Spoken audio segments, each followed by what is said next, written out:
All right, sorry for the delay, guys. I had some technical difficulties today getting started.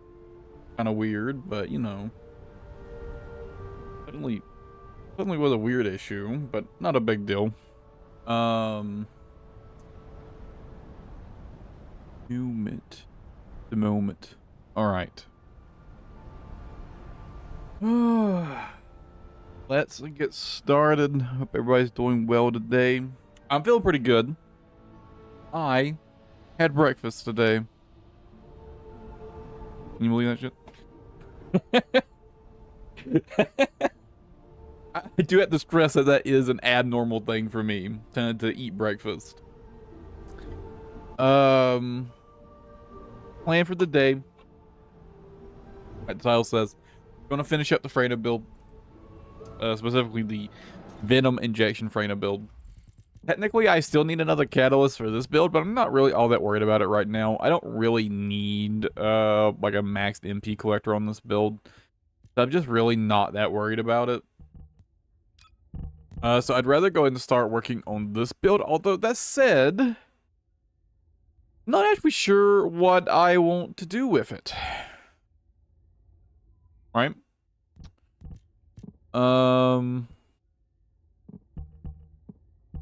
Yeah. What do I want to do with this build?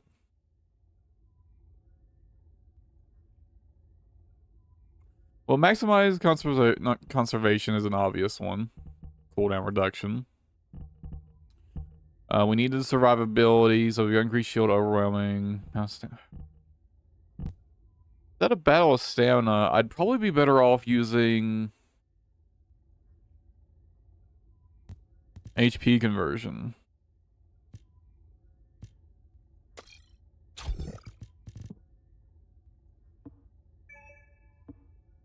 That's 14,000 shields.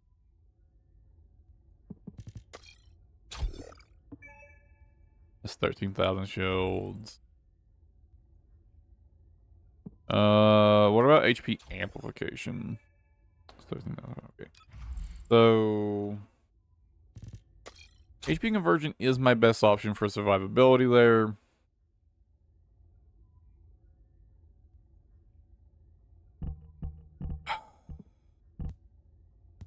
Question is, what else do I want? What else do I want?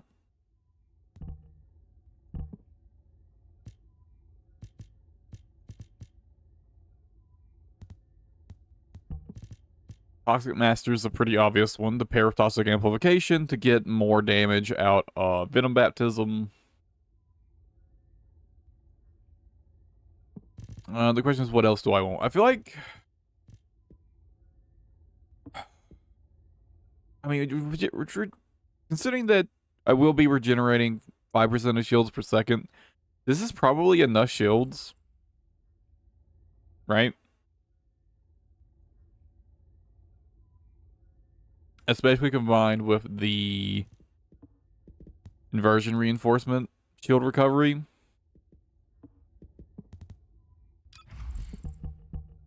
This is probably enough survivability. So the question is, what else do I want? Right? What else do I want? I'm not sure if it's worth investing too much in skill power. I guess the question is, how much damage do I want for this build? Right?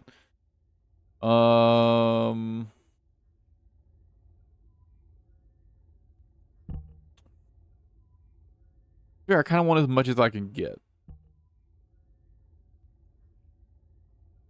I kind of want as much as I can get.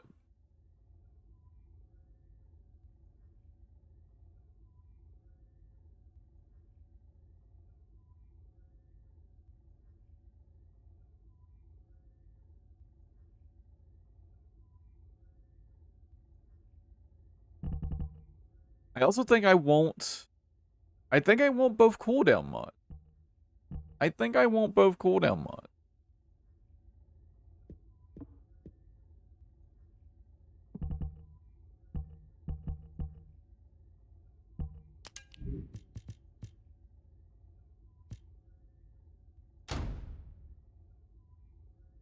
That gives me a lot of HP, but I lose a lot of defense. Enough defense where I'm not entirely certain it's worth it, actually.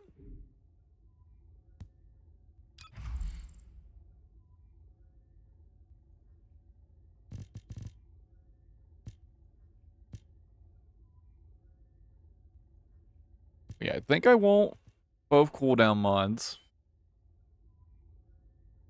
The MP conversion and nimble fingers. Obviously increase shield, increase HP, overwhelming shield. All mandatory, along with a 4th mod. Not sure what the best, like what's the most HP I can get here is out of this. It might be stem accelerant actually. So that's 16,000 shields. What was the other one? Oh wow, that is actually a lot of HP. Now, of course, the trade-off is I'm sacrificing max MP, and I'm already going to be sacrificing max MP because I'm going to be using MP conversion.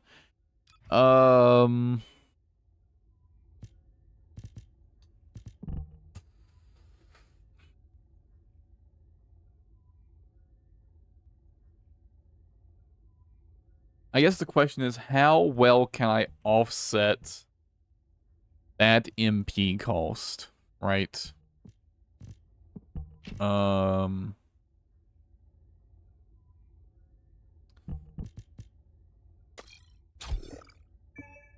very worried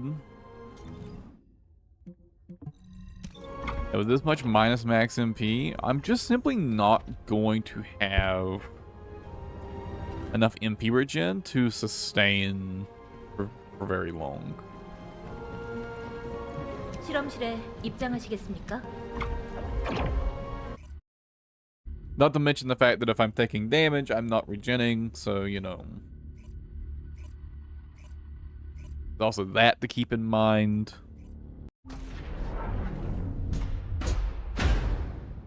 Now, obviously, I can always break combat, and then I'll go back to max MP, right? I can, at any moment, break combat, and I'll be at max MP. But if I consider that, you know, if I want to use abilities, and I want to spend MP on abilities, you know, all of a sudden, MP sustain is going to get a lot rougher, especially if I do take damage and I'm not regenning, right? But again, the moment I lose combat, I will just go back to max MP, right, in just a couple seconds.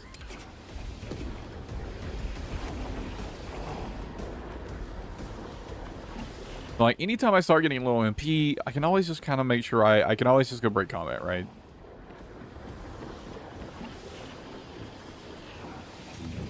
Well, I wonder if it's that big of a deal. Like, how much better sustain am I getting?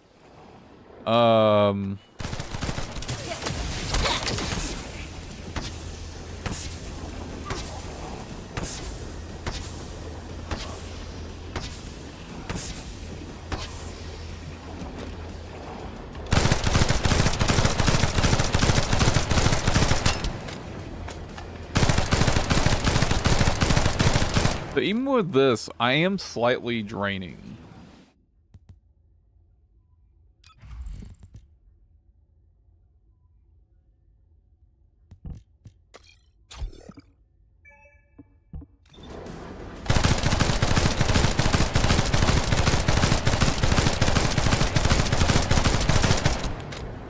Honestly, it doesn't really feel like it makes that big of a... I can definitely tell that I'm burning through my MP faster. I can definitely tell I'm burning through my MP faster. It doesn't feel like it makes that big of a difference, though. That said, is it even worth having this much survivability? Right? Is it even worth it? I'm not so sure it is. That's 14,200.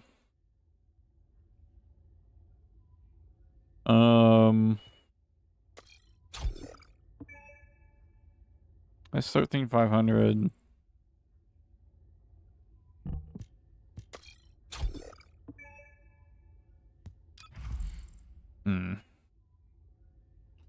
So it does look like, other than Stem Accelerant, the best I'm getting is HP conversion, which puts me at 14,200 builds. But also over 10,000 defense.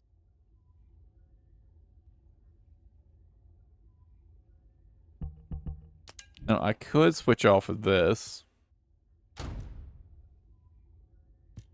and get more max MP or get more HP, but I would lose a lot of defense. I would go down to 6,000 defense.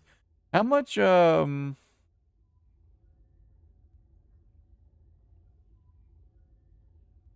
much how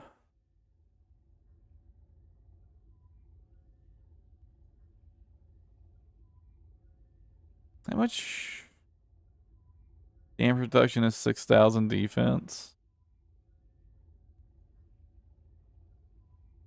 Really? 6,000 defense is 34%?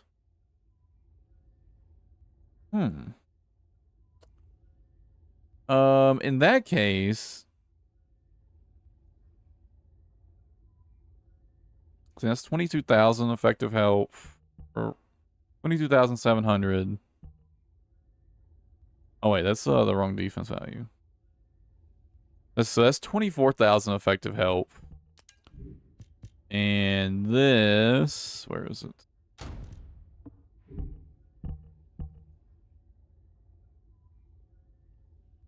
So, got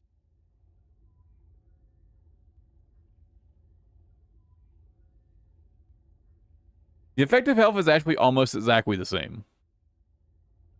It's almost exactly the same, actually. So it actually doesn't matter which one of these I go for. At least for physical attacks. For elemental attacks, the shields would be better, so I actually should probably just go for the more shields. Go for more shields. Only issue here is, man, I gotta get a better generic HP sensor, huh? Can I farm for those right now?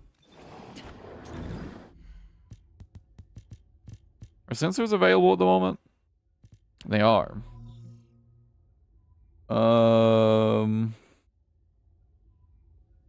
don't think any of these are particularly good farms, are they?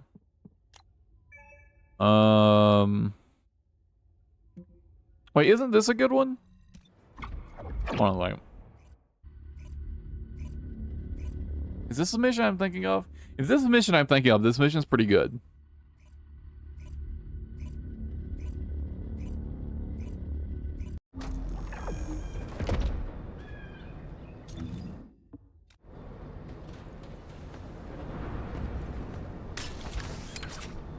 Oh, and it totally is. So yeah, I guess part of my leveling process is going to be farming this.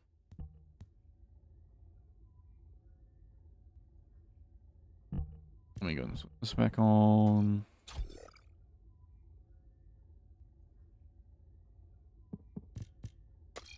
That on.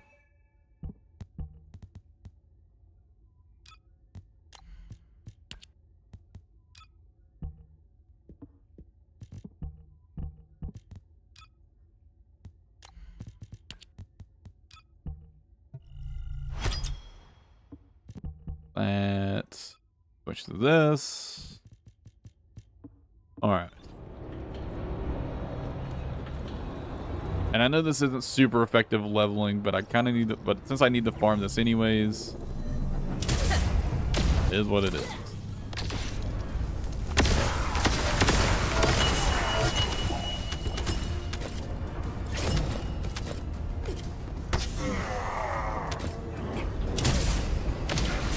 And one of you boys drop some HP. There we go.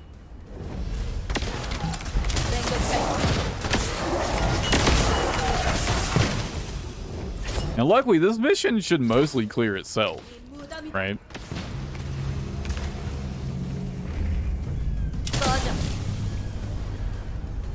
Actually, there's such a long gap there that maybe it won't.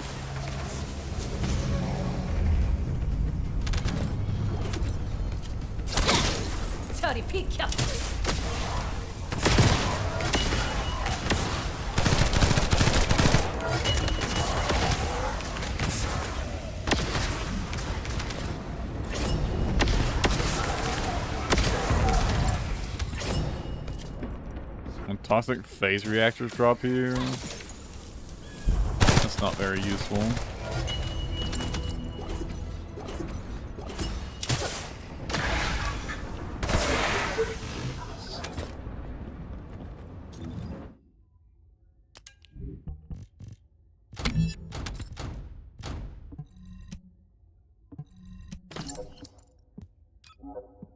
Now I'm looking for max MP.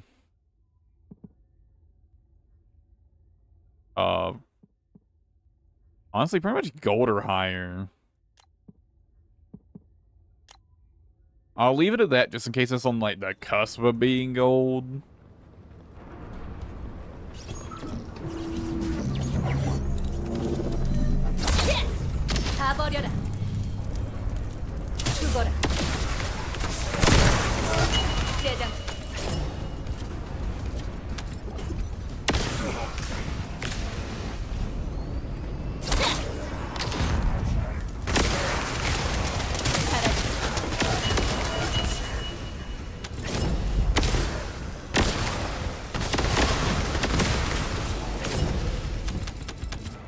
I mean, at least this is more more chill than doing it on Bunny. More passive than doing it on Bunny, I guess. Honestly, that's a really nice thing about Freyna. She does almost just as good of a job as farming as Bunny does. But it's way more passive. You just kind of stand around a lot and chill.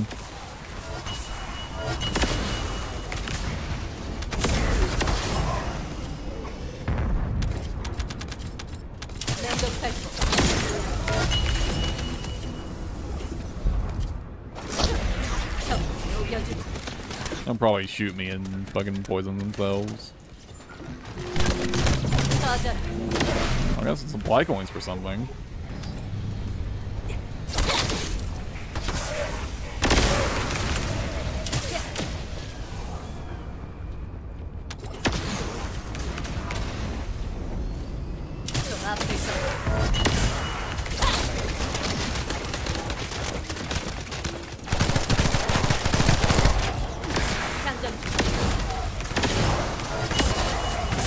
Well, we get pretty lucky and get what I want here quickly, and then we can just get the like power farming XP.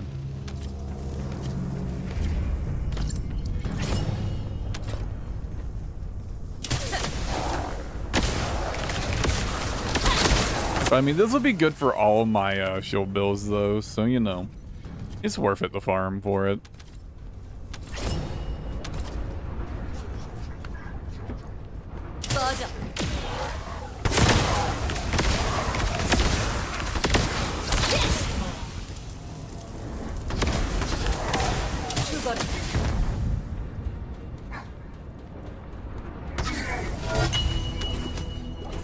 Honestly, instead of waiting for him to die, I should just run to the fucking thing.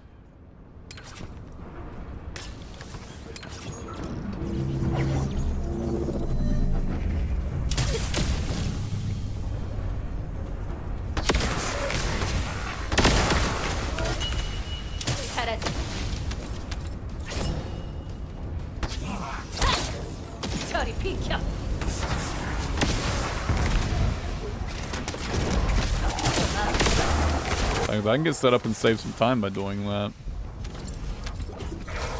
Go ahead and start the next thing faster. Man, why did that do so much damage to me? What the fuck? Did I take damage? Did I take damage from something else? Because what the fuck, man?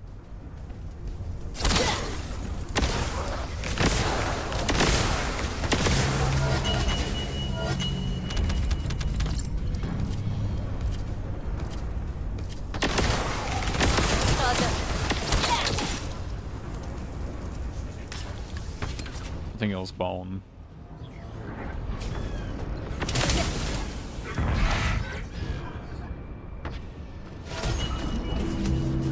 Nice.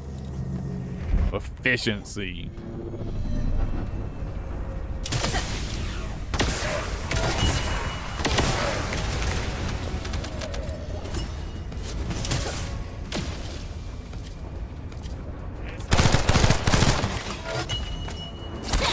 I thought maybe I threw that too far.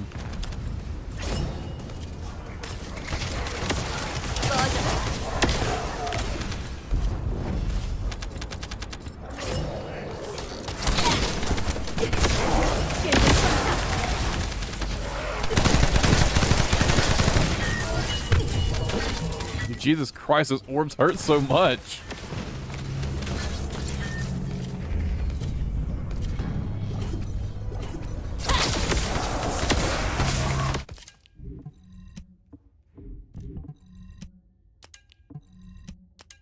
How do I have my filter set here?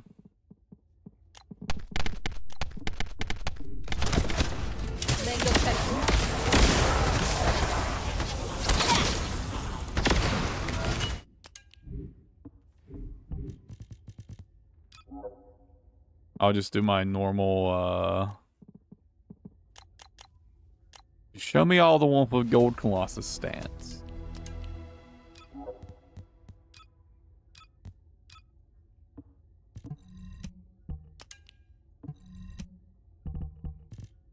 Oh. Oh.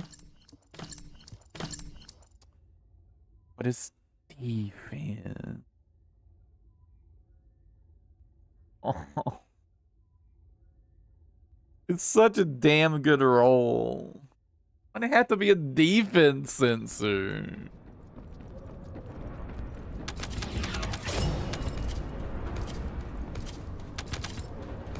Damn.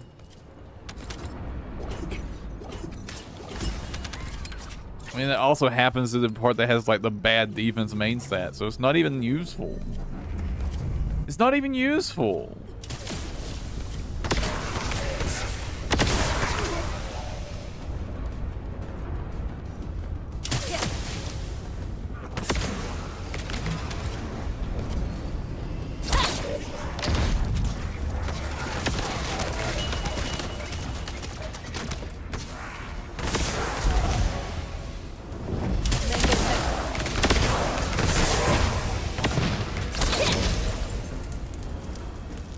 Honestly, I kind of wonder if I can just like complete this whole mission like this.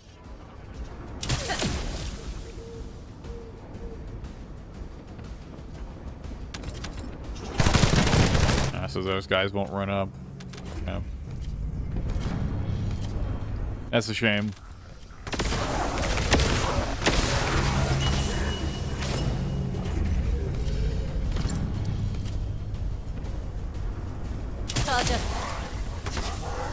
And I think if I come over here and I drop this,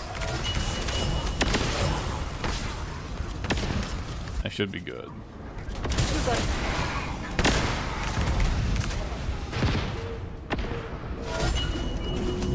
Yep, perfect.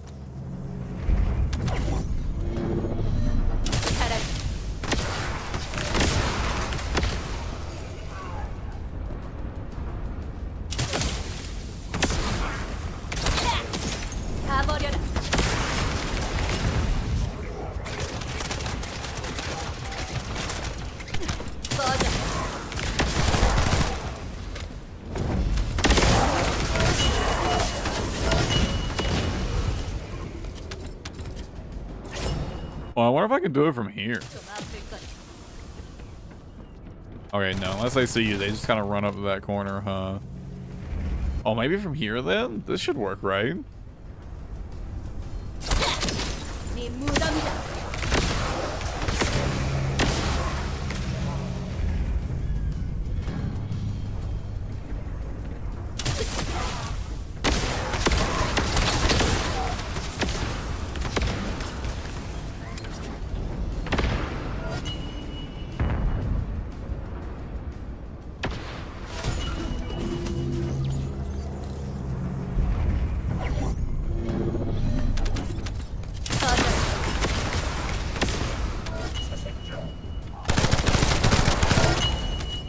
misplaced it.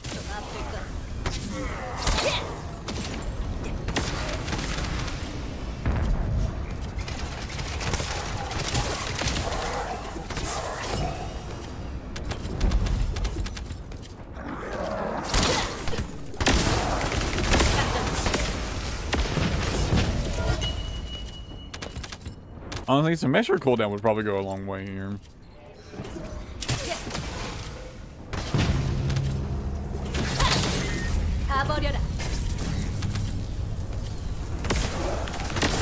Maybe I should put on the focus on mods.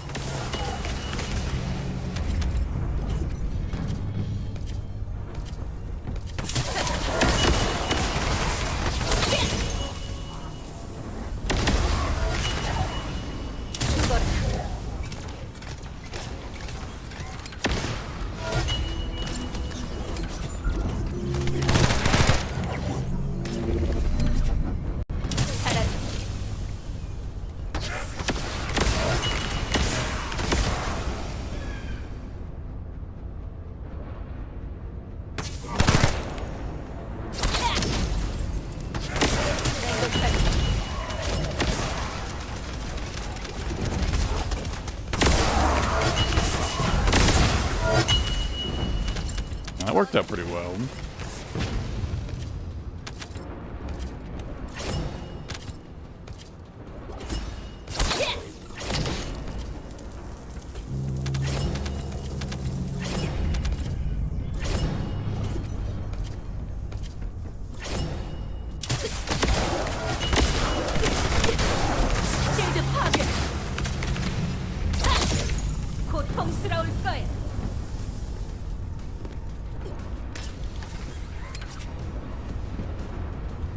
Oh, right. I forgot about these enemies back here.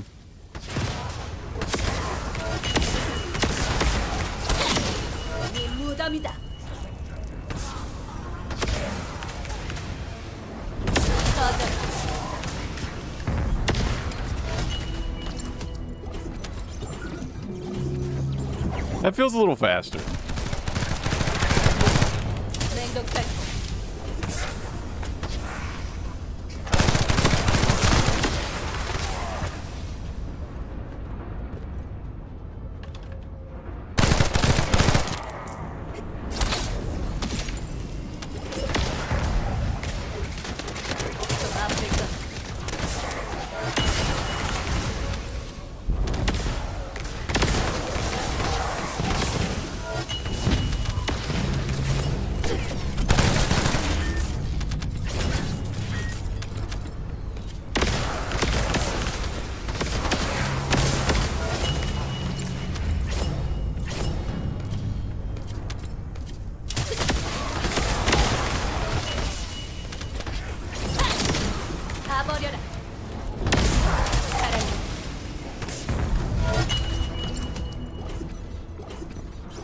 Maybe it's overkill to do that.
I thought for sure I fired that too early.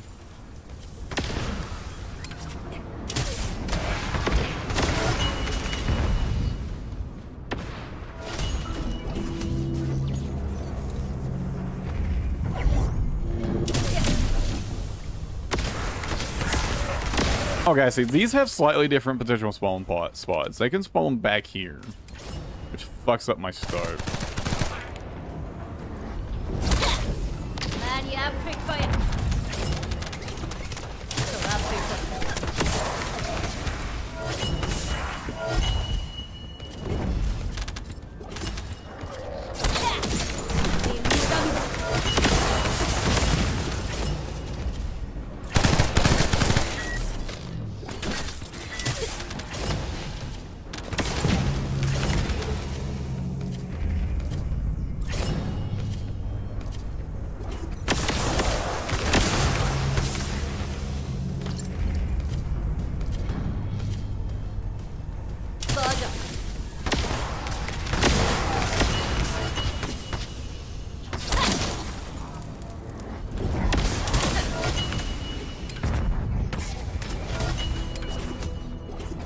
me clean my inventory out real quick.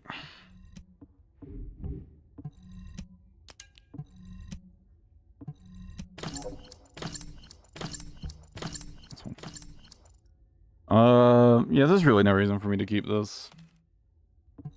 I mean, I had the same thing, but better in the annihilation sensor, so, yeah. There's no reason for me to keep that.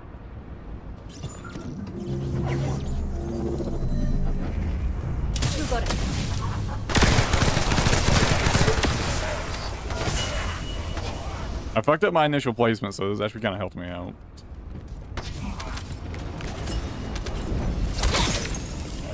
Should be good.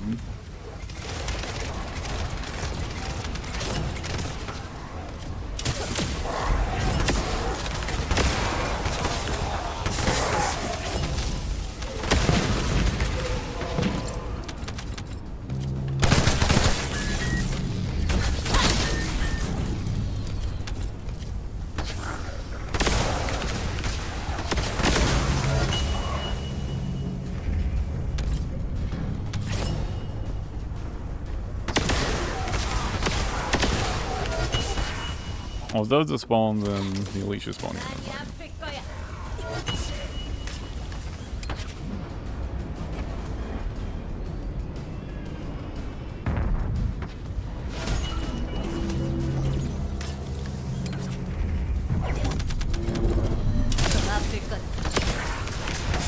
Man, I can't even feel like that's not the best way to do it.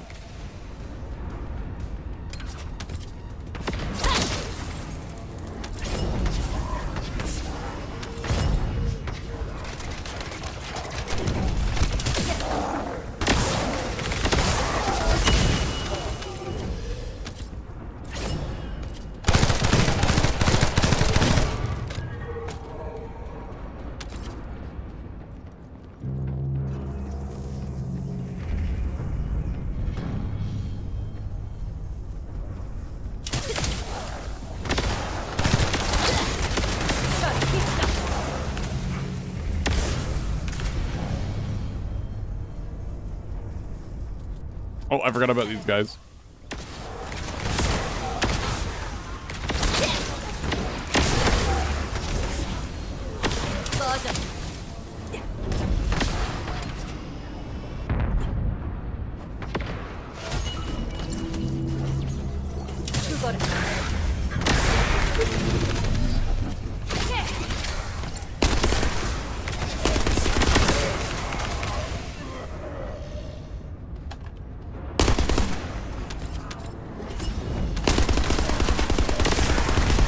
That one of the fucking shock things about the spawn.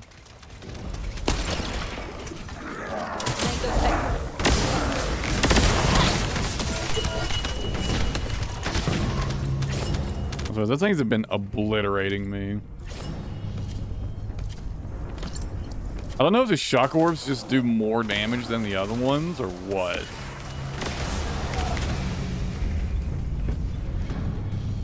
I mean, I am low level with the Slayer set, so I am pretty squishy.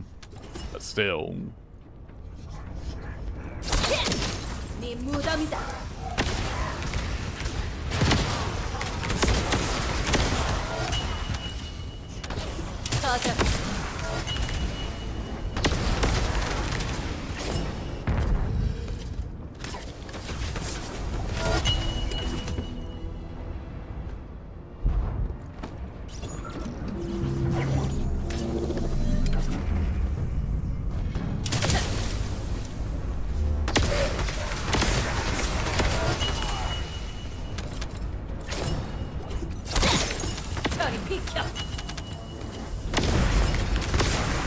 Yeah, that plays pretty good.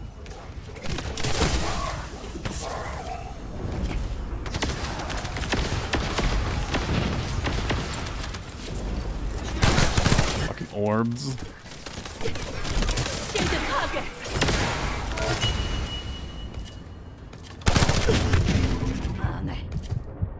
Damn. Fucking pincered me right there. It was fucked up.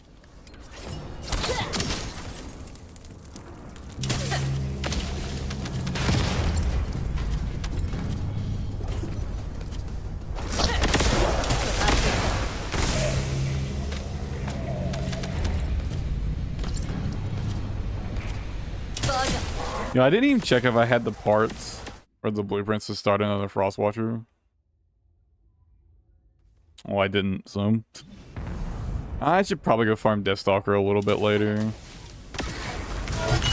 At least enough to get my next Frostwatcher set started.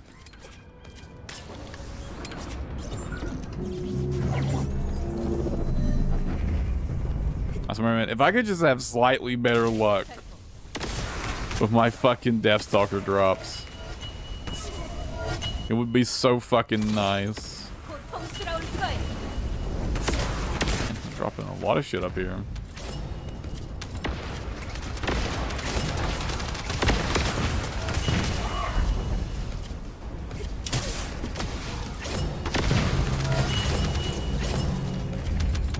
Damn shock orbs.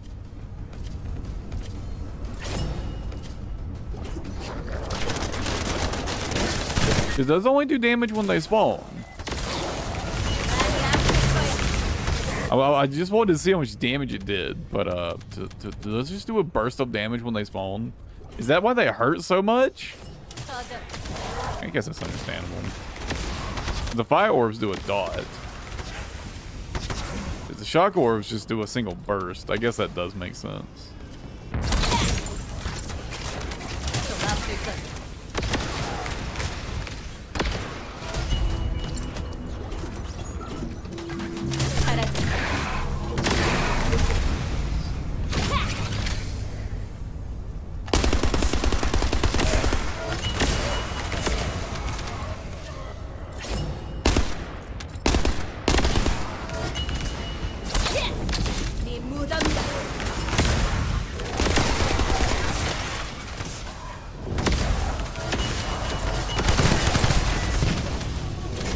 Fuck all of the orbs.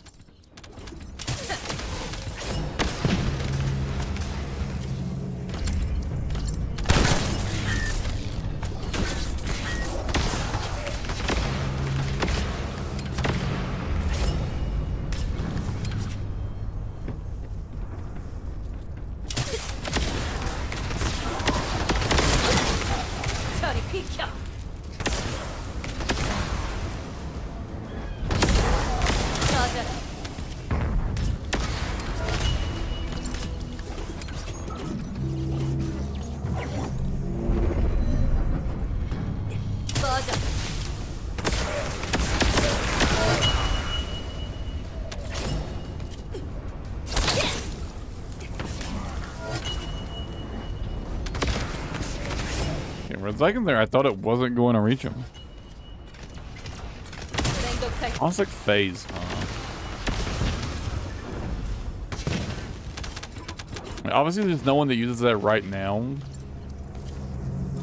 I mean, I guess if I get a good double damage roll.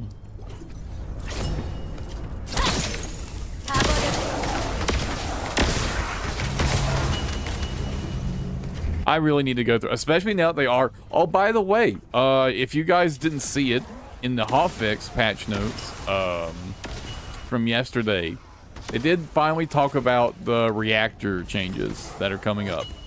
They're coming up on the October 30th, but pretty soon. So you'll be able to just add 2 more weapons to, I think you can change them to whatever you want, pretty much whenever you want.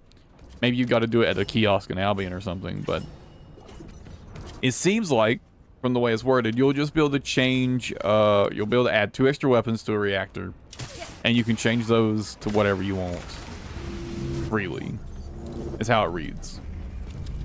So, you don't really gotta worry about weapons on reactors anymore.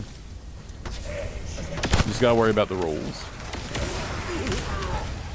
Which is, let me say, thank God for that. The worst part about reactor farming is not getting the roll, it's getting the roll for a weapon that you actually want the roll for, right? Because so many characters have specific weapons that they want to use. You know, Freyna, Lepic, Balby now wants to use Peacemaker, for example. There's so many characters have specific weapons they want to use. So it was just a fucking nightmare getting a good roll on a good weapon, right? Even characters like Bunny has like some specific. I mean, Bunny doesn't have anything specific she wants to use, but there are weapons that are nice to use on Bunny, right?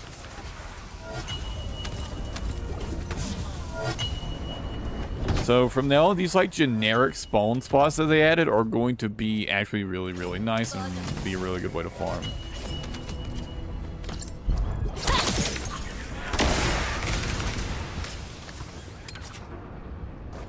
Go ahead and check my inventory. But yeah, thank God for that. We're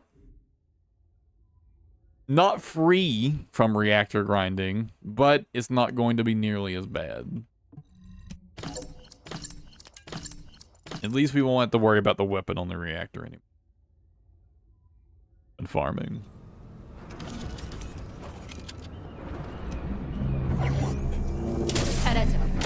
I kind of fired that too early.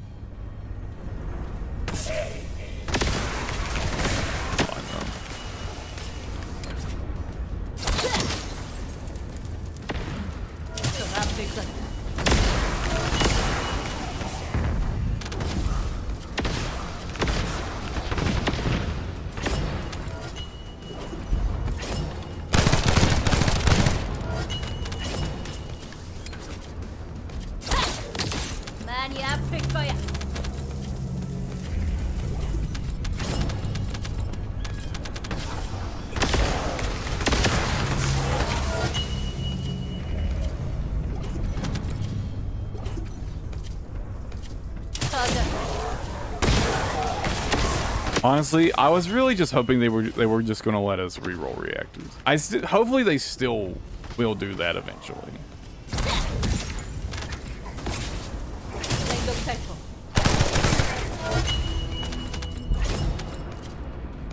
Oh, I need to do my invasions because I am in desperate need of money. I've spent all my money. All of my money is gone.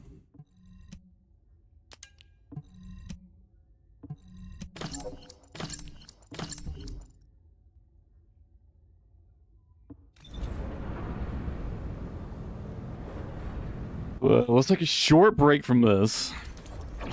Get my fucking invasions done.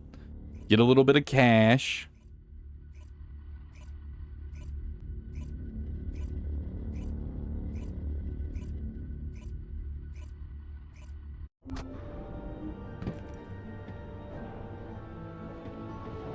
Okay, something I think I'm going to start doing is just start making 100 of the weapon reroll items a day.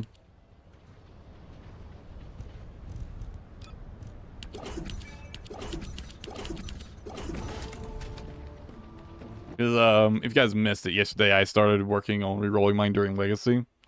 And with the 100 I got after I logged on the day, I managed to get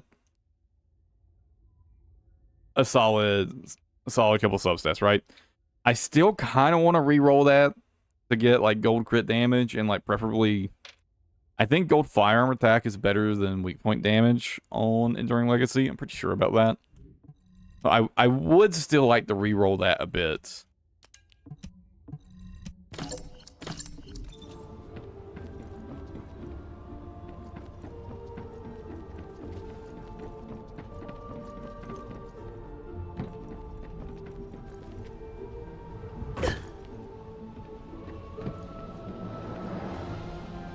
Why did I come over here?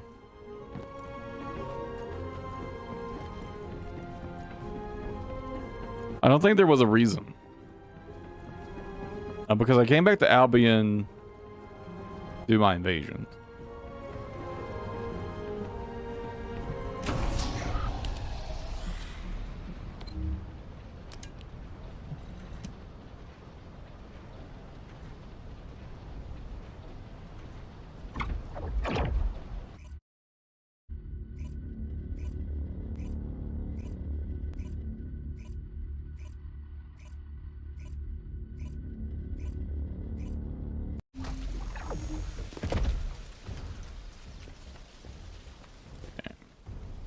Matching.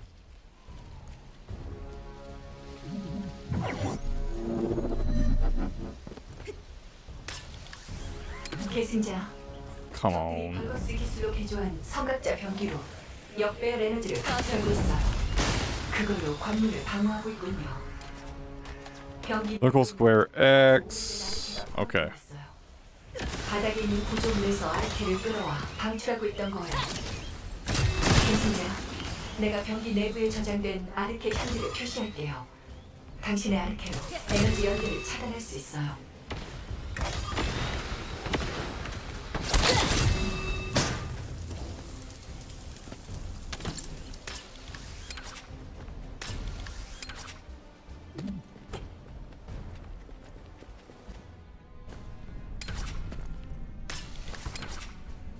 Honestly, this would have actually been a good time to use the other build, huh?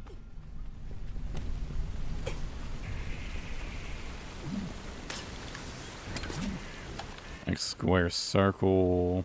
Okay. 좀 아플 거다.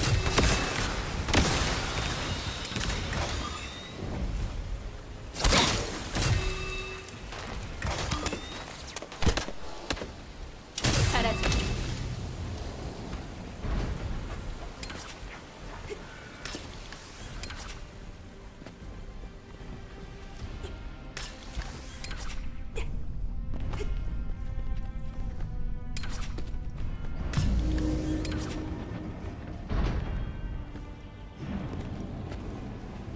계승자, 적 지휘관이 역배열 에너지를 개인 보호막으로 사용하고 있어요. 동일한 아르케 형질을 지닌 장치를 찾아야 해요. 그 장치 위에서 공격해야 역배열 에너지를 관통할 수 있어요. 답은 없다.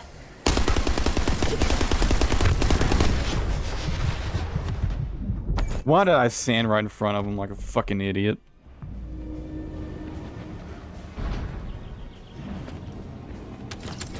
계승자, 적 지휘관이 역배열 에너지를 개인 보호막으로 사용하고 있어요. 동일한 아르케 형질을 지닌 장치를 찾아야 해요. 그 장치 위에서 공격해야 역배열 에너지를 관통할 수 있어요.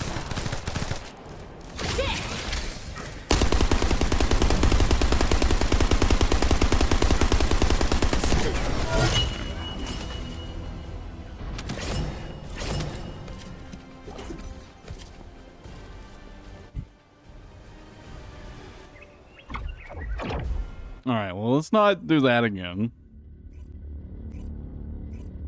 I don't know why I just stood right in front of the boss on a level, like, fucking 17 character using the Slayer set. It was not a very good idea.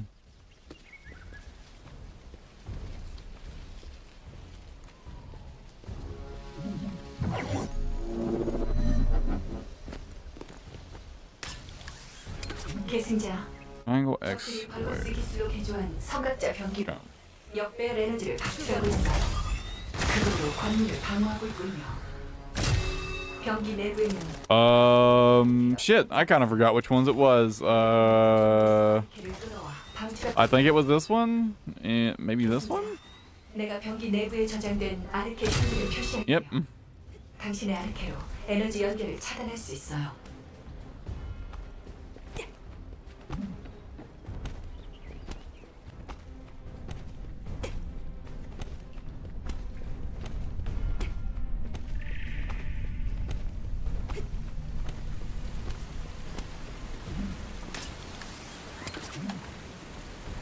Triangle, circle, X.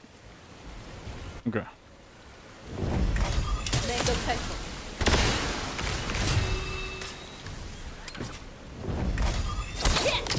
다 버려라.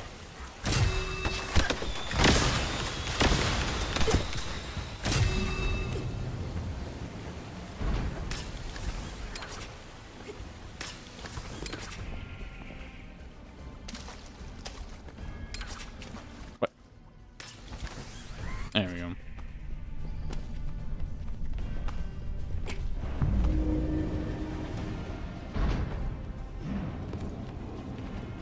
계승자, 적 지휘관이 역배열 에너지를 개인 보호막으로 사용하고 있어요. Oh, this is a bad idea. 동일한 아르케 형질을 지닌 장치를 찾아야 해요. 그 장치 위에서 공격해야 역배열 에너지를 관통할 수 있어요.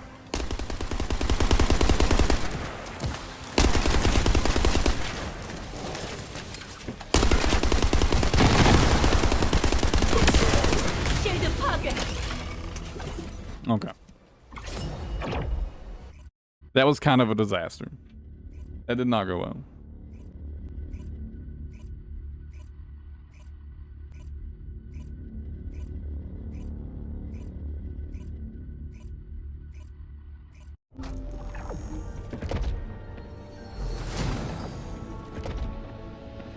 It is really nice to do invasions without Bunny for once, though. I gotta say. It's really nice to do invasions on a character other than Bunny.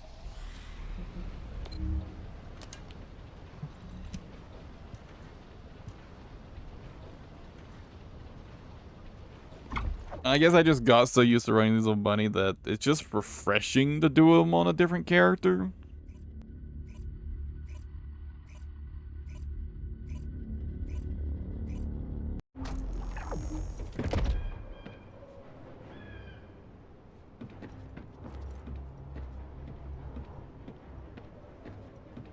Okay. 이건 역배열 에너지를 사용한 위상 분리 장막이에요. 초단 수백억 단위의 정보 처리가 필요한 고출력. This is a particularly easy one for Freyna. 저 연산장치. You spawn over there next, right? Oh, never mind. They just spawn here. 가득 들어있어요. 저걸로 정보를 처리하고 있는 거예요. 계승자, 연산장치에 벌거스 인공 두뇌를 계속 투입해요. 포화 상태로 만들면 장막을 무력화시킬 수 있어요. 좀 아플 거.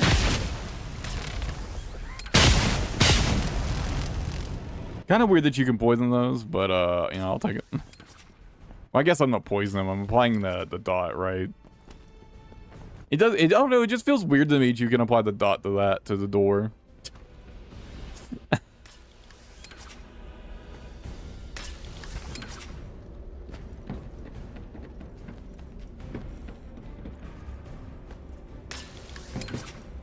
Oh shit! Right, only Bunny can make that jump.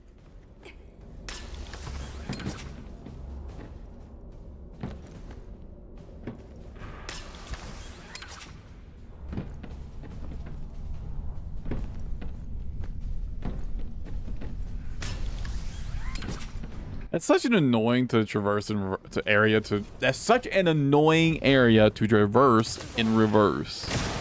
Wow, that sentence gave me some trouble.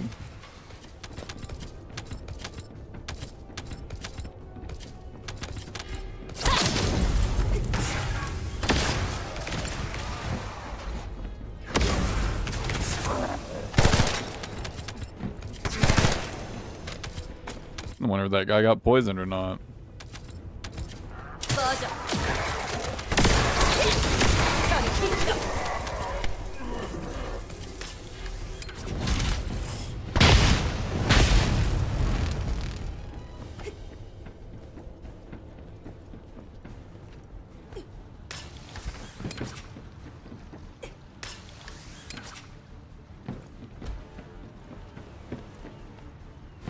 Man, this mission in general just has really long areas of traversal, huh? 적 지휘관이 위상 분리 장막을 개인 보호 용도로 사용하고 있어요. 연산장치를 과부하시키면 지휘관을 직접 공격할 기회를 만들 수 있어요.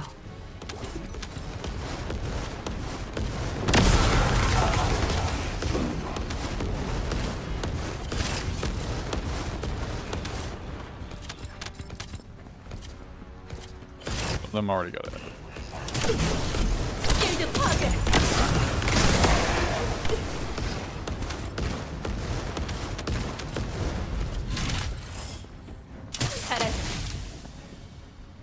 Okay, so that doesn't work.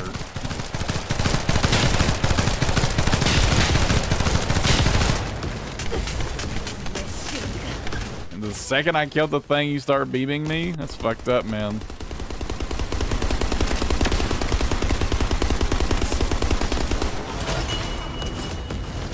God, Freyna's gun does so much damage.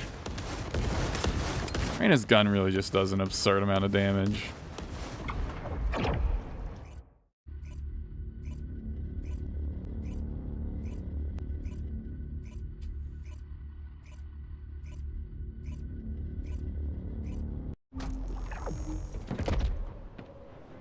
I mean, it wouldn't be that crazy if you couldn't, you know, increase the mag. But you can, so. 이건 역배열 에너지를 사용한 위상 분리 장막이에요. 초당 수백억 단위의 정보 처리가 필요한 고출력이군요. 스캔 결과 저 연산장치로 보인 구조물에 벌거스 인공 두뇌가 가득 들어있어요. 저걸로 정보를 처리하고 있는 거예요. 계승자, 연산장치에 벌거스 I 인공 really gotta see exactly how much you can get by 퍼센트로 만들면 like what's the max amount of damage you can get out of a freyna ult? 좀 아플 거야. Like skill power percentage wise.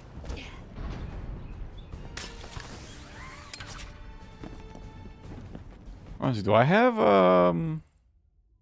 I have the 39% one ult.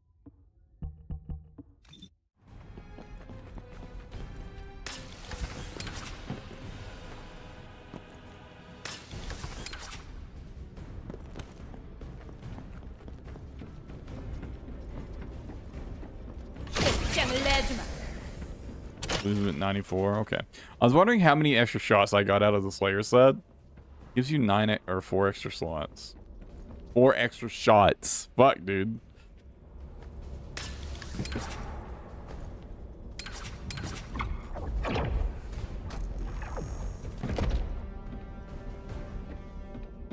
I mean, that 4 extra shots is over 2,000% more skill power, though. So...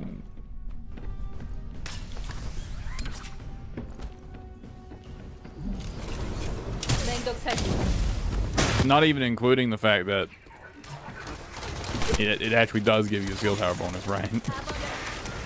It does actually just increase your damage on top of giving you more shots.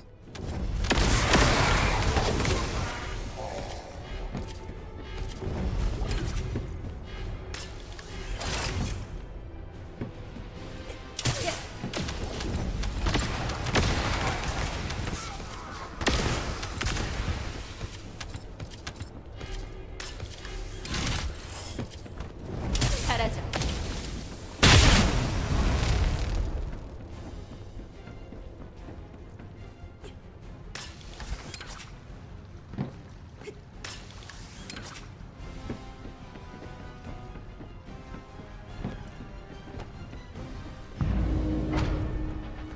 적 지휘관이 위상 분리 장막을 개인 보호용도로 사용하고 있어요. 연산장치를 과부하시키면 지휘관을 직접 공격할 기회를 만들 수 있어요. 실드 쏜. Ow.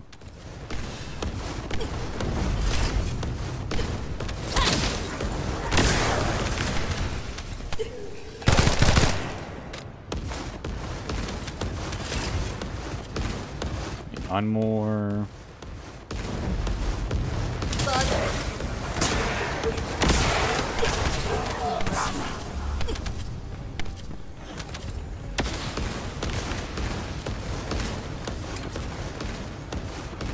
I'm literally one short.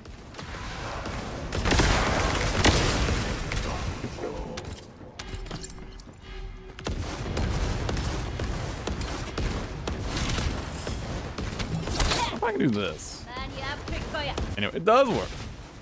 답은 없다.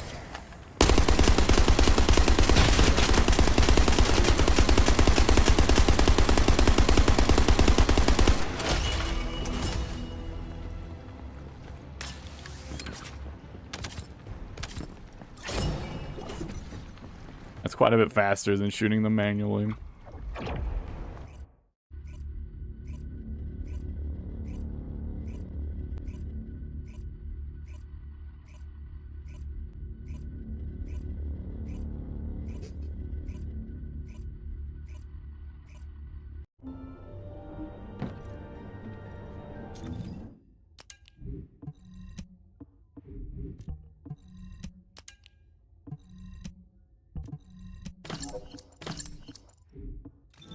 Well, there's my daily invasions done. We got a little bit of cash.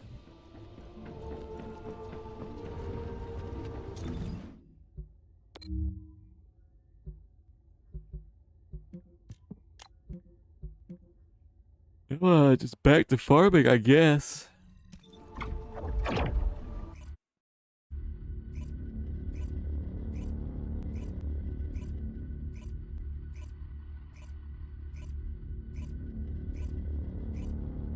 I just realized,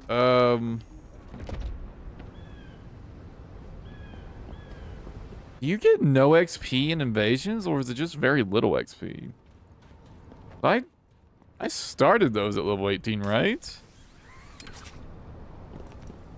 Is the XP just that bad? I mean, I guess, you know, invasions are a place you would typically go to level up, but I feel like it would be nice if they at least give, like, you know, like decent XP for like weapons, you know? Obviously, it's not a place like a good place to level your descendants, obviously, but obviously no issue with using it. If, you know, if you have some like unleveled weapons on. 실드 파괴.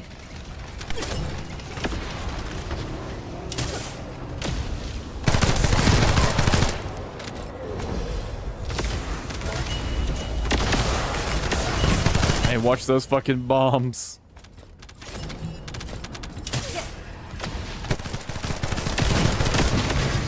I was trying to hit them with it. I completely missed. 다 버려라.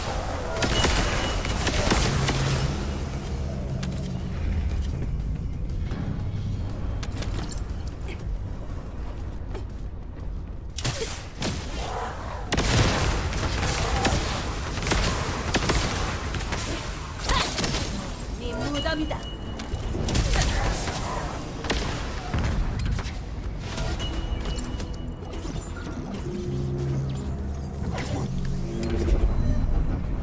꺼져라. That should be good.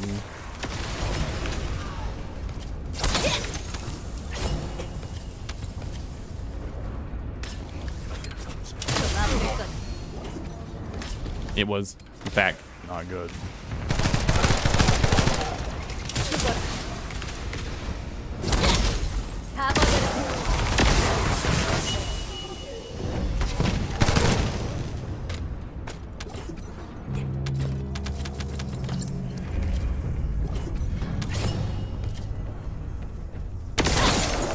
저리 비켜.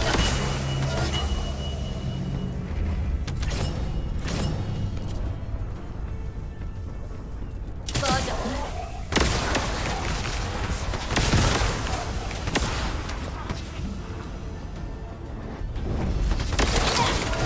다 버려라.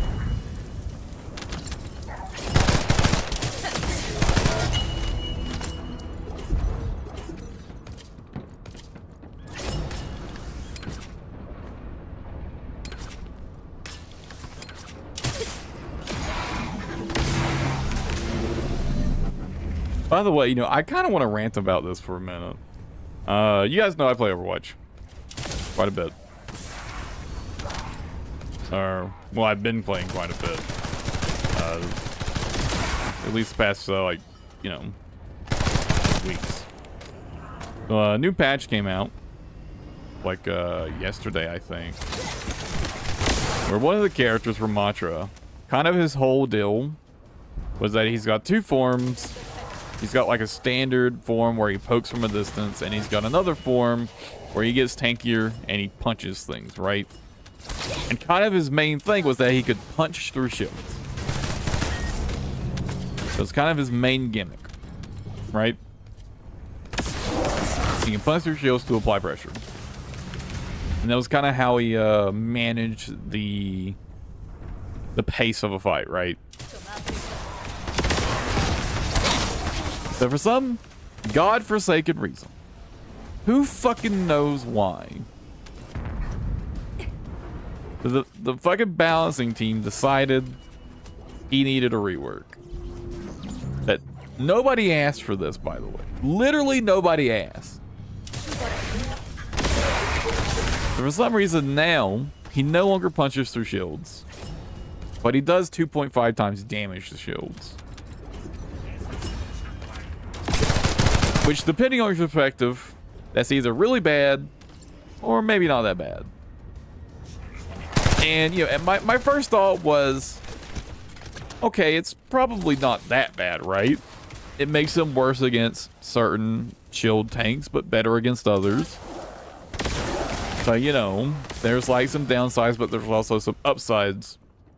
Ignoring the fact that it does kind of like change one of the key Like the identifying characteristics of the character, right? If you know, ignoring that bit, which is kind of why I think it shouldn't have changed to begin with. Especially considering that nobody thought this character was a problem. Or that him punching through shields was a problem. Literally nobody thought this. Not a single person in the whole fucking universe thought this was a problem.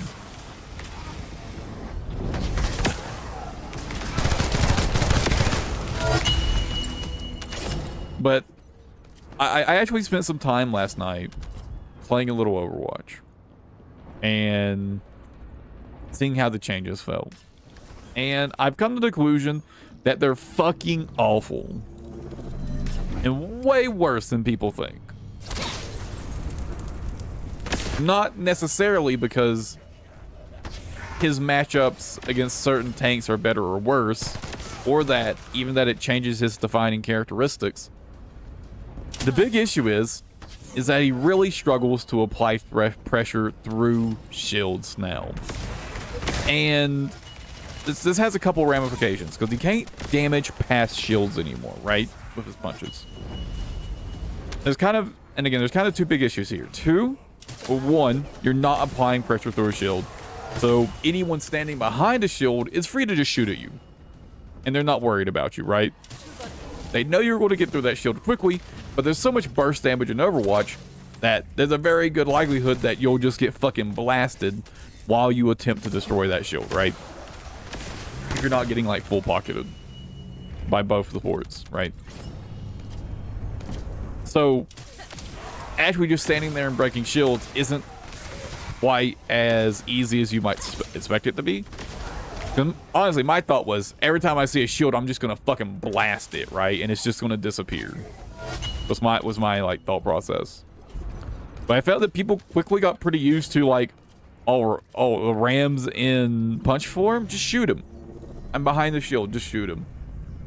You know, before they would have to worry about their positioning and not get in the way of your punches, so that, you know, they're not getting pressured by damage, and then, you know, that puts pressure on their supports. But it really takes a lot of pressure, specifically off of the supports to heal. Is where the real problem comes in, I've found. It takes pressure off the supports to heal. All of a sudden, I mean, the supports can't heal shields, right? There's nothing they can do about that. All of a sudden, there's nothing stopping the supports from just blasting you in the face. From just shooting you in the head. There's nothing stopping them. Ram's got a really big head hitbox in that form. It's really easy to do. So what I found is more often than not, while you try to break a shield, you get fucking obliterated. You just get fucking beamed every time you try to break a shield. In my experience. Now there's a second problem here. That's the kind of aligned to the same thing. I'm not doing damage through shields. You're not generating ult charge through shields.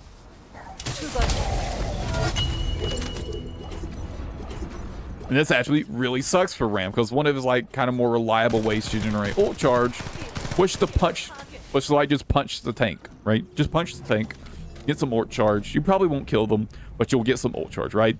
And Ram's ult can be very strong, you know, in the right circumstance. If you use it well, it can be really good, right?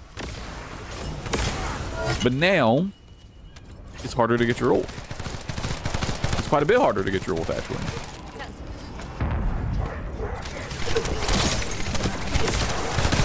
So now you're kind of like a twofold issue of like, yes, you can break shields faster, but you're kind of more exposed while doing so.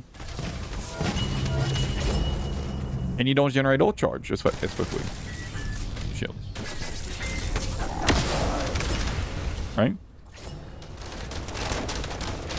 So I feel like it kind of indirectly nerfed his ult as well. Now that's not to say that there aren't any advantages to the changes. Winston, for example, just kind of gets fucking rolled against Rant. You just play near your team, and then Winston wants to come in. You break his bubble in 2 seconds, and you fucking use your vortex on him, and he can't go anywhere, and he just fucking dies, right? Hard counters Winston now. absolutely obliterates him. Winston's just fucking gone.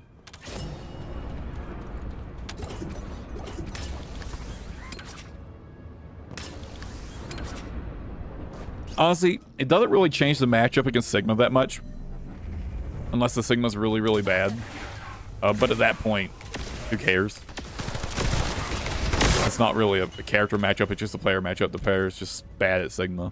Because typically a good Sigma wouldn't often actually try to shield a ram, right? At least, certainly not a punching ram. You wouldn't just put your shield up in front of a punching ram. You would put it behind the ram to cut off his support. So honestly, I guess the only thing that changed there is you can turn around and punch the shield, and it breaks pretty quickly, but you're still pretty exposed. So I guess it's a little better for ram in that regard, but then you're not damaging the shield, and or you're not damaging the Sig, I mean, so the Sig's free to just kind of sit there and fucking blast you in the ass, and I don't know. The Sig matchup, I think, is still probably about the same overall. I think the Sig matchup has changed a little bit, but I think in terms of like who's got the advantage, I don't think it really changed that much. I think the only characters whose matchup really, really changed a lot was Winston.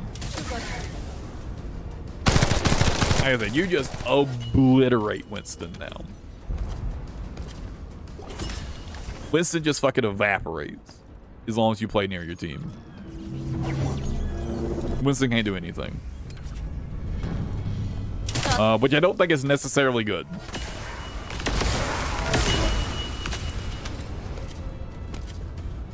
I don't think hard counters was something we needed more of in Overwatch.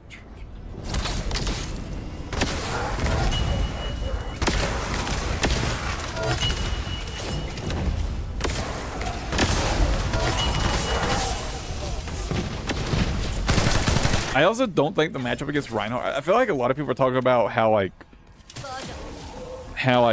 got nerfed or Ram got nerfed in the Ryan v Ram matchup, but I don't think it's actually changed that much. Typically good Ryans wouldn't sit there and let you punch on them anyways while just like holding up the shield, right? Unless they absolutely had to. They would swing back. They would just swing back, right? And so, like, not much has actually really changed about the Ryan matchup, in my experience, in, like, practical gameplay. You know, at, like, mid-level Overwatch. Maybe at the highest levels, things are a little different, but I doubt it.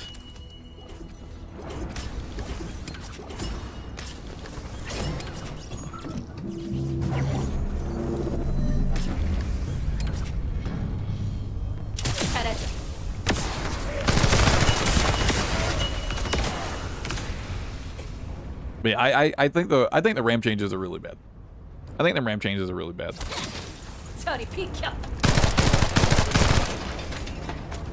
And again, it comes back to the question of why change Ram? Why change Ram? Why change it to begin with? No one thought Ram was a problem. He wasn't like OP or anything. He was like considered like a decent tank. Like most skill levels. I think in like the highest ranks, Ram was like actually maybe even straight up considered bad. I don't think you were seeing a whole lot of Ram at the highest levels. Unless something changed. I haven't really like played this season. But maybe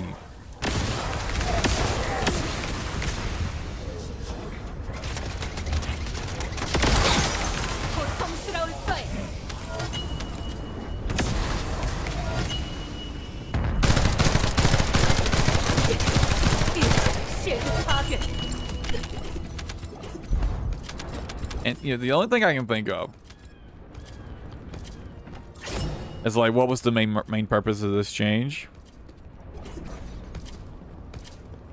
To make it easier for a like fucking Rhine sniper meta to develop, right?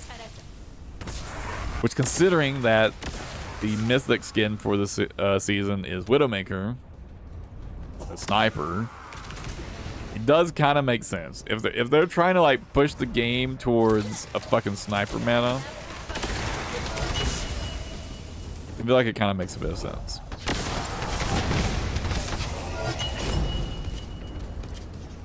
Especially in this scenario. I mean, Widow's never going to be pressured by a ram to begin with, right? It doesn't really change much in that regard, but it does put less pressure on the Rhine in that matchup, less pressure on the supports in that matchup, which makes it easier for the team as a whole to deal with the ram, right? 쉴드 파괴.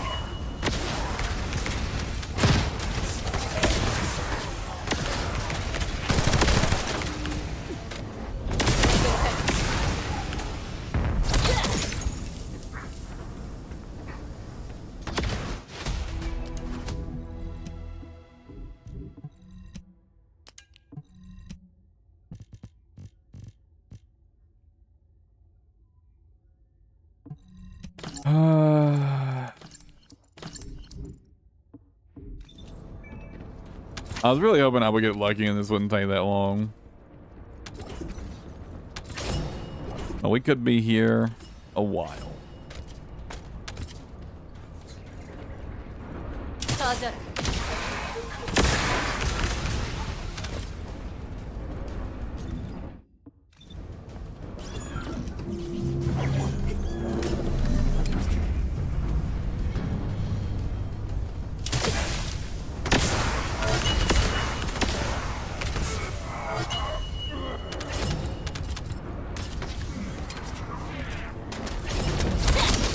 다 버려라.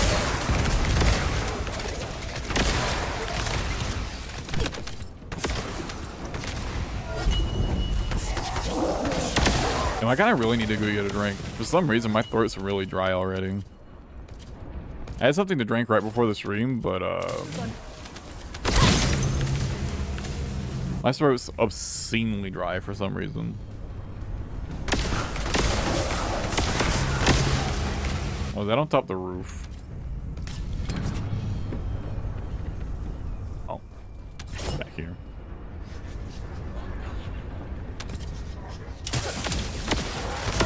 I haven't seen a single reactor of Golden Colossus damage either. I feel like I've been getting a fuck ton of reactors too, so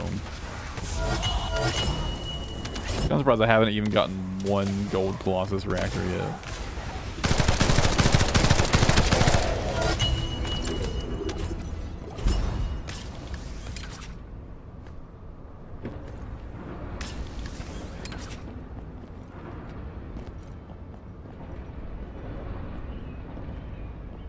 I probably won't aggro anything from here, right?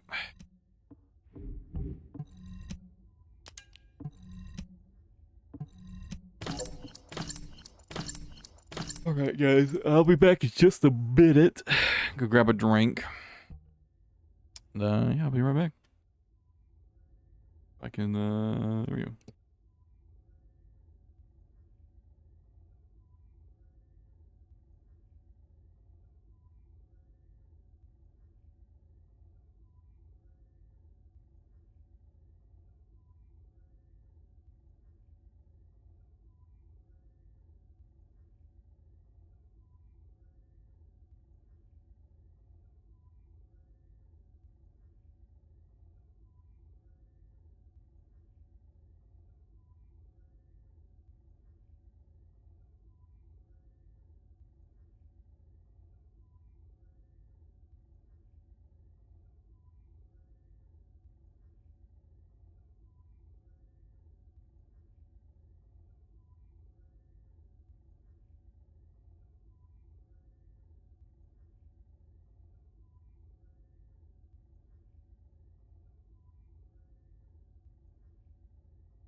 Alright, I'm back. I swear, I have the weirdest issues with my chair, man. First, it won't stay raised up, and now it won't stay lowered. What the fuck? What the fuck, man? Put the hood on. I know my hair's kind of a fucking disaster today, so put on the hood. How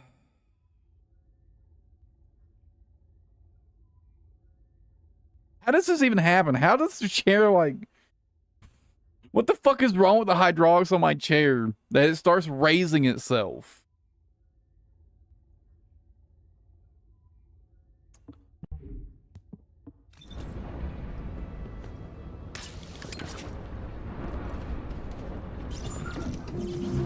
I do wish this was better XP though. It feels bad that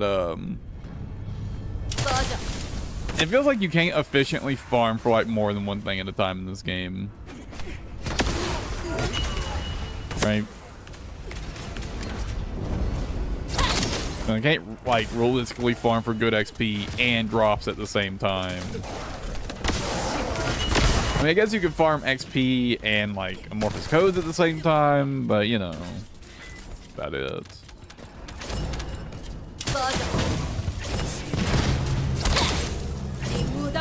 I really want a better HP support sensor.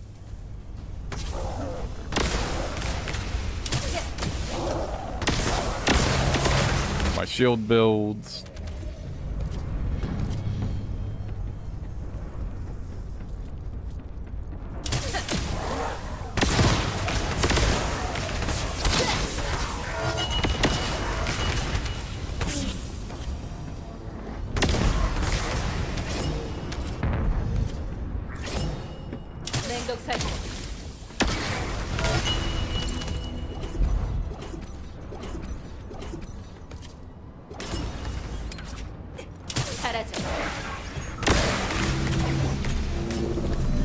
Hopefully I don't have to farm for too much longer.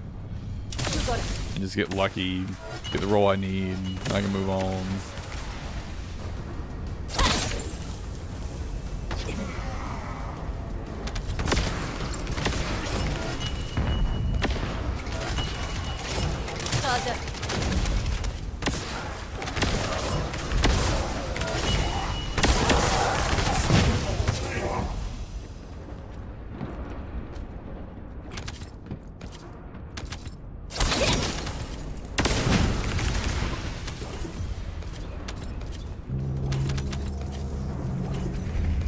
Since I am really looking forward to seeing how the shield freyna build performs in like fights.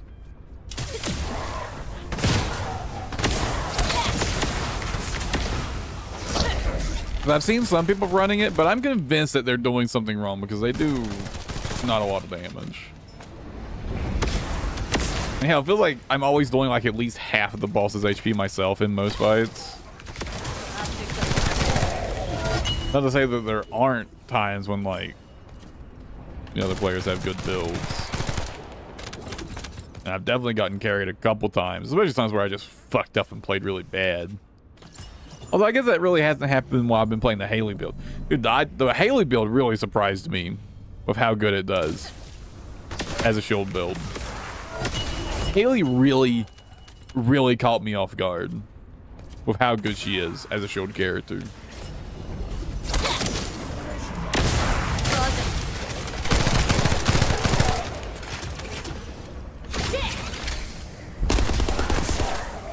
I gotta remember I can roll. Cancel that animation.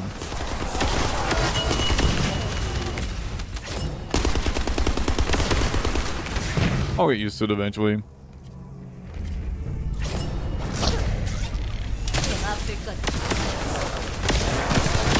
You can cancel the exiting animation too.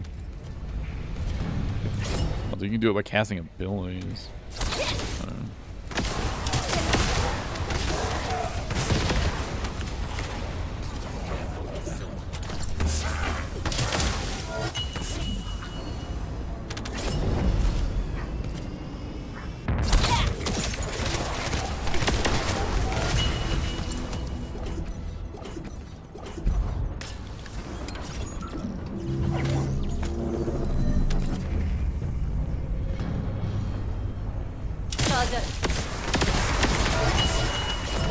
unfortunately, the build doesn't have that much use outside of specifically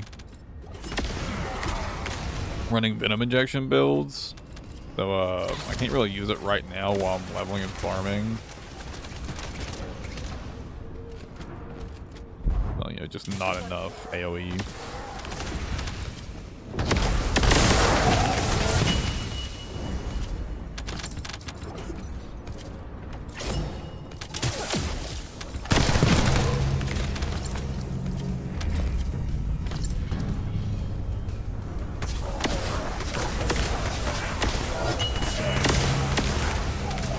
Now, I do think that once I finish the Venom injection freyna build, the next thing I'm doing is I'm gonna finally finish the Enzo build.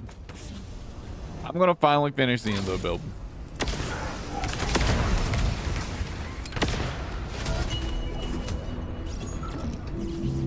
I've been putting it off for way too long.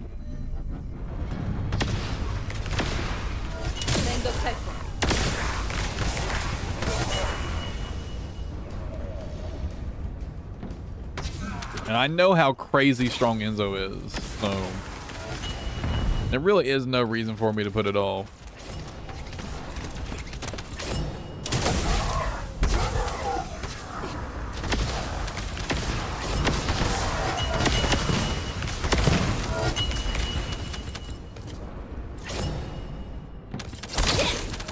I mean, at this point, does anybody not know how good Enzo is?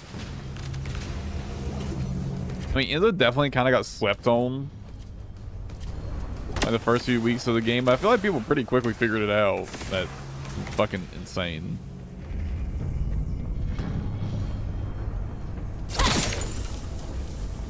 Right? You might as well be fucking immortal. Crazy good firearm damage.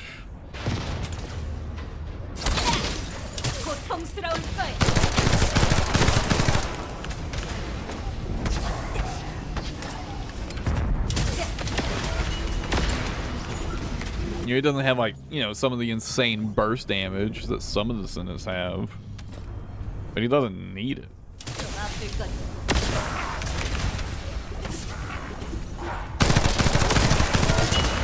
And he's definitely got those Descendants beat inconsistent damage, so you know, which is far more important for like 4-man fights. Not to even mention survivability.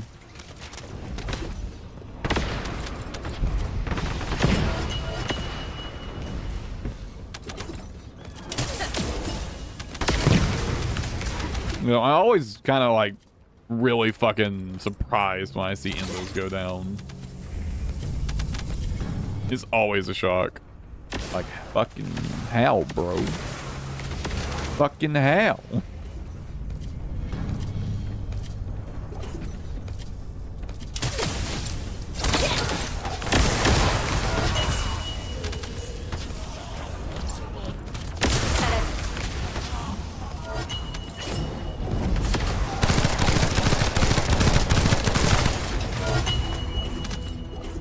I'm thinking Enzo's basically got 6 mod slots to invest in survivability, doesn't he?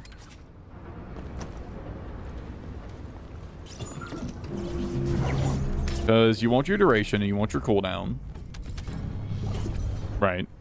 That's 4 mod slots. But after that, you maybe want an MP cost mod. But I'm pretty sure you don't need it.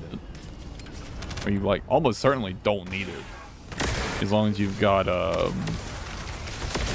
MP regen on your gear. Definitely shouldn't need MP cost reduction on Enzo, I think.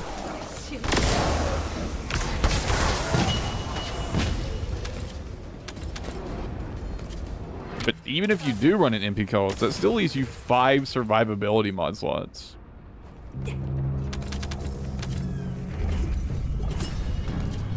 Which, can you really even fit more than 5? So you've got your basic HP, your basic shield, your overwhelming shields, and then HP amp, stim accelerant. Or maybe you don't use stim accelerant. Because the MP cost.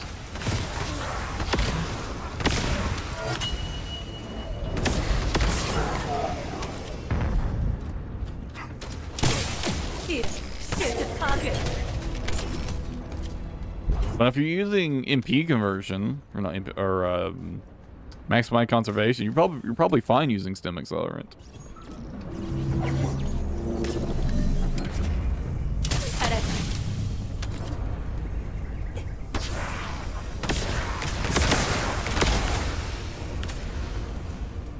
I don't think it'll reach.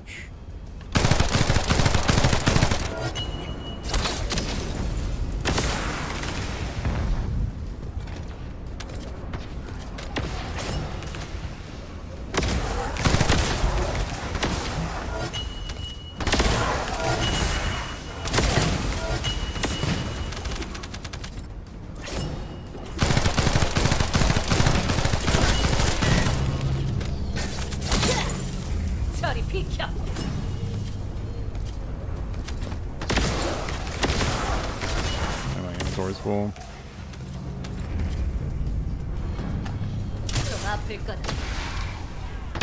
I did reach.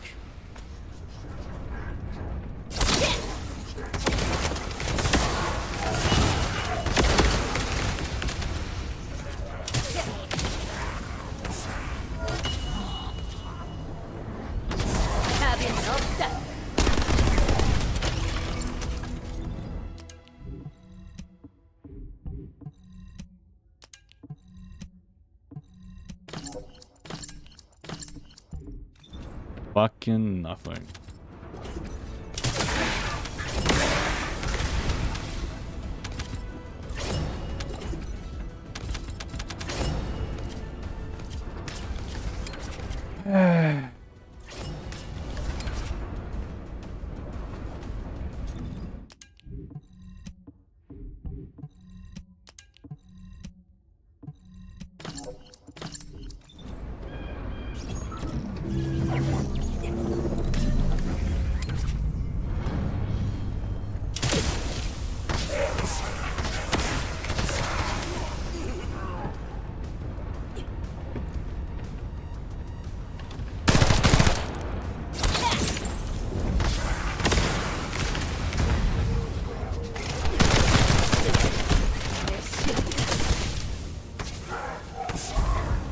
That works out, I guess.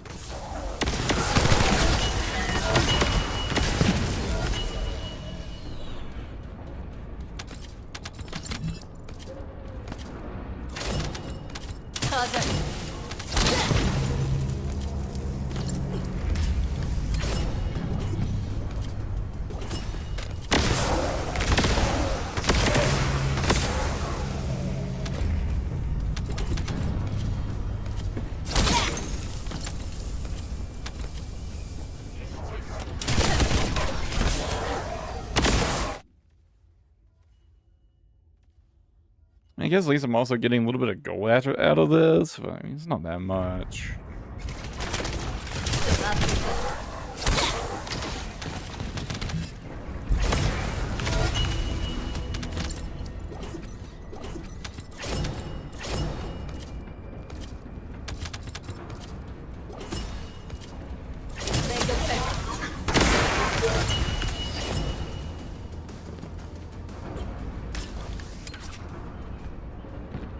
Oh, is the list of the persistent reactor drop places, is that anywhere in game?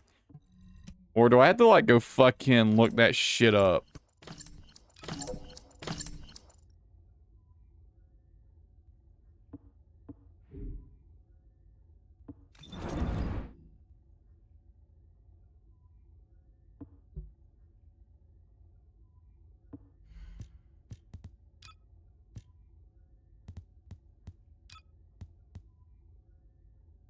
It seems like I have to go look it up.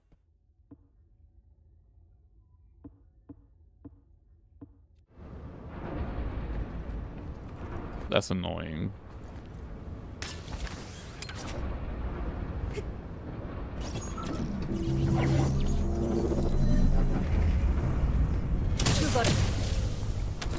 There's really nowhere to see it in game.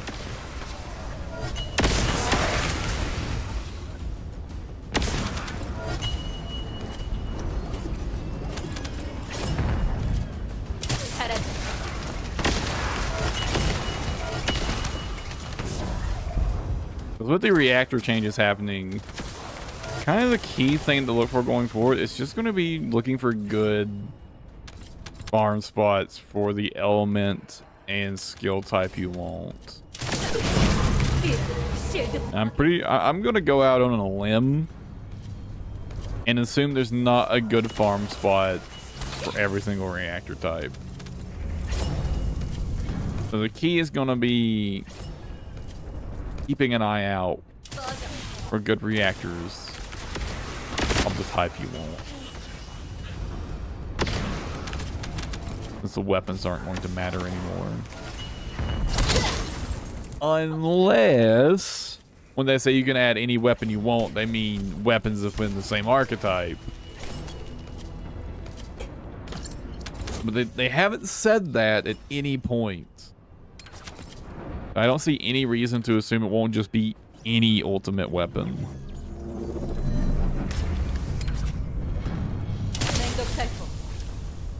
I suppose you could reverse that logic and do it the other way, and that would also be fair. There's no reason to assume you'll be able to put any ultimate weapon on.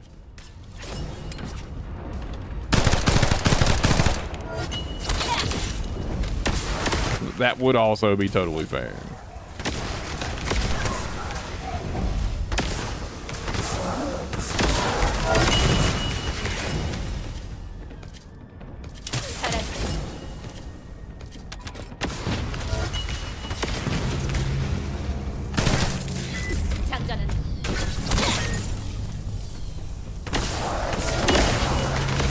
Man, I really wish the enemies here spawned quickly enough that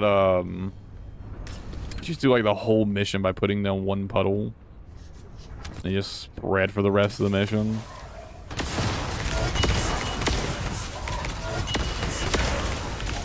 Wouldn't that be nice?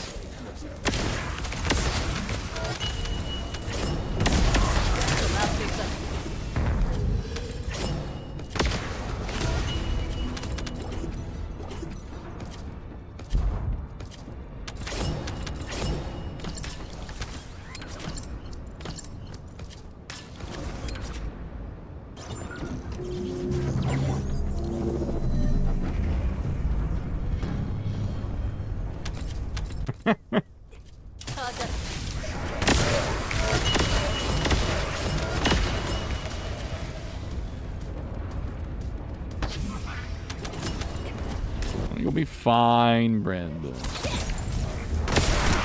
Just be better. Just be better.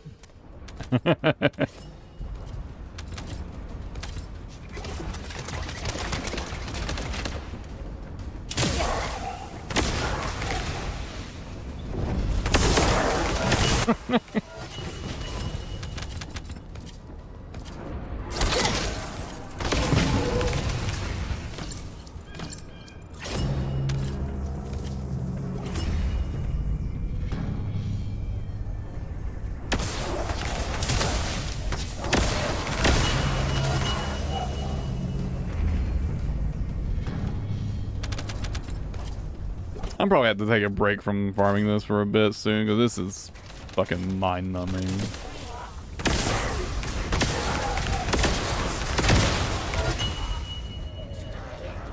I would also like actually get a few catalysts done today. And it's right, it feels like it's gonna take me like 4 hours to get one catalyst. One level up cycle completes.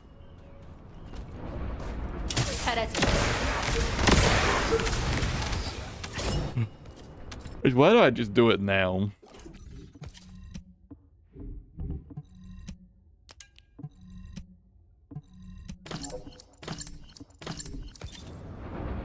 Let's go finish this level up cycle Then I'll farm here a little bit more.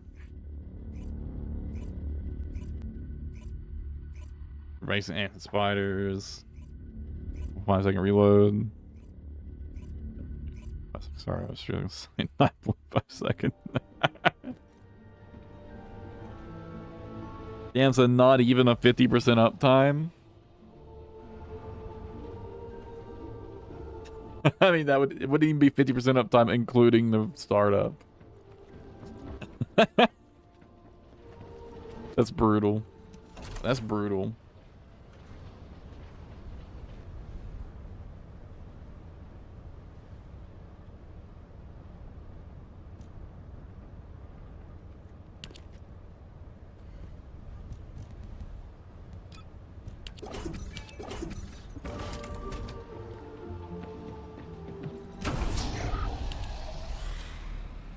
Uh, 186. I mean, but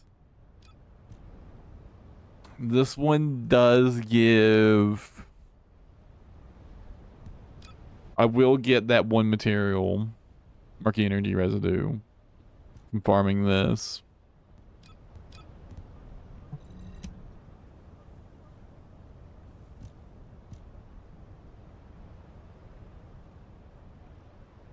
Oh, the XP bonuses are... Oh yeah, the XP bonuses get doubled for 400%, right?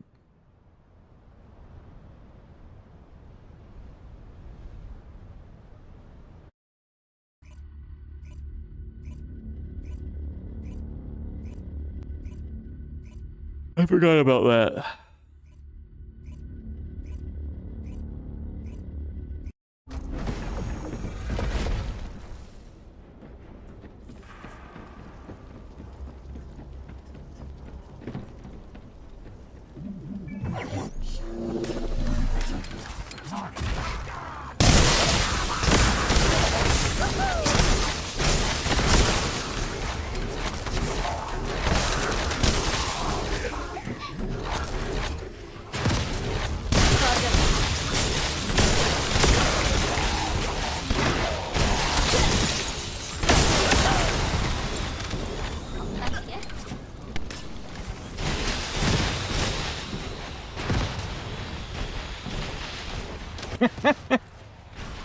They just want you to struggle before you succeed.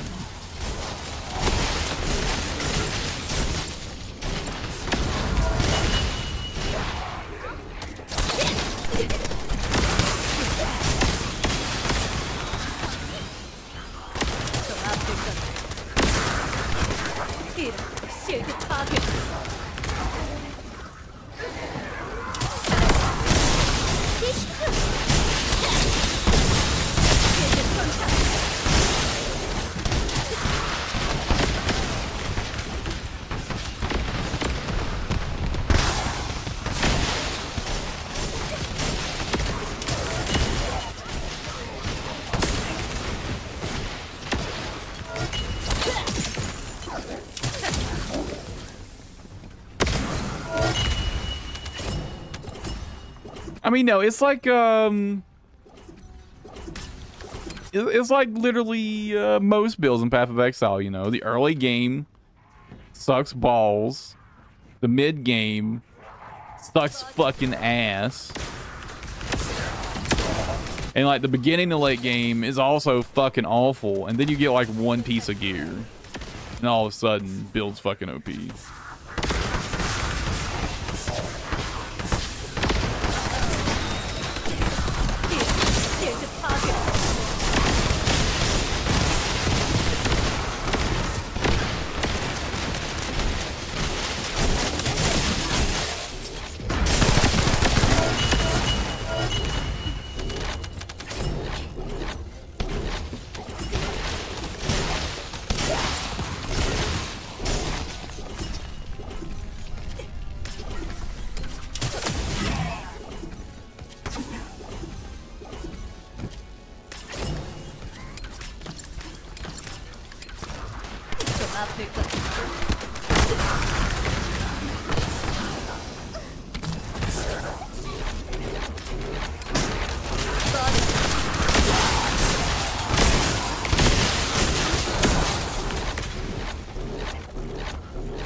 No. I made it. Oh no! I forgot to wait for the cooldown! No.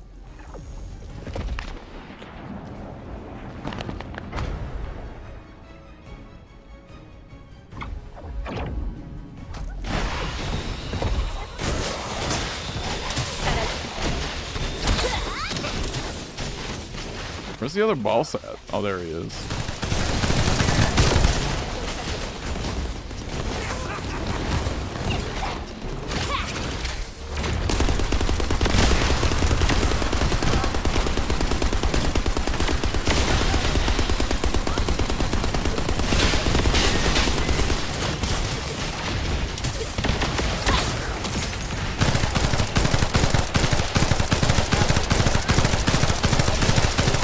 Four weapon slots. Two.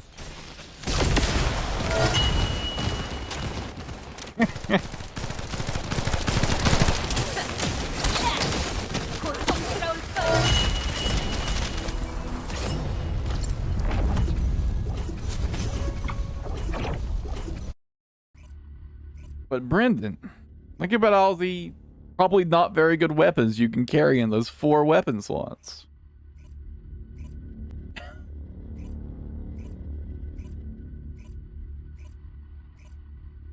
Just a moment.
Oh no, Brendan, that seems pretty good to me.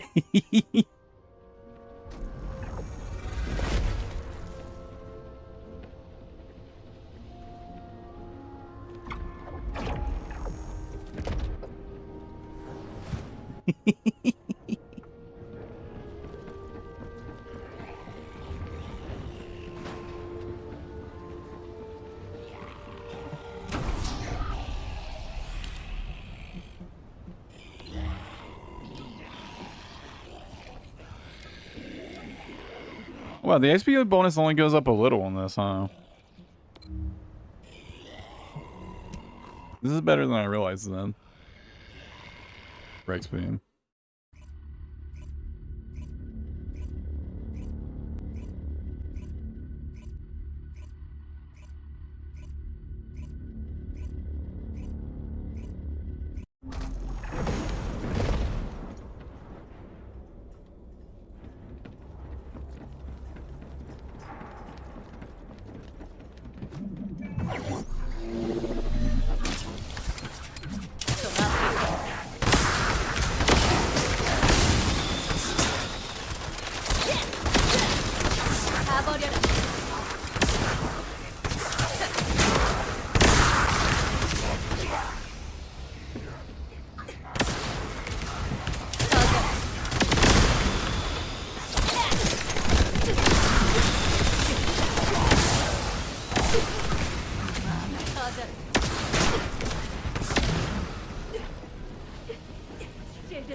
The FGM and the spine driver.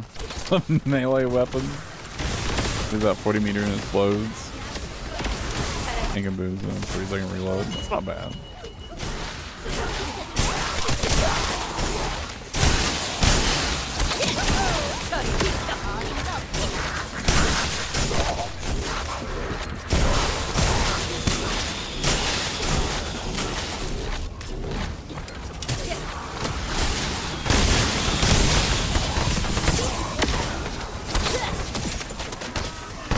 I'm really not sure why I see so many people running non-high voltage builds for these missions. I get the idea. The idea is that, right, you know, high voltage is limited to 3 enemies. Oh my god, is limited to 3. Jesus fucking Christ, is limited to 3 enemies per tick, right? But how often do you run a mission and there's not a fucking contagion freyna? I feel like you're kind of just gutting your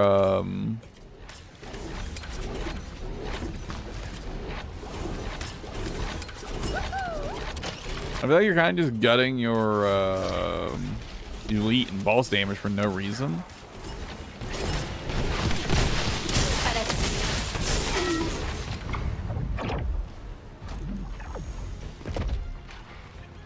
I'm struggling right now. Yeah, you're just like almost always going to have a contagion freyna with you. So, and why is my game chugging so much all of a sudden?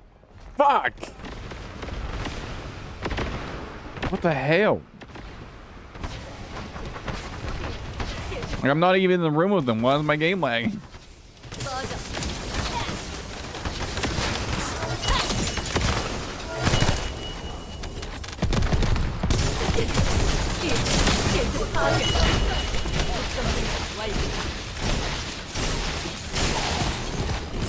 Then this isn't a case of like where Path of Exile, I don't know if it still has this issue, but it used to have an issue where like the sound effects were one of the things that were like really negatively affecting the game performance.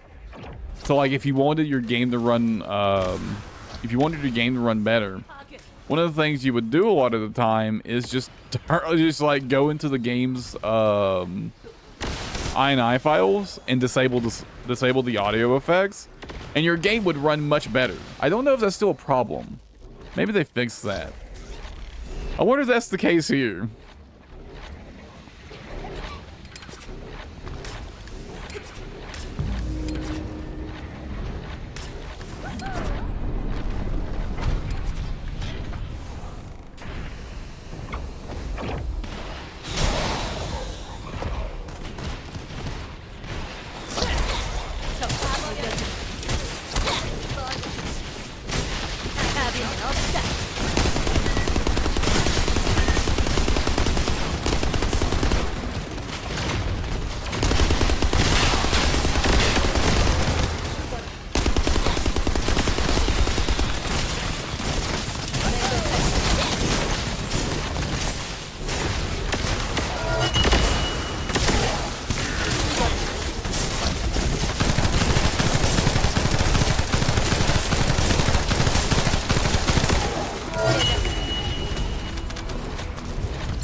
Yeah, I really don't see a reason to just gut your fucking boss damage on Bunny, considering how many people are running Contagion Freyna.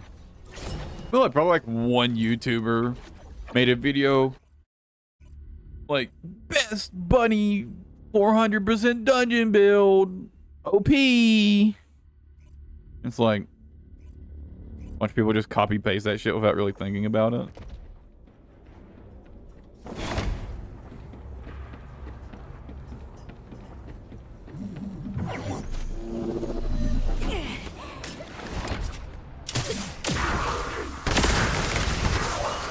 Serious weapon? Yeah, what is it?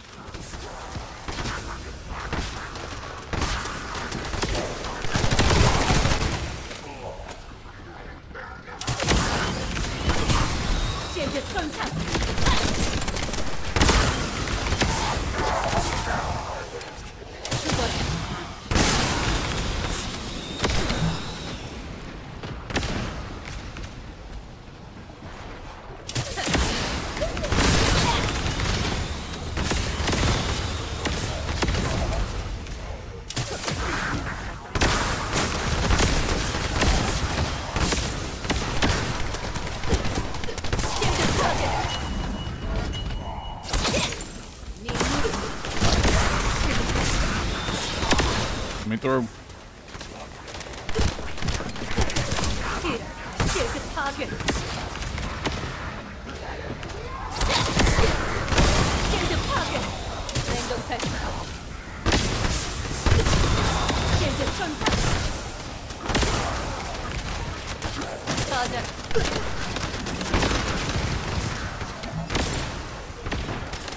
Like, I hope there aren't any bunnies, like, having the delusion that they're competing with, like, Contagion Freyna for damage.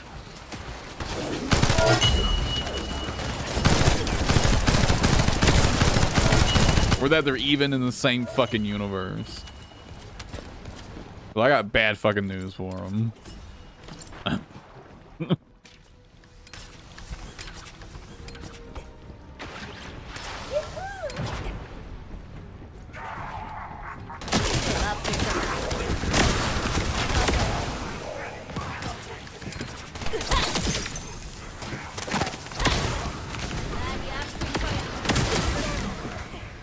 On the AF5 matches the AF14 every way, so choose exclusively 45 degrees. You're left at 45. Right. What do you mean? That sounds sick. I love doing geometry when I'm trying to shoot things. Smile. 사라져.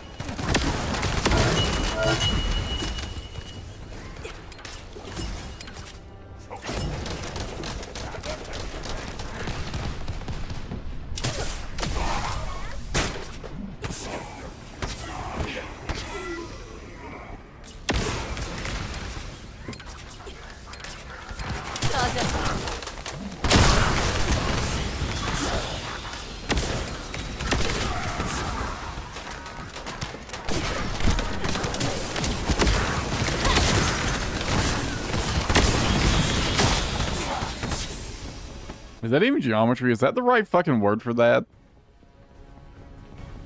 It's not, is it? Whatever, I'm too fucking out of it today.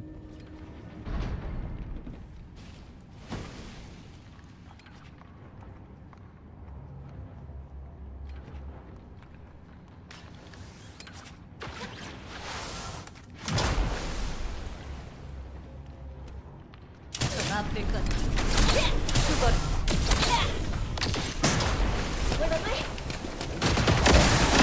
I was gonna say, why is nothing spawning?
I mean, I guess I can kind of see the thought process with a gun like that. Kind of, sort of. And purely in like a game format.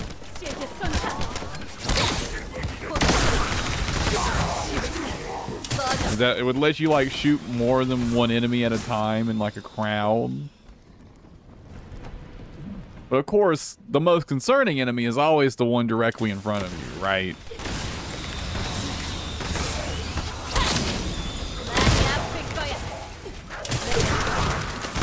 Because if it's directly in front of you, you're probably looking at it because it's walking towards you.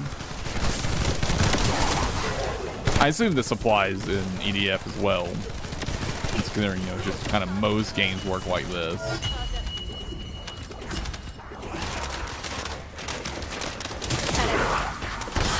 cutting torch. Does 1 DPS for 4 seconds. Nice. Let's go. Huge numbers.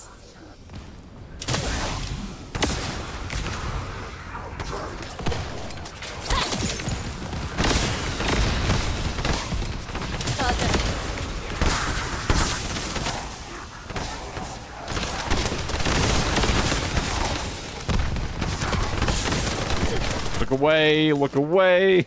My fucking frame rate. No, fuck. Those snipers are rough.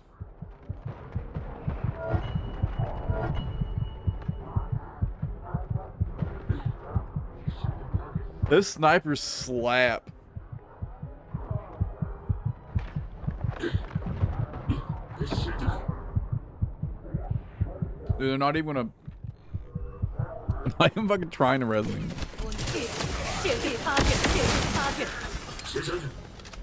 Okay, I thought the Ajax was gonna go get the enemies. No, he was just standing there like a fucking asshole.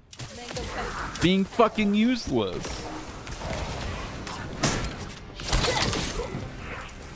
Oh. Well, you know,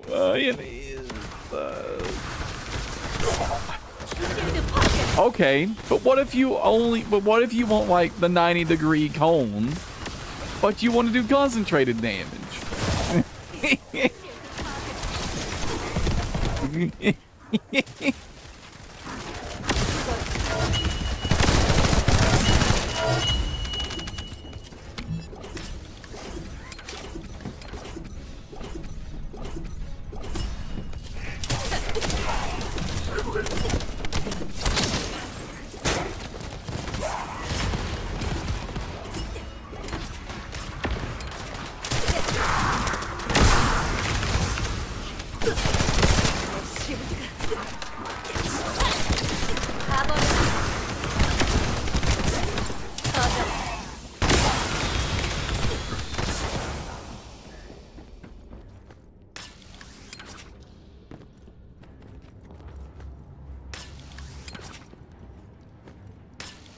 Dude, especially since an Ajax, like, what the fuck else is he doing here anyways? I'm not waiting for them. They're too far behind. I'm not waiting for them.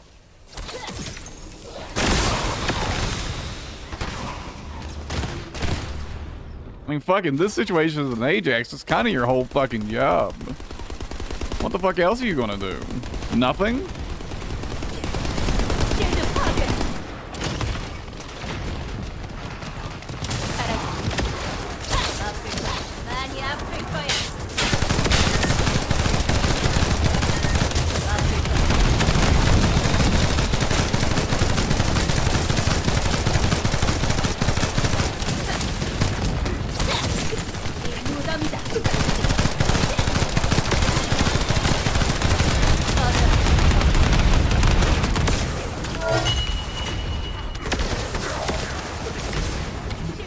Somewhere from the firing point. We're 10 to 11,000. Oh yeah, that sounds pretty fun actually.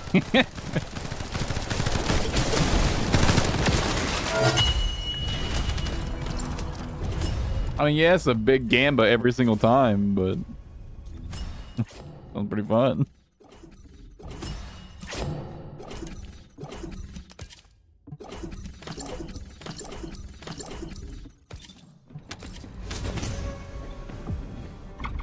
Oh, why did I restart?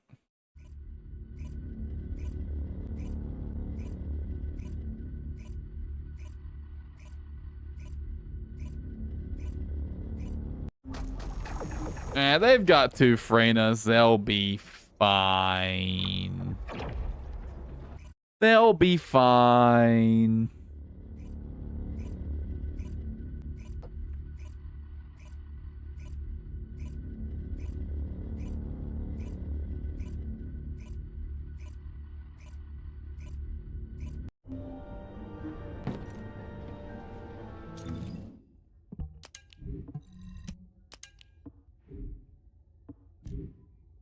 Wait, when did I get so much gold? Wait, do the 400% dungeons actually get pretty good gold?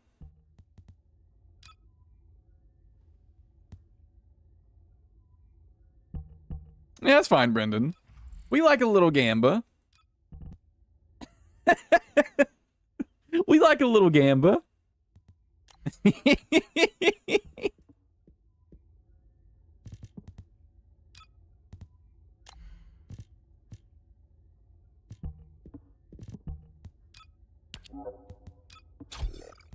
I just noticed that.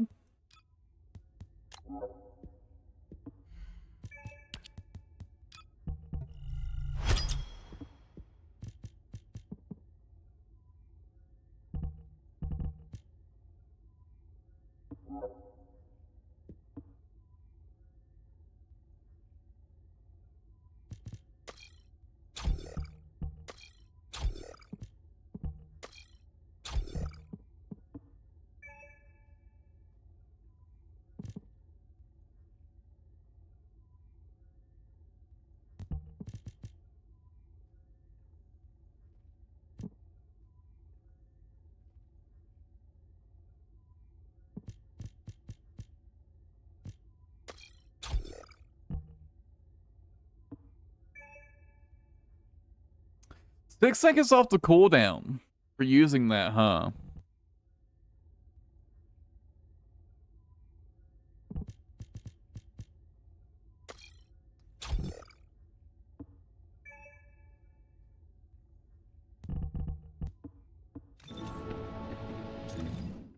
That's pretty huge, actually.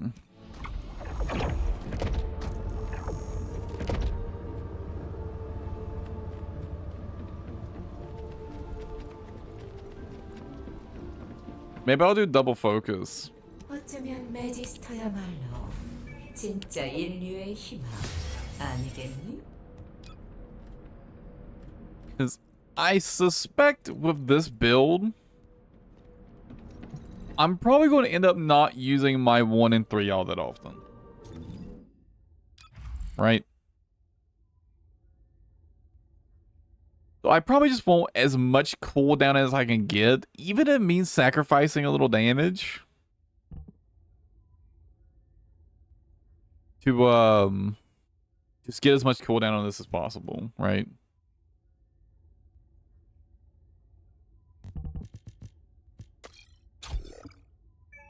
Yeah, 28-second cooldown.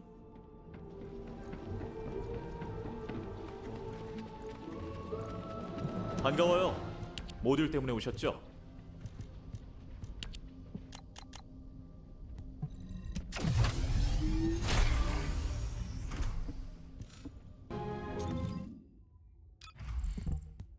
That said, not using Toxic Master and using Focus on Toxic instead actually ends up costing quite a bit of damage. Probably more than it's worth.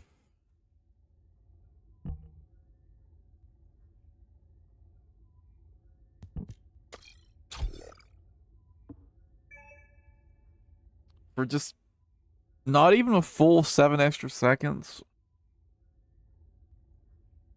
I mean, 28 to 35 is not a huge difference. I do think it's worth using Focus on Tech over either of the other tech mods, though. Well, I guess it would be either Tech Specialist or Focus on Tech, right? Yeah.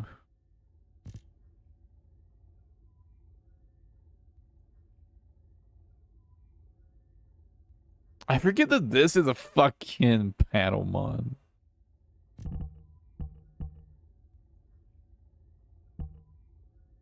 Yeah, like, I could definitely gain some more by using Tech Specialist, but I don't think it'll be enough to make a difference. It wouldn't be enough to matter by any means. I'm actually not sure if this is enough to matter, realistically.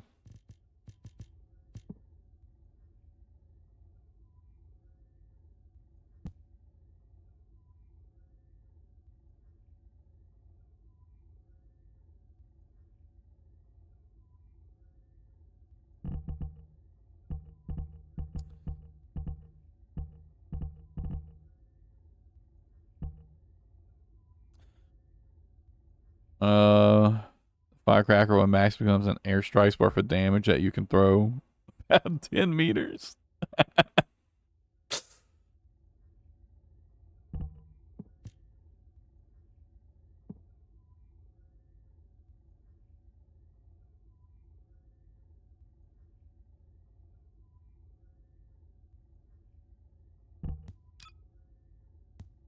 Well, the good thing is it looks like I'm only going to need one more catalyst on the build.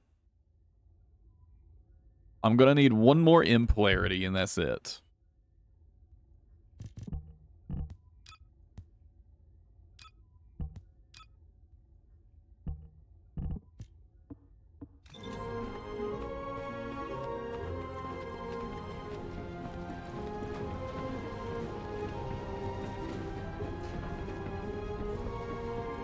Right? Am I doing my math right there? I've got... Oh, wait, no. No. Fuck.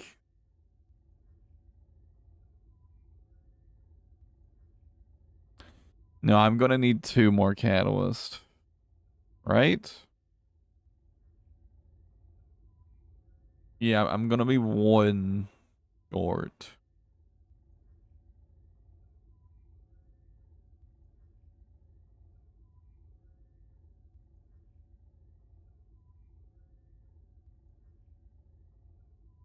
Damn, that's annoying.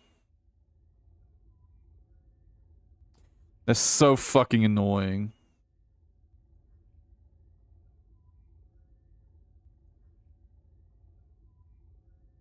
Nothing happened. It's just a build I won't.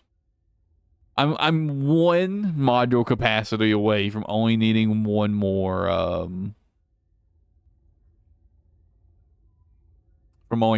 catalyst. Instead, I'm gonna need 2 more catalysts.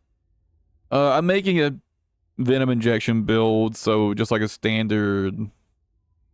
It's just like a standard shield build with cooldown and cost reduction.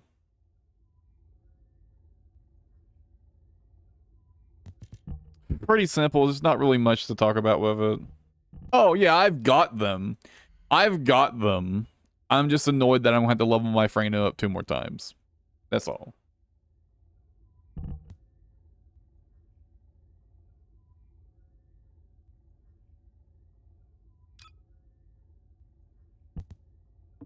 Especially since I still have other things I want to farm.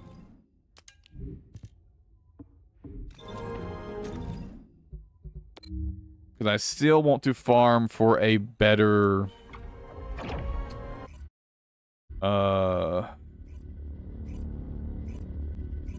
I can look at your build. I don't mind. Post it in the Discord.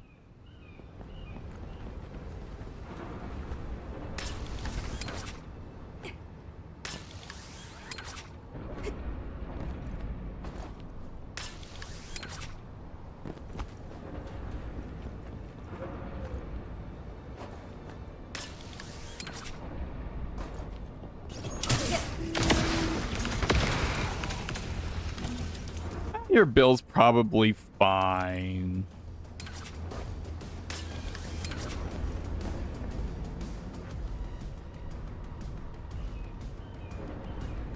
I mean, I've seen some real fucking awful dog shit, so...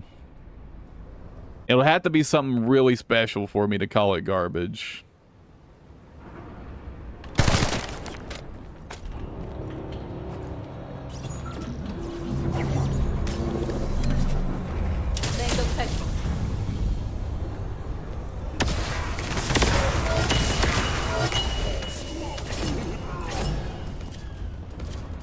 I mean, a squishy bunny build is fine depending on what you're using it for.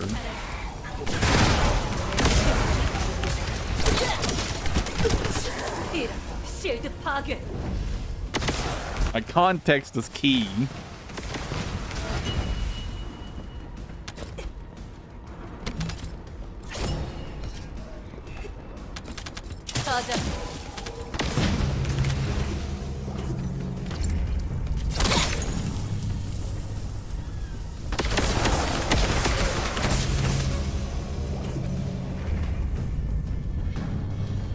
I mean, you don't really need much for a Lepic build for your weapon.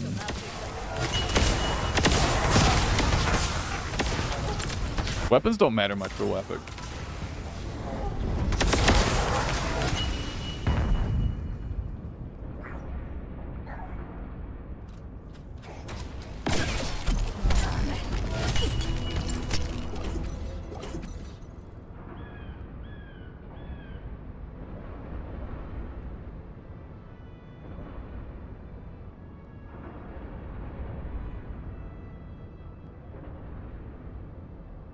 Just in general. Because there's only a few mods that matter on Lepic.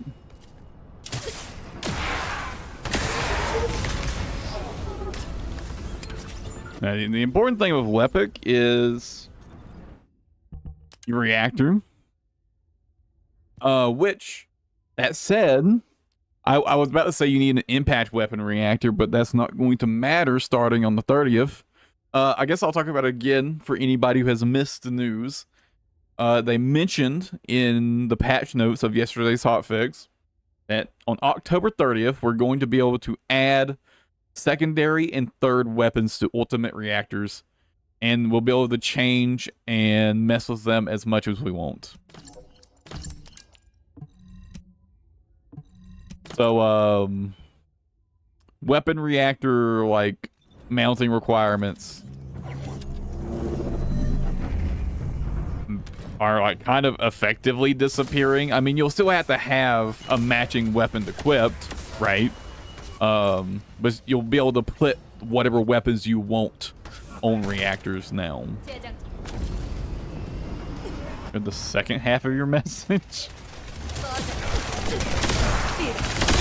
YouTube's kind of fucking picky, so it might have auto-filtered, Brendan. And there's nothing I can do about it. It's not settings that are in my control. It's something that YouTube just does. And there's nothing I can do about it. At least to my knowledge, there's nothing I can do about it.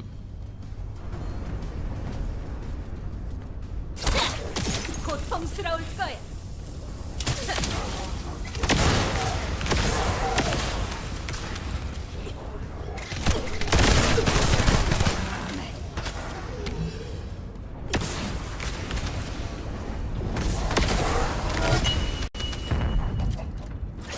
But yeah, dealing with reactors is becoming much, much better starting October 30th. Thank God.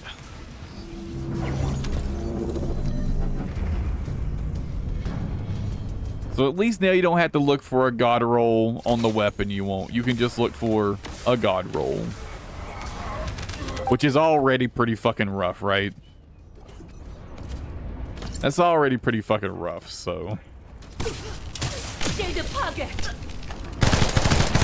But hey, weapons won't be such a big deal anymore. It's an improvement. Hopefully we get more improvements.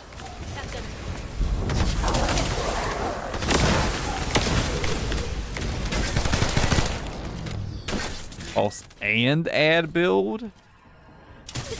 It's for both?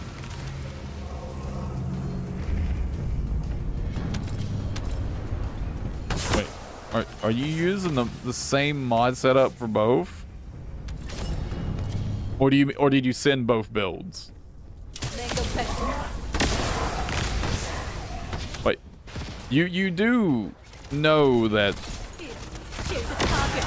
Venom injection is a shield build mod, right? You've got to build shields for it.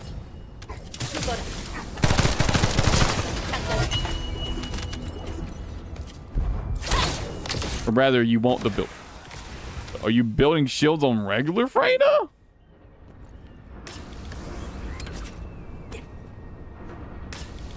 On like contagion freyna? No fucking way.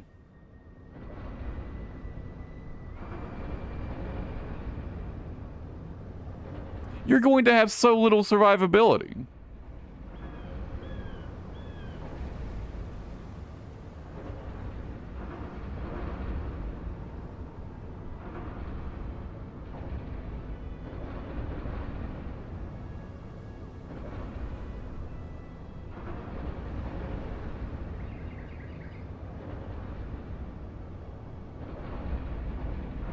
gonna be honest, Dangerous Ambush not worth it in my opinion. Energy Collection is actually not bad for the freyna build. And I'll tell you why I think Dangerous Ambush isn't worth it. So you're running a oh, you're not running full cooldown. So are you planning to just save your ult for when the boss gets downed? But if not, there's no reason to run Dangerous Ambush.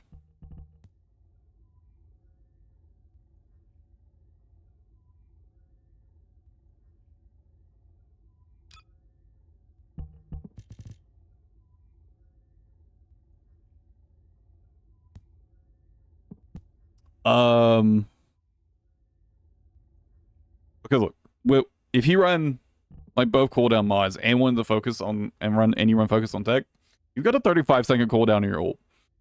And you just spam this on a 35-second cooldown. And the reason I say in this situation why Dangerous Ambush isn't worth running is pretty much every time, like if you're ulting off cooldown, it's going to be pretty rare you actually get to use Dangerous Ambush, right?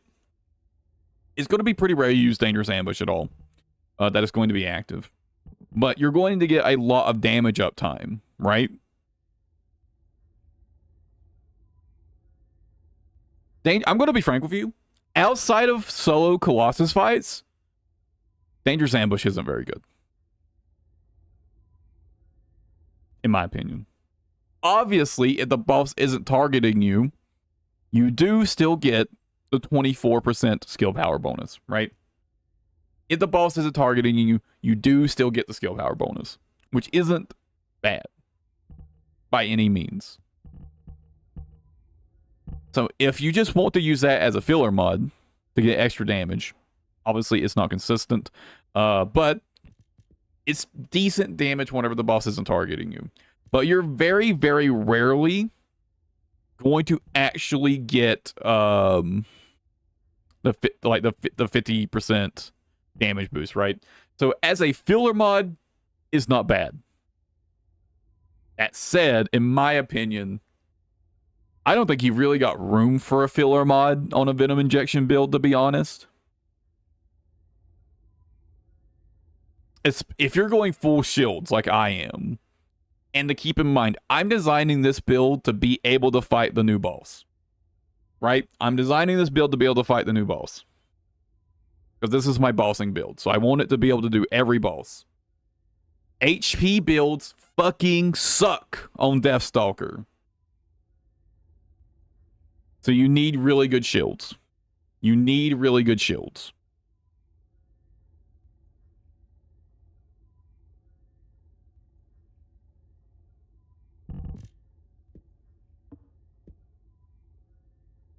Right?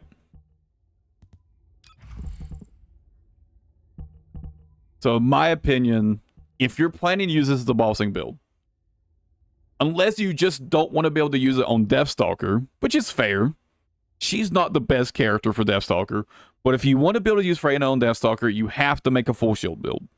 You just have to, right? Or you're just going to fucking die over and over and over and over and over. So you're kind of minimum investing 4 mod slots in the shields at this point into survivability. Bare minimum. Technically, you could go for 5. I don't think it's worth it, though. Since you're regenerating 5% of shields per second.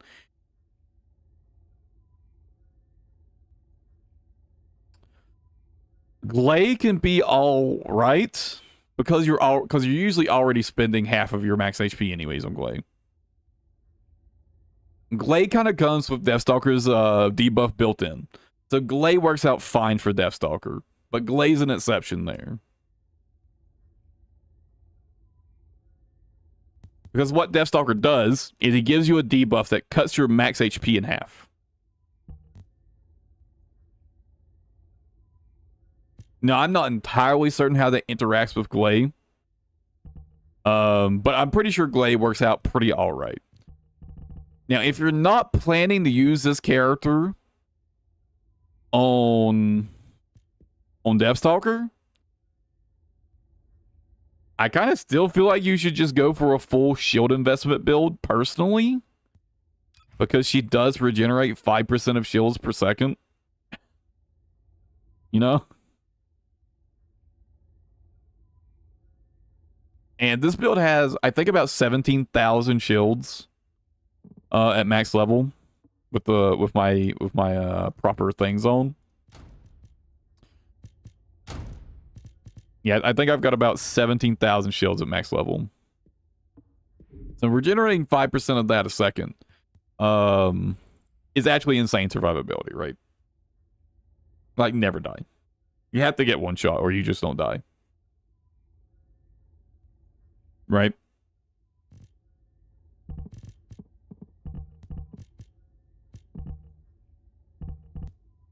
Kind of, I think the only thing up for consideration here is focus on tech.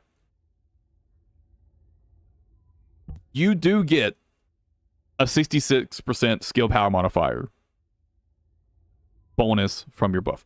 Also, there's another reason why it's worth running overwhelming shields. This means your buffs from Toxic Sense are always maxed. They're always maxed. Always.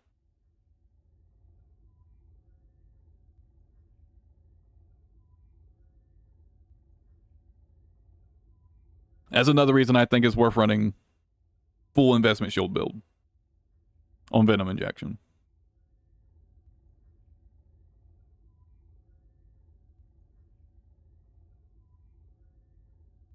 It's really, really good, Isaac. I think you really, really, really want a overwhelming shield on this build. Always. Since it does max out your buffs.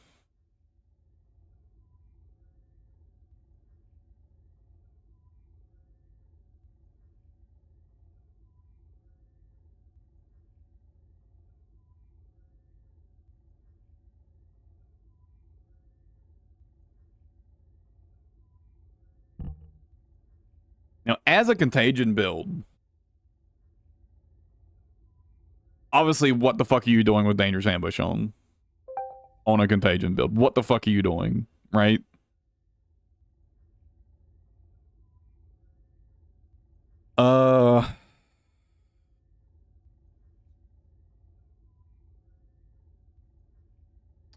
Seems, okay, the strength in first shot is questionable.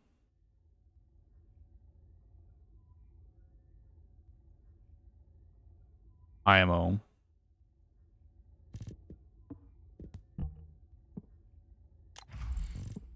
I think you're way better off using special sight or even a weak point expansion.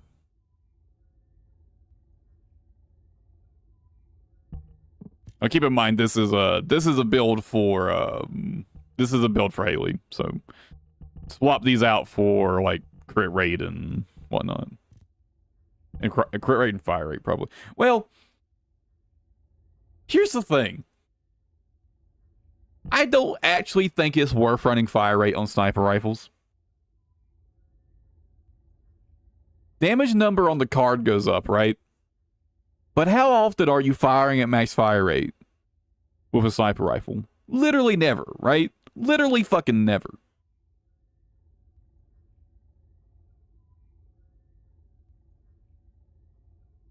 I don't think fire rate up is worth it on sniper rifles.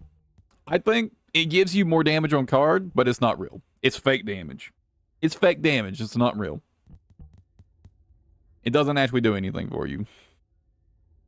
Especially on Afterglow Sword, which already has like a pretty decent fire rate. I think you're wasting your time with it. I think you should replace that. Luckily, you haven't like put a thing on for it yet, so you're like you can still change that. You know, as to what to replace it with, maybe mag capacity. Mag capacity means you reload less often, therefore you do more DPS. Mag capacity solid.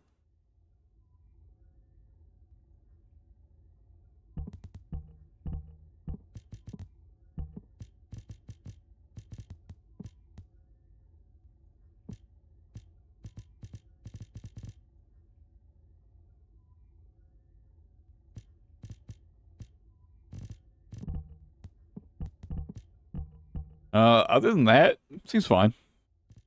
I do think you're better off with Special Sight or Weak Point Expansion than Strength and First Bullet, in my opinion. Unless this is like a fucking... Unless you're doing like a fucking... Even then, I think Weak Point Expansion would be better.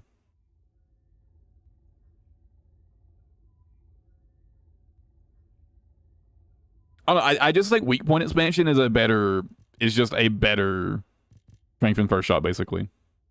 In my opinion. I think if you want the burst damage on a long cooldown like this, I think weak point expansion is just better. Because weak point damage is a multiplier. If you want consistent damage, I think Special Sight is better. I would test the numbers on that. Actually, are they the same polarity? They are the same polarity. You could just test it. It's the same polarity. Just try them both out and see which one you like more. Same as Special Sight. You can use any which of the three. Yeah, just try it out and see which one you like better. I do think you're going to get more bang for your buck out of weak point expansion, though.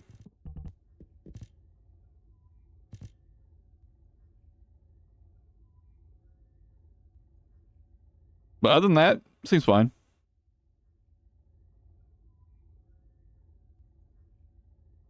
I'm not sure if Fatal Critical is the best option anymore, though, actually. Hold on. Wouldn't one of the new mods possibly be better? I don't think I have it. I don't think I've got it yet. There is a new crit mod. Yeah. I don't have it yet, though. It's charge intensive. It gives you firearm attack and critical hit damage. I don't know what the numbers on this are. This might be better than that mod. I'm not sure. I don't know what the numbers on this are off the top of my head. But if you can get it, I would check and see if the numbers are better. This is a combine only mod. So you have to gamba to get it. So it's just pure luck whether or not you get it or not. But if you can get it, double check the numbers on those and see if it's better. Yeah. Oh no, Isaac, your luck. You're fucked, Isaac. Isaac, you're fucked. You're never getting it. You're never getting it. Well, scrap that, Isaac. Yeah, you've got your best choice for you. It may not be the best choice for everybody else. But if you're RNG, you're never getting that mod anyways. So, you know.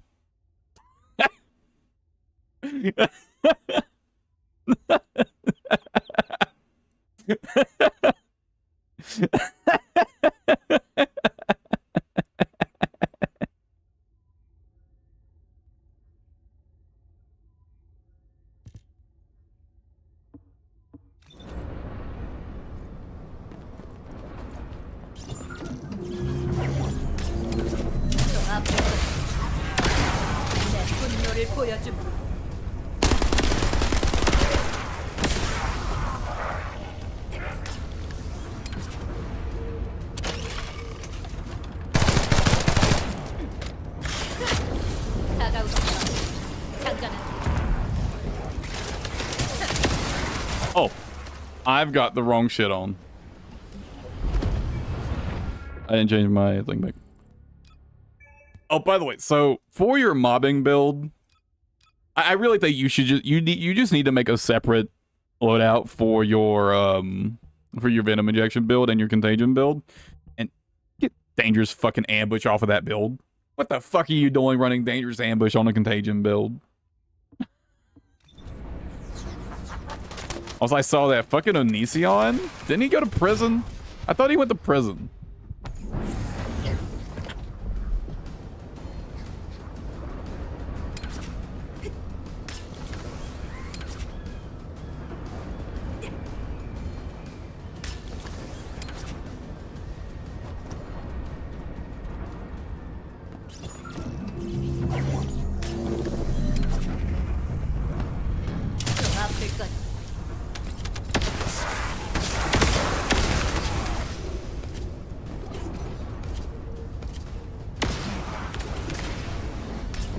I didn't really like follow his whole situation. I've vaguely heard. I've heard of it like tangentially, but I've never paid much attention to him. I think I saw like his shit once. I was like, man, this guy's fucking cringe, and never paid attention to him again.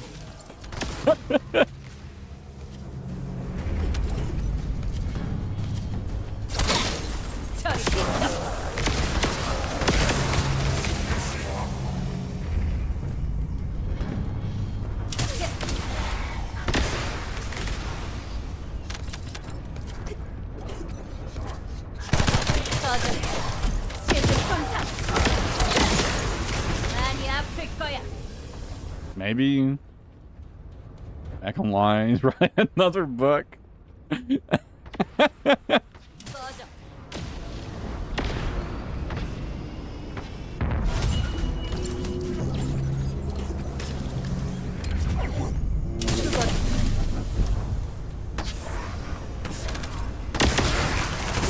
Now that said, I do want to talk about one thing with your build, Isaac. Energy collection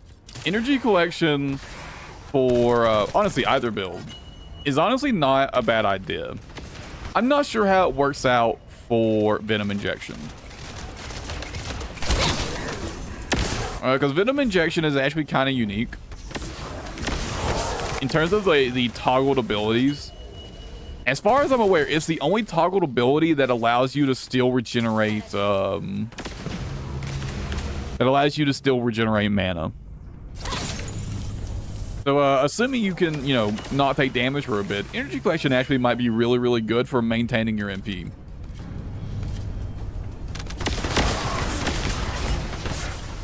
I'm aware of stacks, Isaac. I'm aware of stacks. I'm talking about specifically for maintaining Venom injection. On my build, I've got MP collector thrown on because it's all I can fit without putting another catalyst on this build. And I don't have MP problems anyway, so I'm just not that worried about it.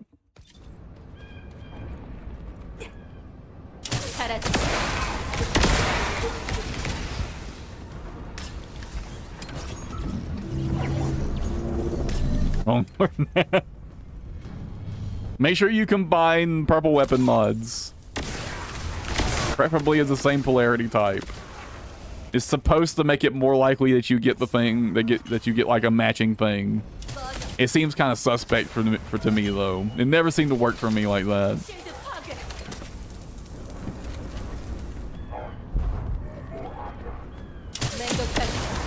You do, but Isaac, you got to do everything you can to raise your chances since it's you. So, heavy weapon mods that are what was it? Impolarity? I think it was an impolarity mod. Make sure you combine heavy weapon impolarity mods. Let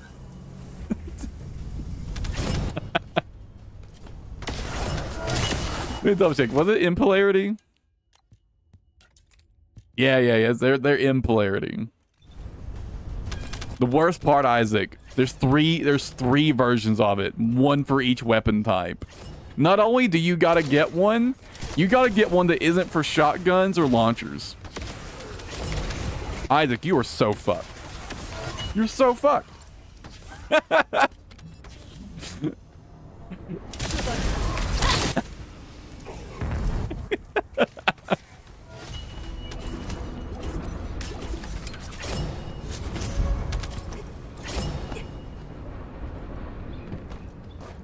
Is it out for you? I believe you at this point. Your fucking luck is something else.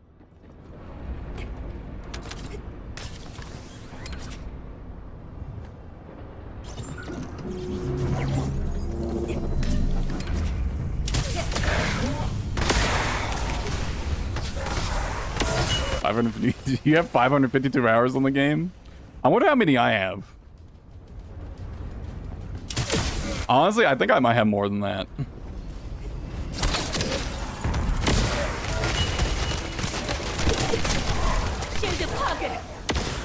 Hold on, let me check Steam real quick. How much playtime do I have on this game at this point?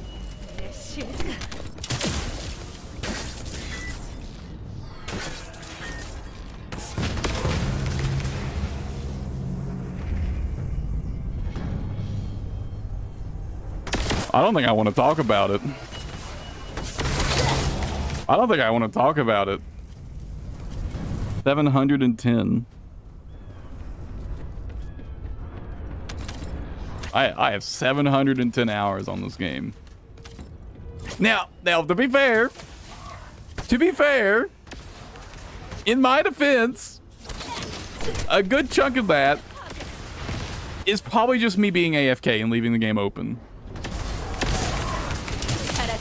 Probably like at least 30 hours is just me being AFK with the game open. Probably.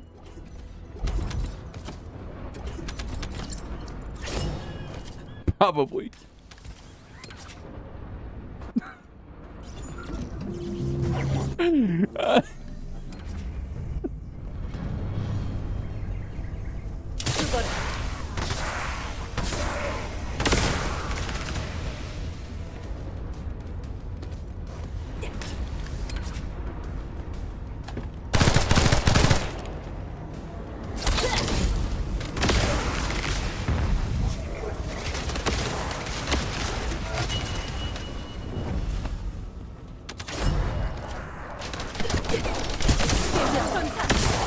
North of the 100 south of 800. I mean, yeah, pretty much dead on. 7 to 10, I'm dead in the middle. But I do actually think a good like 20, 30 hours is probably just me being AFK. Not me.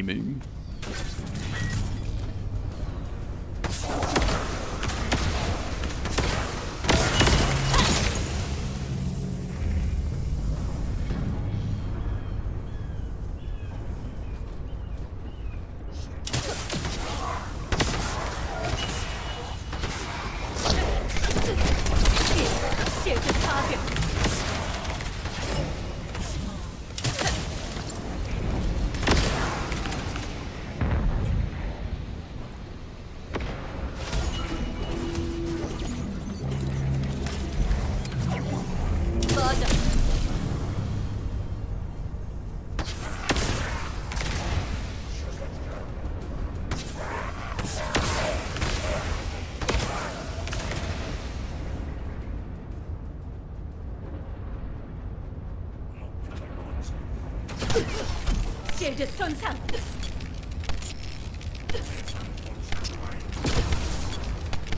Oh. I kinda thought everything would die there.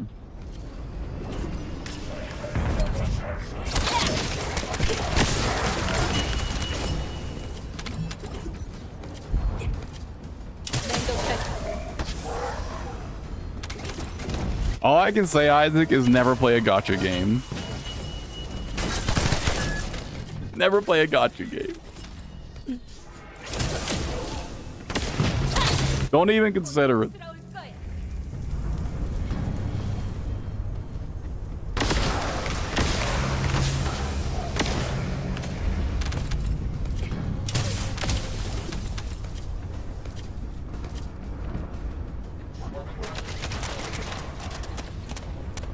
We're down a Reaper's Creek. Oh, what?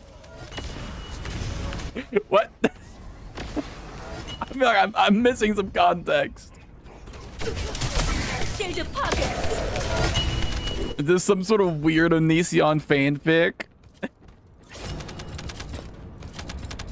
What?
novel he published? Well, he just wrote like a fiction novel about himself. Is that what I'm getting here? That's wild. Did he really just write a fiction novel with himself as like the main character?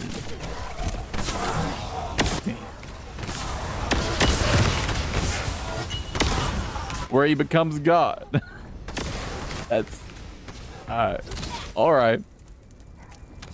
All right. All right.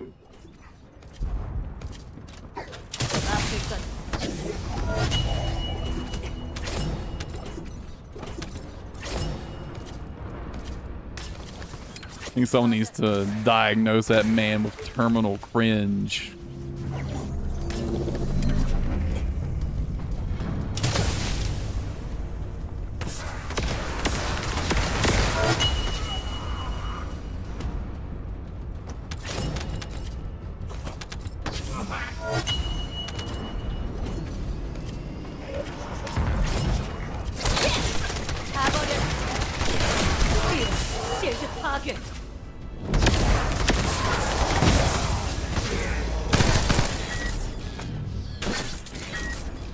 So I swear, I think someday in the near future, we're gonna see fucking advertisements for like, have you or a loved one been diagnosed with terminal cringe due to TikTok exposure? Call this number to get your to submit your claim today.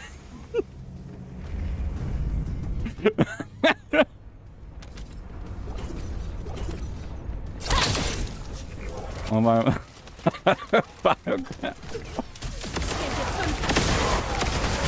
Okay.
But what? Huh? That took a turn. That took a turn. At the last bit right there.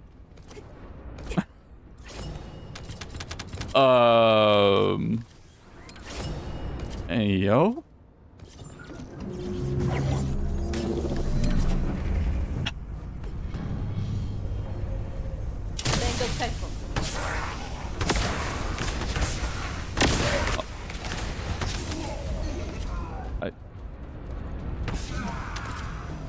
Okay, I mean, that's better than what I thought. Based on everything else I heard, I assumed you were talking about, you know, it was referring to his own sister.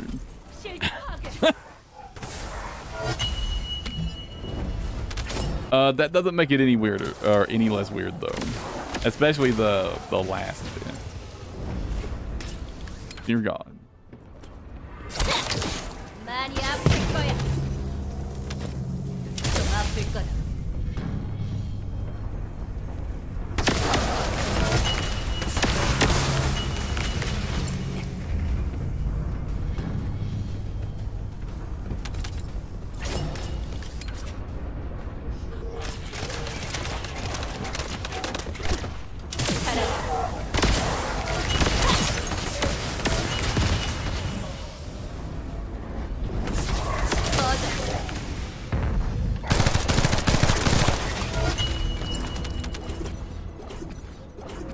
Okay.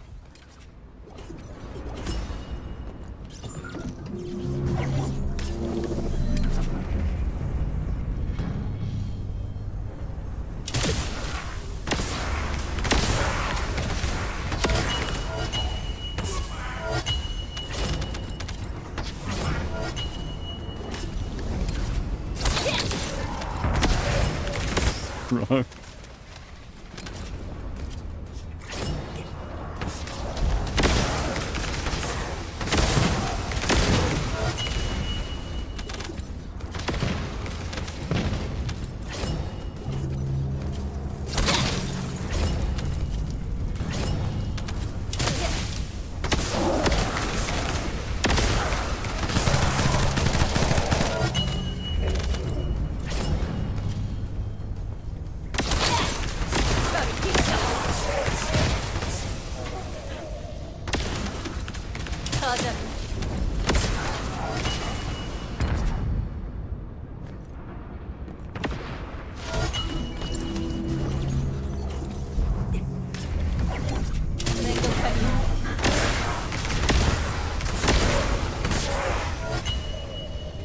That's not gonna reach the guy that spawns up top.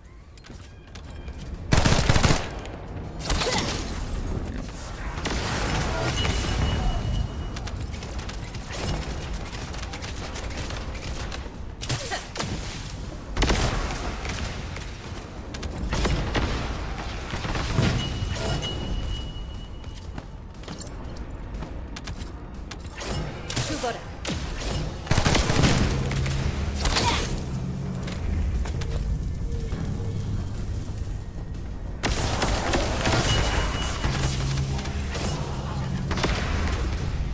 Oh man, is it really so hard for people to keep their like weird degeneracy like within the within like the fucking realm of normalcy? If that makes sense. Like, why can't you just be a normal weirdo? Why do you gotta be a fucking why you gotta be extra fucking crazy? Dinosaur human hybrid made by aliens. Oh shit.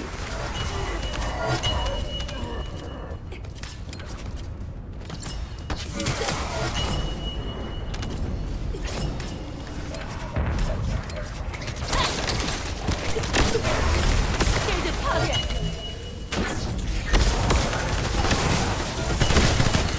장전.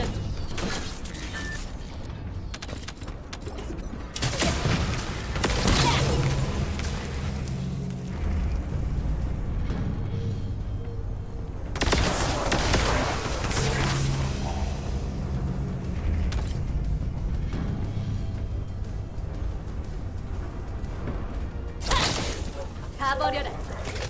냉동탄.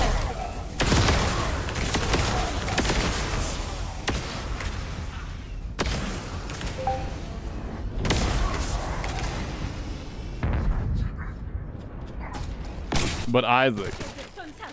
is that the sniper rifle charge intensive? I see you've got a charge intensive, but is it the sniper rifle one? You may not be done yet, Isaac.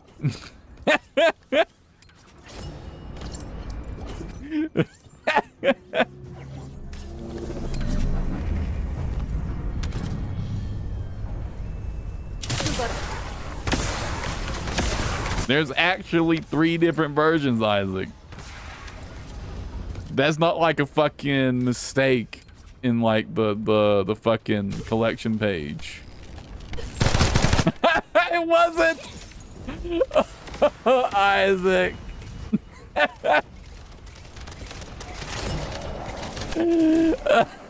I had a feeling. I just knew it. I just fucking knew it.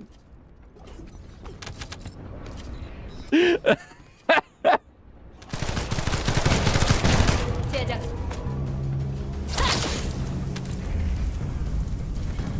Oh.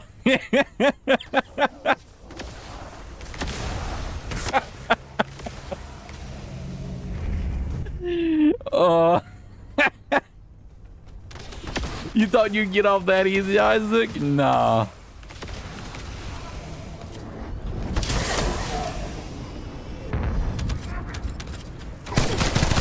실드 파괴. You see, Isaac, while you were combining, I fucking emailed the devs and I told them to rig your account Give them charge intensive, but don't give them the one for sniper rifles.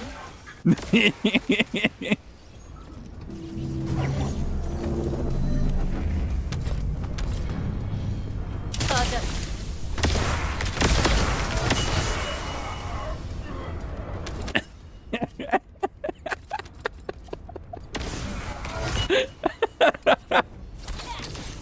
많이 아플 거야. Oh man. Oh.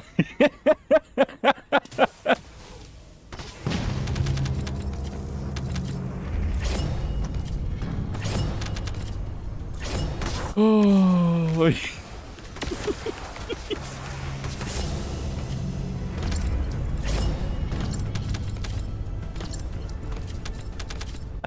It's hard to laugh at your misfortunes, Isaac, but it's so damn funny.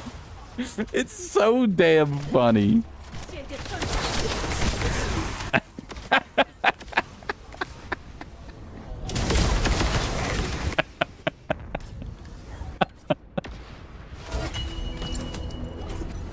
Holy.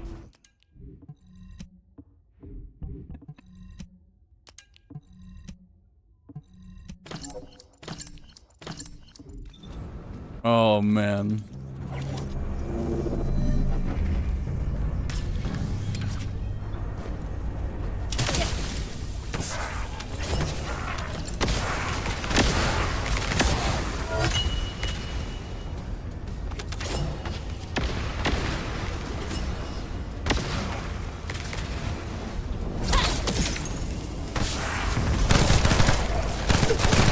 내 실드가. 꺼져.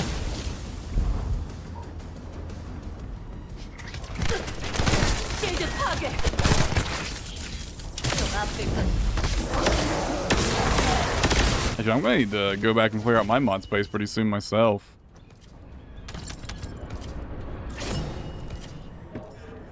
맹독할.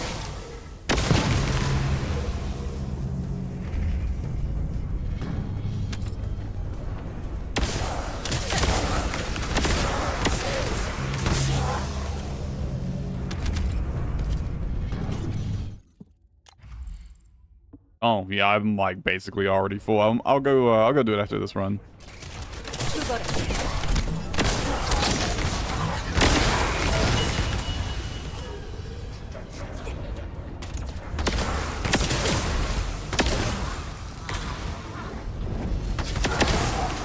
Maybe I can get lucky and finally get my power weapon charge intensives.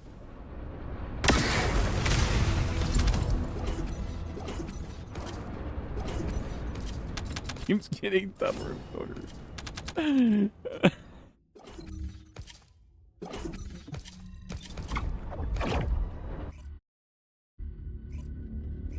What the fuck?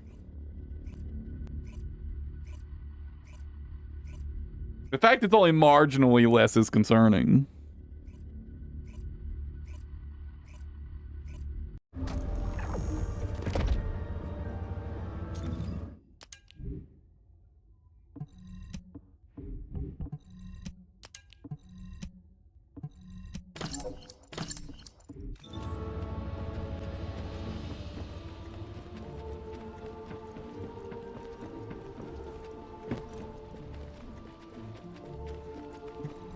모듈이 다 똑같다면 제가 필요 없겠죠? Let's just go and dismantle all these.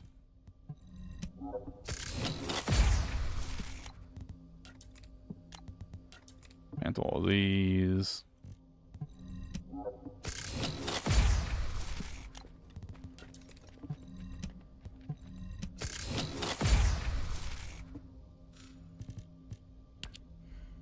All right. I want M power weapons.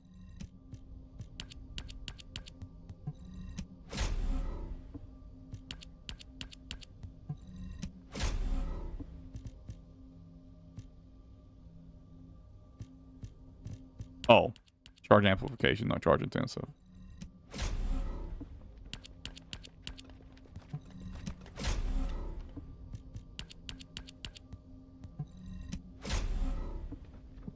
And I guess I'll just do all power weapon ones now.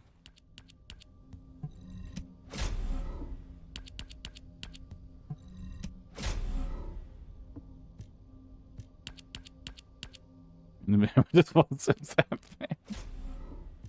I mean, what little I've seen of him, he does seem to be a massive fucking narcissist, so...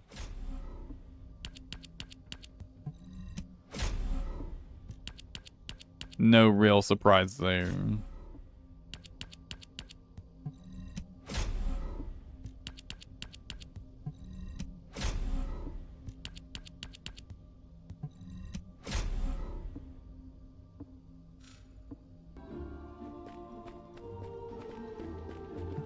모듈 연구소에 오신 걸 환영합니다. Mantle arrest.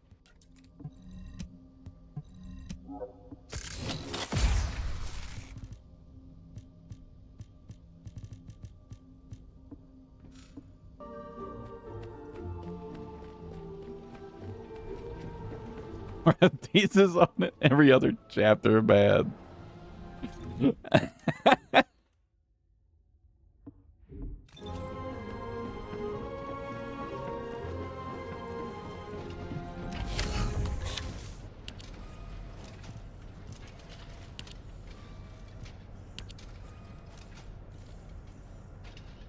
Okay, so the movement speed penalty goes down. The chill resistance per stack on this goes up.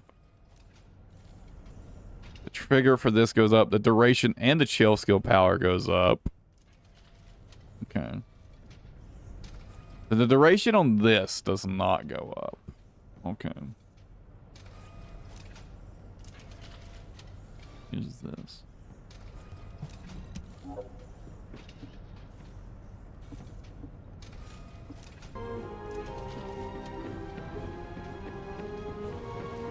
Well, considering that, let's take a bit of a break from farming. And, oh, take a break for a bit from farming for sensors and do some XP grinding. We came back anyways.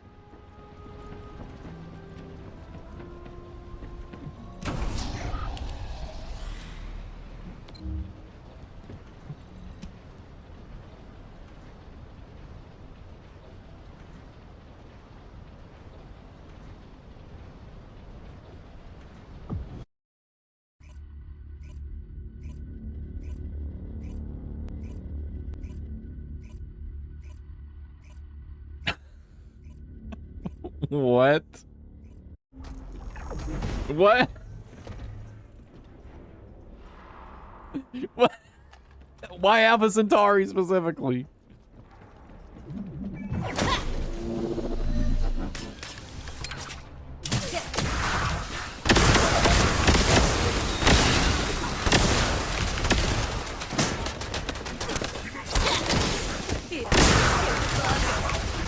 Hey, wait, what the fuck do they mean Alpha Centauri?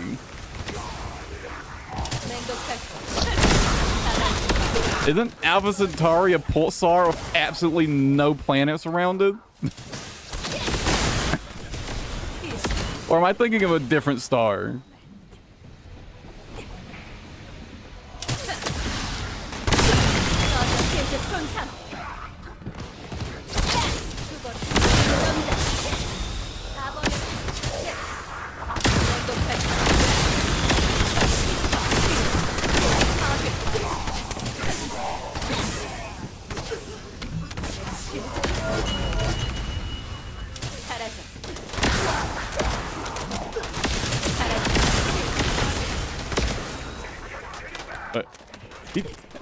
What?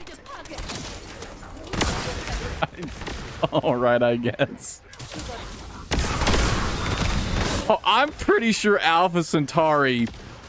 I'm pretty sure that's a neutron star. With big old fucking jets and everything.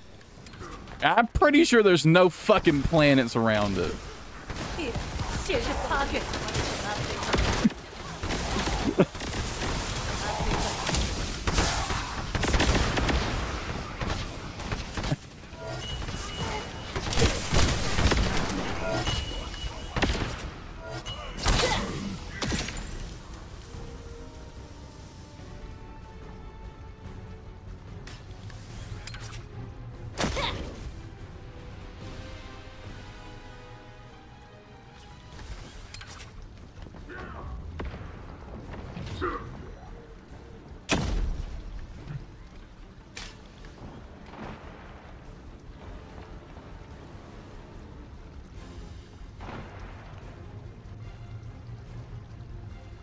There are planets in Alpha Centauri, actually.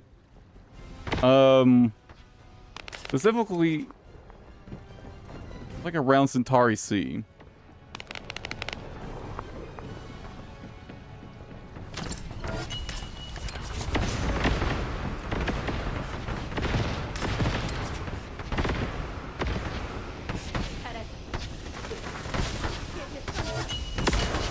꺼져.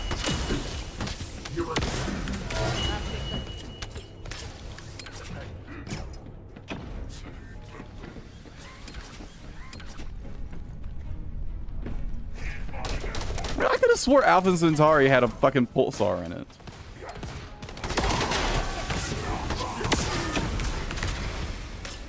I was definitely thinking of a different star system then.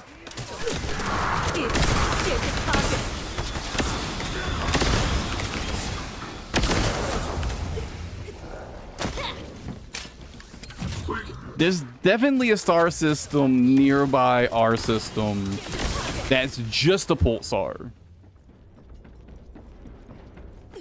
It's just a pulsar. So it's hardly a star system as much as it's just a fucking star floating out in space. What system am I thinking of?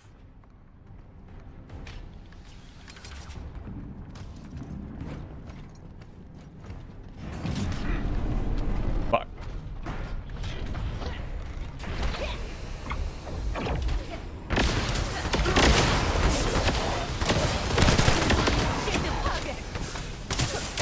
I can't remember. There's a system somewhere nearby.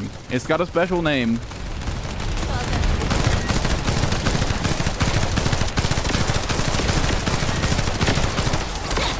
I can't remember what the fuck it is, but there's a system nearby of a special name that's...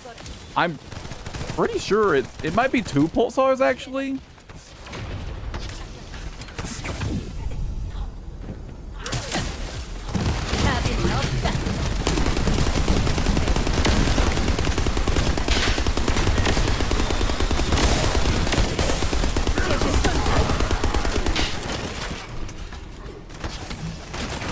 I'm so lightly of animals. What? What? You're putting too much thought into it, Brendan. You're putting more thought into it than he did, most likely.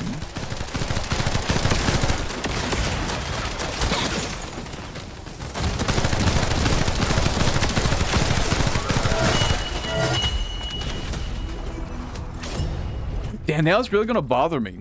What was the star system I was thinking of?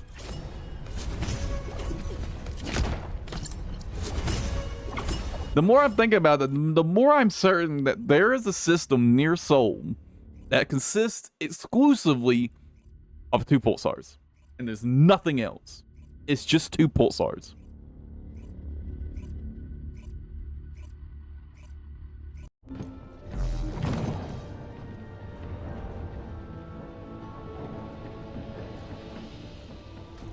Probably just too sober for this.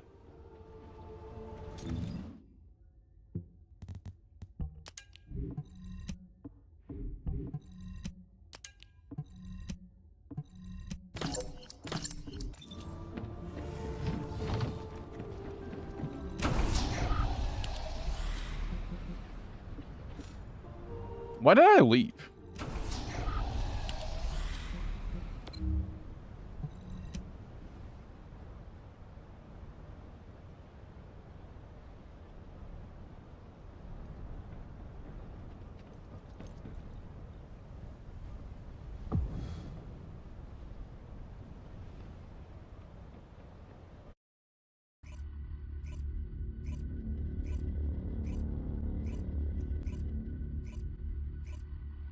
Also, I'm gonna be honest. Even though there is an inhabitable star in planet in Alpha Centauri, I doubt he actually knew. I seriously doubt he actually knew that. to be honest.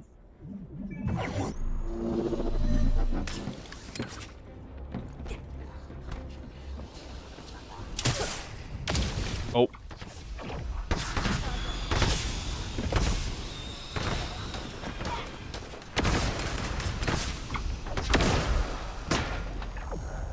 I'll get there eventually.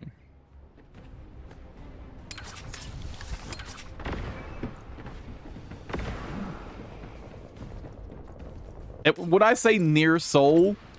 I mean within like 200 to 300 light years. I don't know if you would consider that near. Near the solar system.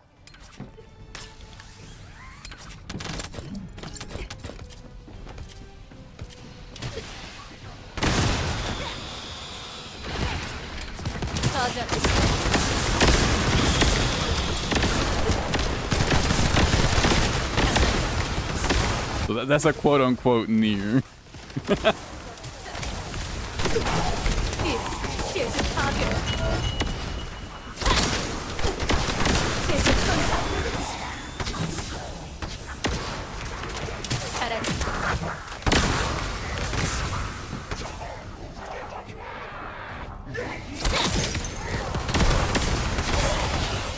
Bolts Taylor.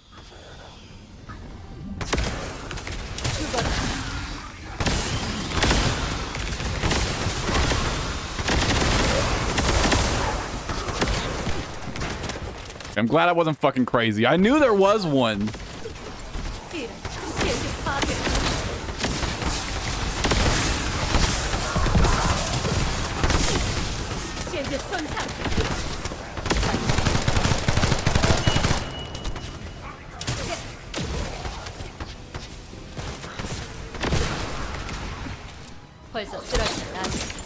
Wait, why did the other two freynas leave?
Yeah, Avatar is a triple star system. It does also have a planet in the inhabitable zone, which is, I assume, why he picked that system in particular, other than it just being really close to our system.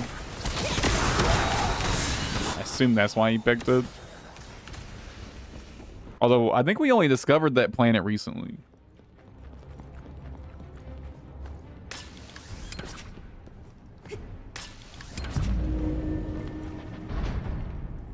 This person's too far away.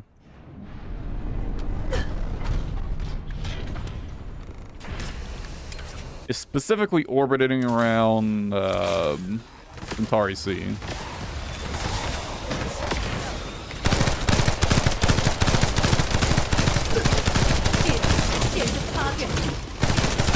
Hold on.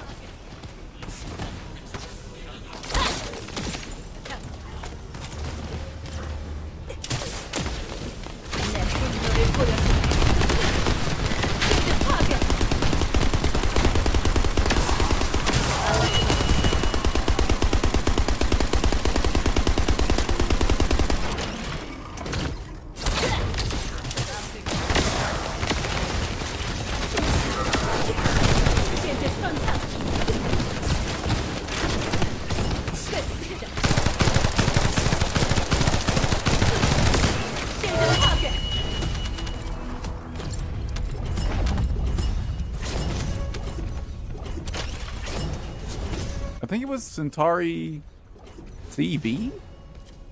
It was the second planet, right? I don't think it was the first planet. Closest planet. I think it's CB. Let me look it back up. I think it said it was the second planet.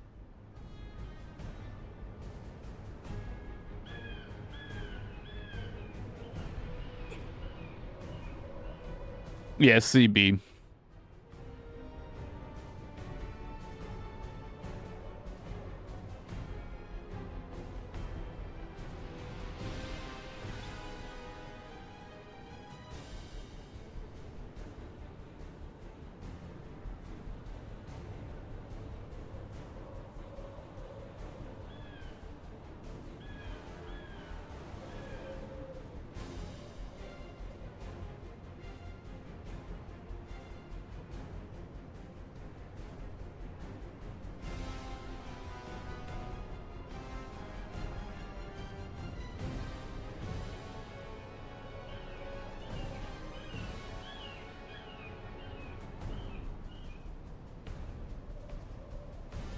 That's such a weird word to me. Pleiadians? Ugh. Ugh. I hate that word. Pleiadians? Ugh. I hate it.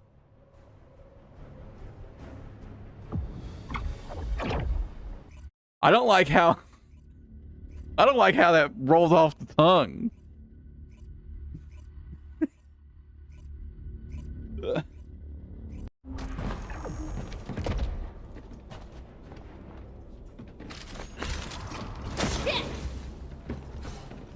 The Boba weirder than you think. Oh no.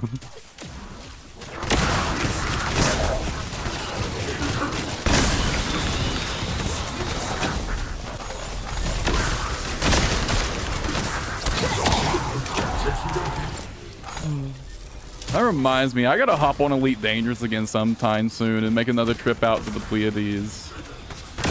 And see if the Thargoids there have changed their behavior at all yet. Or if they're still passive. Shield 파괴.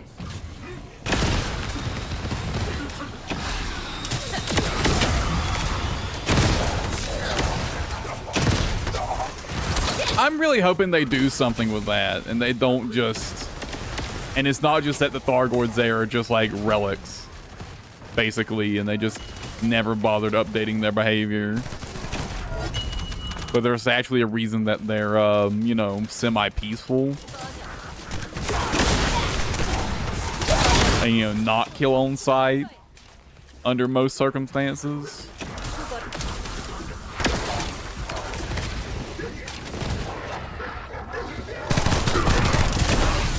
You know, unless you have any of their shit.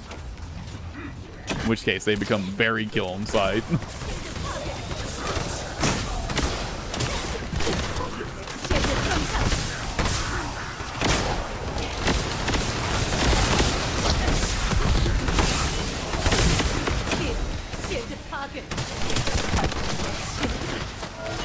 I mean, to be fair, carrying around Thargoid parts does, you know, to them, it's like carrying around parts of their dead bodies.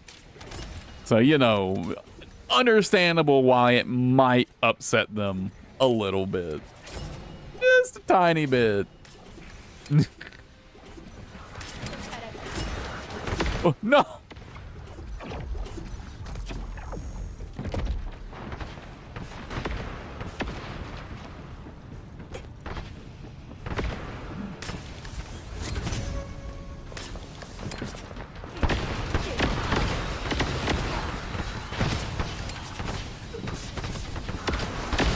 Well, there was a book. It used to be, I think, at some point considered canon, and it got scrapped from canon at some point, where there were like multiple Thargoid factions. One of which being much more war focused than the other, They wanted war. They're the evil faction, quote unquote. You know what I mean?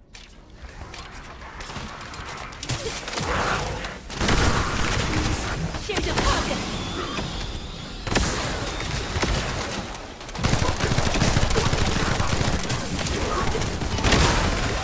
Because I would really like to see the Thargoid stuff get expanded and like, fuck it, let's get involved in a Thargoid civil war. Let's fucking do it. And then we could borrow some Thargoid tech, and that could be cool. Yeah, warmongering. Yeah, that's the word I was looking for. That's the word I was looking for.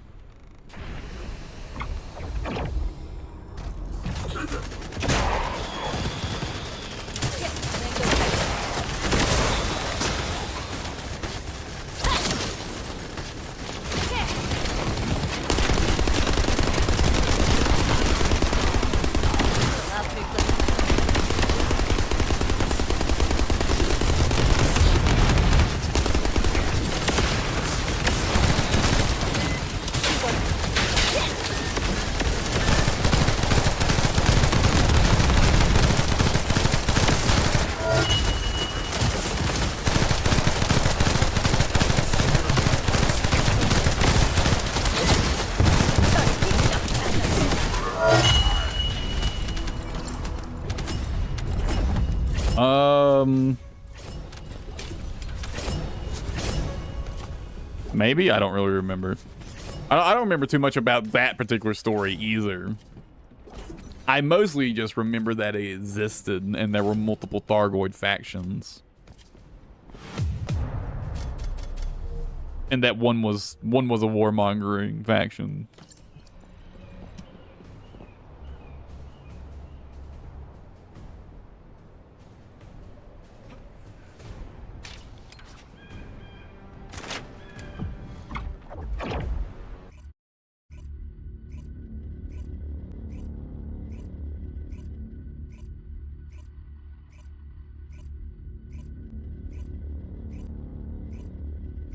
It won't help, but you don't get more.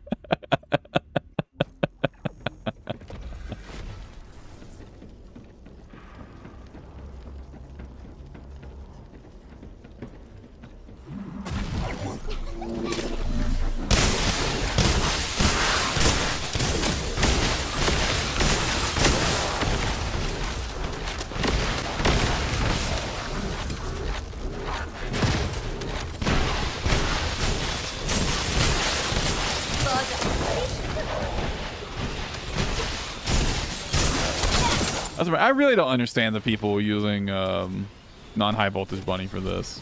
Unless you're running it solo. If you're running it solo, it makes sense. But I feel like you're running in multiplayer, you could just safely assume you're going to have an ultimate freyna. And at that point, why not just have more elite and boss damage?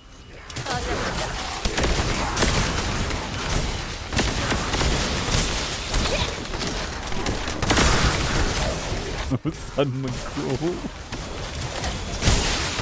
I just feel like it's a huge waste.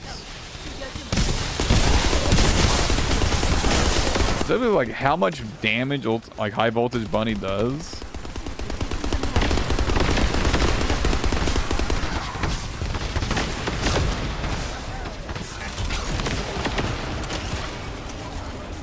And like, given you can safely assume that there's a there's a fucking contagion freyna on your team.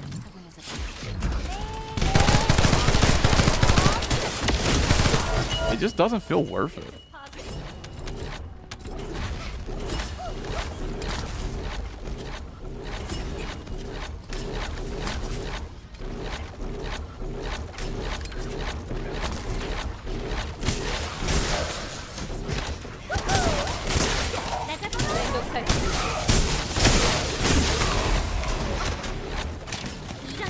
I mean, I kind of appreciate it because it lets me be kind of lazy on these transitory areas.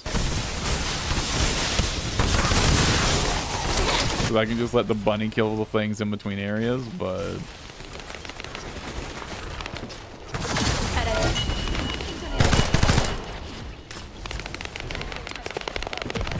Oh, I should go pick up that murky energy residue in a weeks.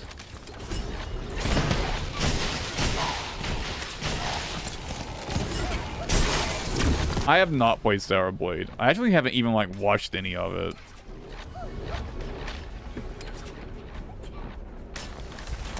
I was planning to watch a playthrough, but I never got around to it, and I kind of just forgot about it, to be honest.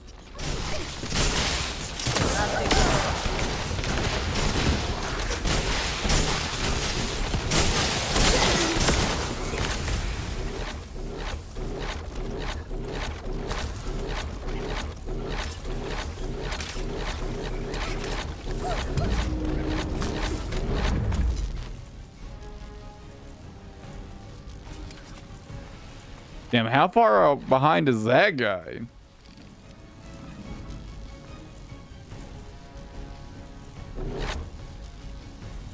Oh shit. I didn't even mean to step off. I just fell off. Fuck. I just didn't want to wait for the other guy.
Shame.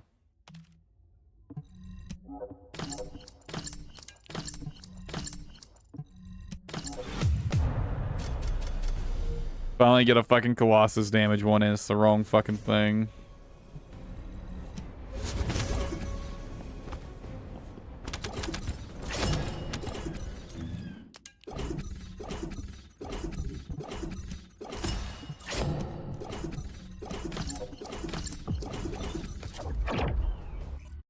Oh, why do you ask though, Brendan?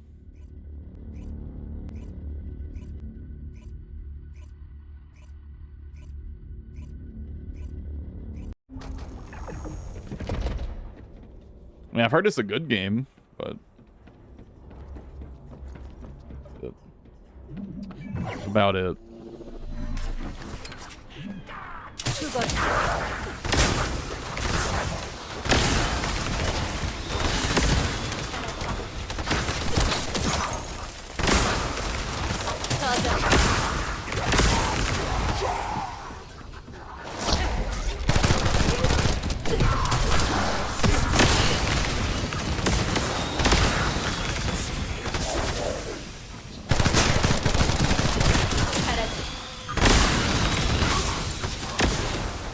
Although I do question how much the reviews for that game are swayed by certain aspects.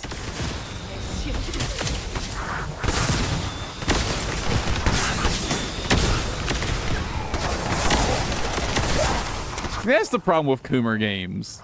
You can never tell how much of a review is like, is the game just actually good? And how much of it is someone being fucking hoarding? I mean, I've heard it's very fun, so you know. I haven't really heard anything bad about the game, aside from games journalists, and their opinions don't matter anyways.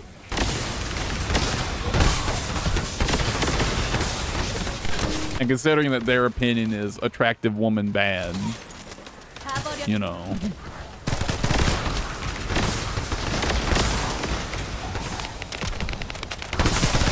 Game chugs so hard in this section.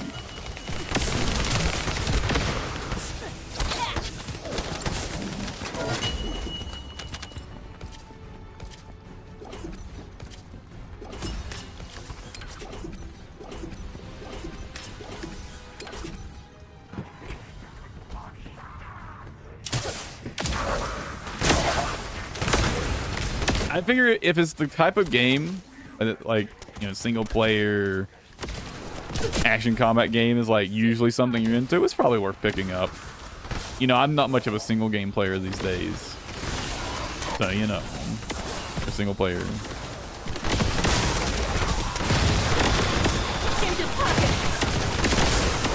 I say that despite the fact in most of these games I play mostly solo, but for some reason I don't really like playing single player games. I mean, I guess it's just having the option to play with my friends is the big thing. More so than the multiplayer itself is being able to play with my friends.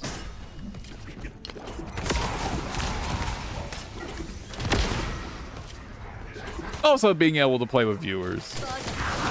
As a streamer, being able to play with viewers is always, you know, it's always a plus.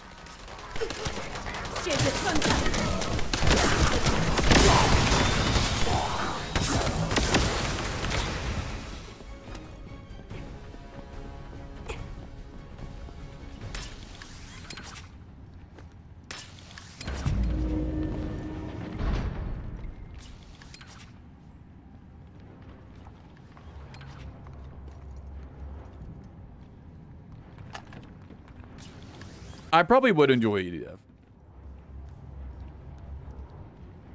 Where's the last person? I don't even fucking see him, so let's go, boys.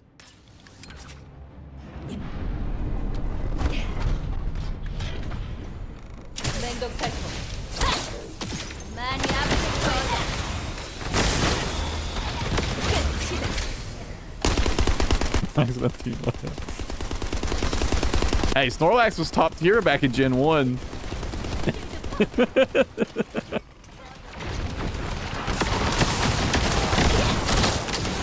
think Snorlax was also good for like a very brief duration in like Gen 6.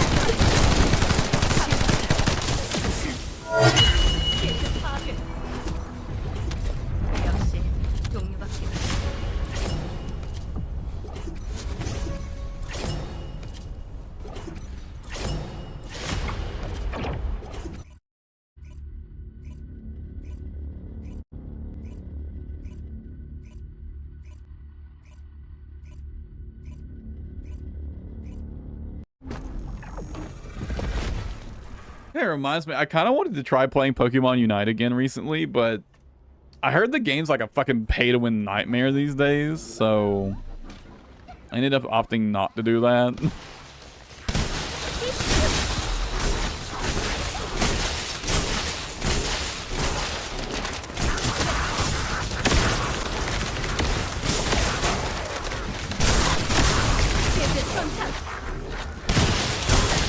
This is gonna sound like the biggest ego thing ever, but I stopped playing that game because I was just shitting on everybody I played against.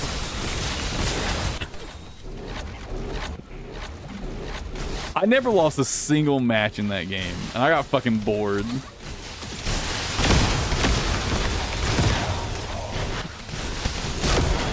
I don't know. I don't remember the Pokemon I was playing was like fucking top tier or something, but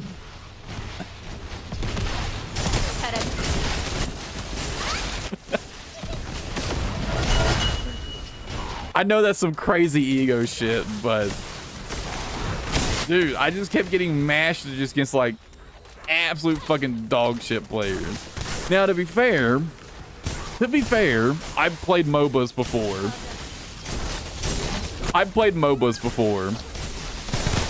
Right? So I have like experience in the genre, and I suspect most people playing the game had no MOBA experience at all, and no idea what the fuck to do.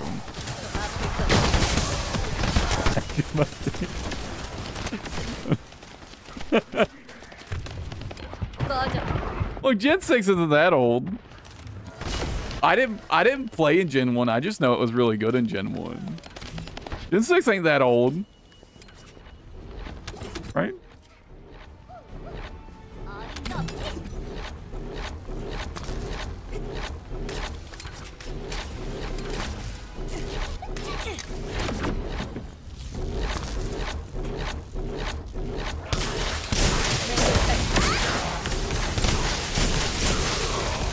Actually, the first Pokemon game I played was Pokemon Silver.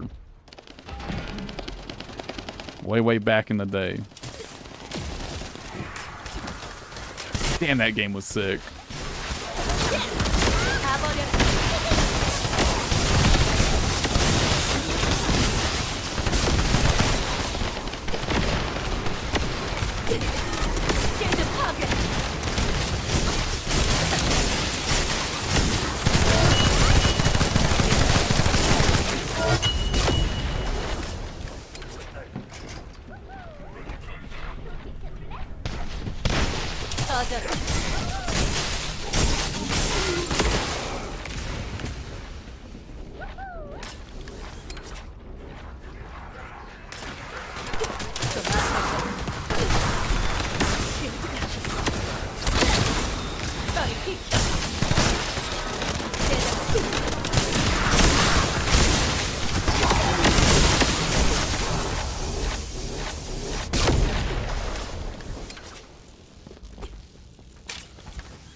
I swear, man, fucking bunny players got no patience.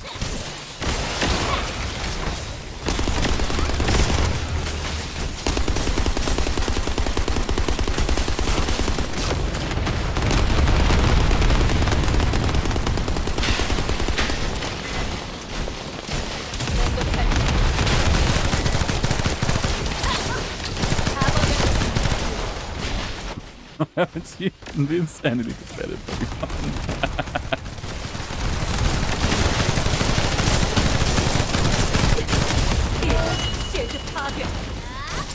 He's like, I like watching competitive Pokemon, but I hate playing it. I've played some.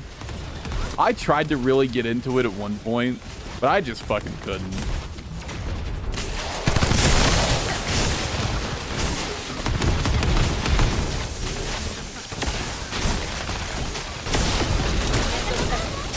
But you know what? If you get to the door before they do and you stand and wait for the other people, almost all of them will stand and wait. In fact, I can confirm for a fact, I've had back-to-back matches where I had like the same bunny. And if I got to the door before the bunny, they would stand and wait. If I was already standing there and waiting, right? But if they got there first, they were running right in.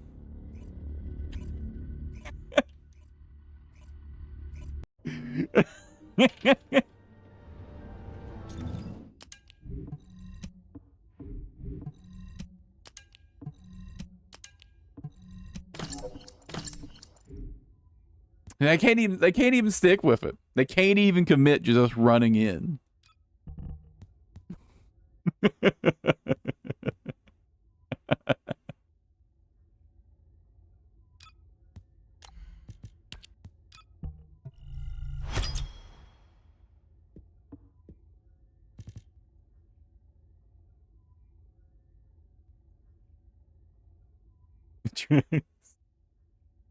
What was the last mod here?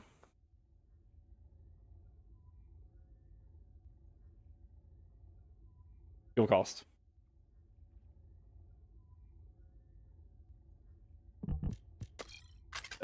It's so close. Ugh.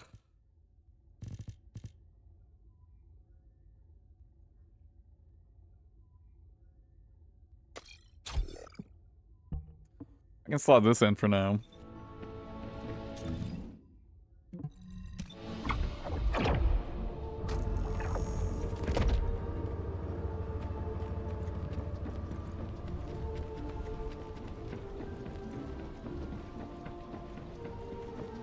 Just too damn big to fit.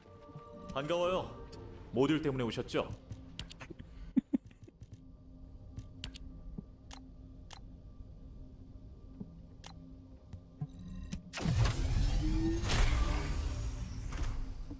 Honestly, just being one away, I'm tempted to just leave it like that. And not bother putting on another catalyst.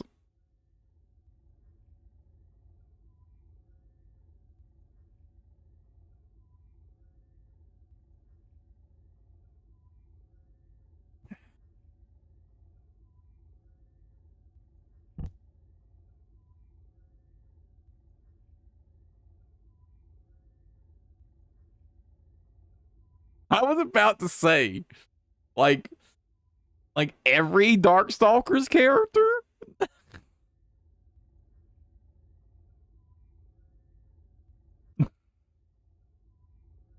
Also, the Darkstalkers, the roster isn't that big, right? I mean, if you include all the games, like all the Darkstalkers games, even then, there's not that many characters, right? I don't remember there being that many characters.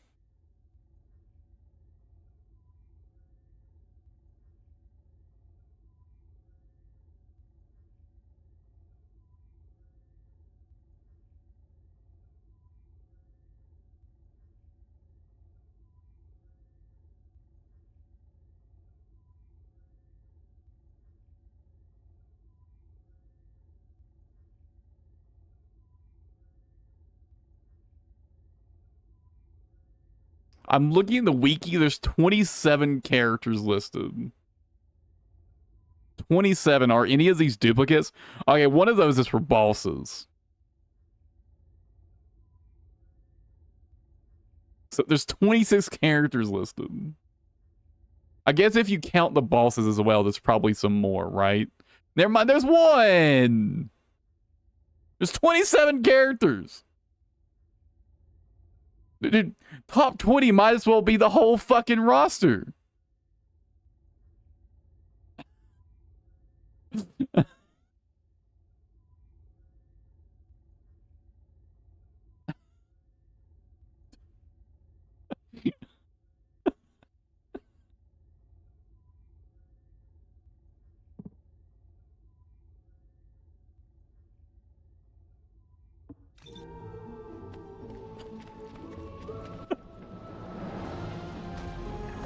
I just get the feeling they just wanted to talk about Darkstalkers characters. And they've got like 5 of them they don't like, but 22 sounded weird, so they're like, I'll do top 20 instead of top 22.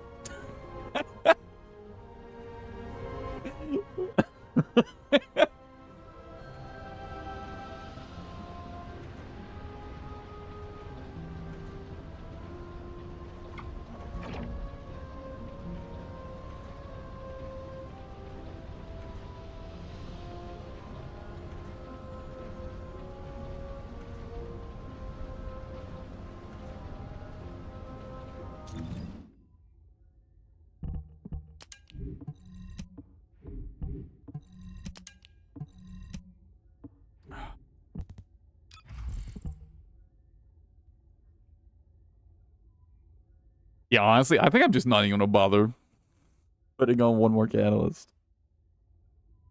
I'm just gonna consider this good enough, I think. I'm only missing 5% skill cost. It's not gonna make that big of a difference.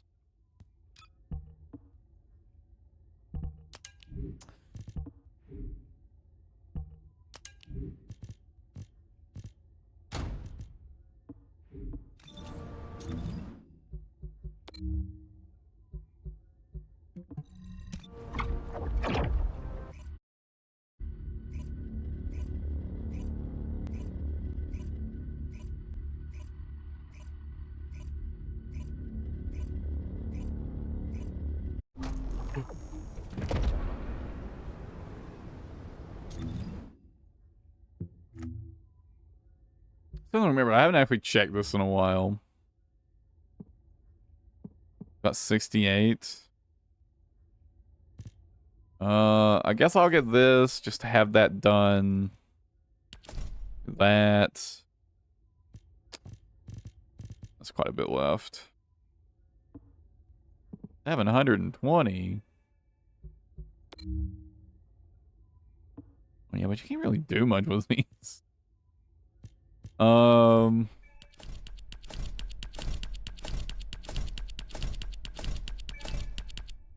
just get as many of those as I can.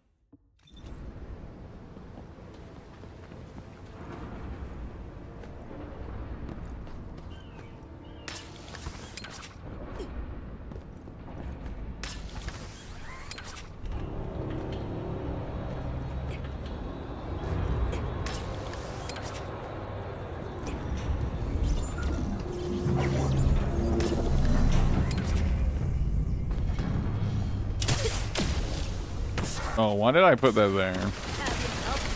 Somehow it worked out.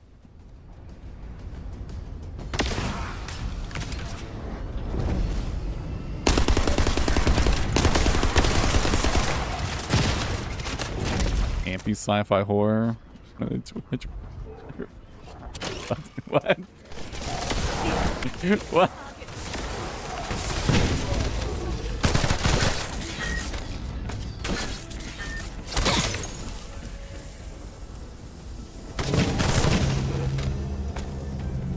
Wait, what's the context, dude? What game is this?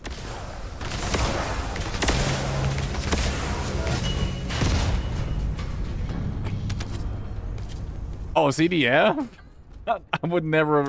I would not have thought of EDF being categorized as a horror game in any way.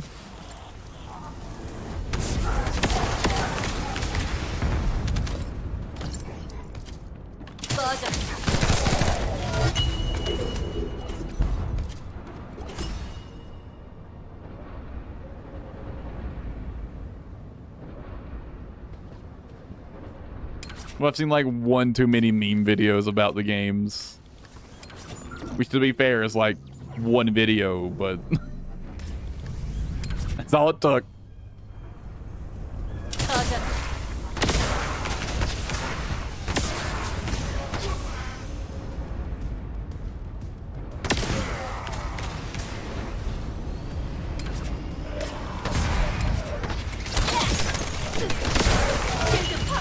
Hammer horror films? No.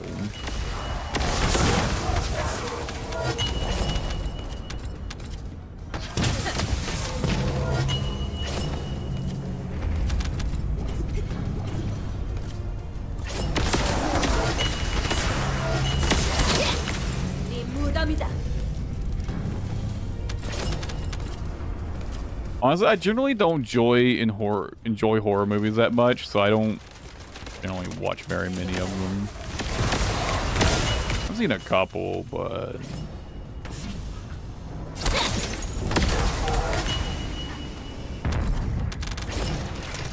no, I don't enjoy horror games for the most part.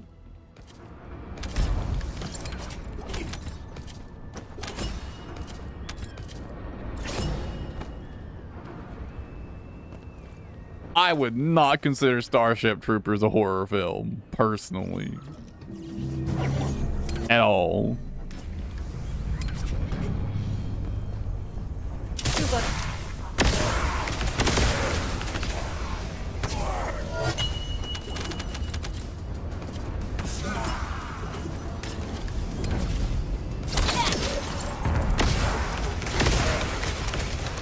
I mean, I'd imagine if you're like an arachnophobe.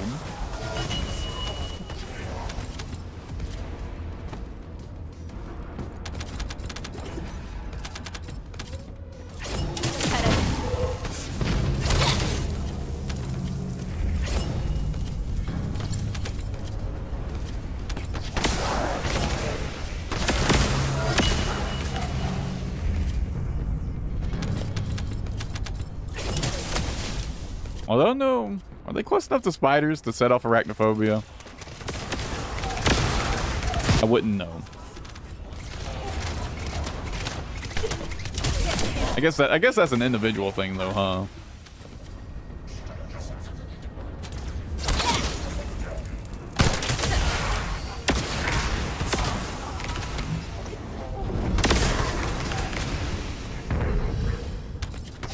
Queen Hammer horror.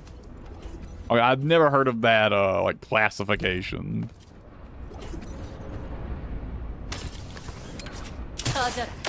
Again, I'm not a big movie watcher in general, so, you know.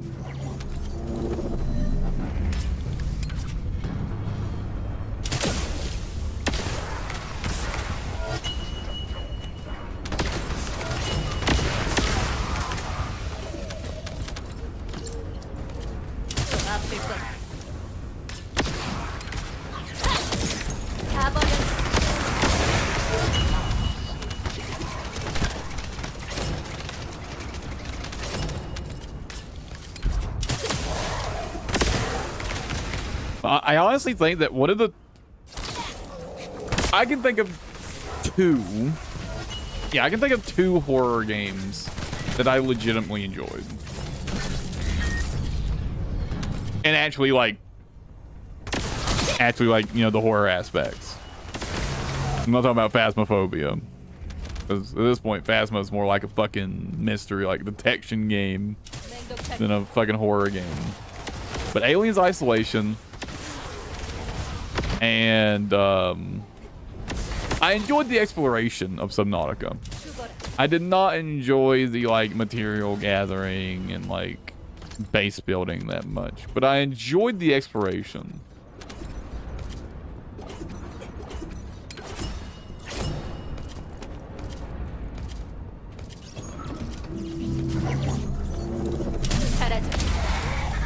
I mean, that makes sense.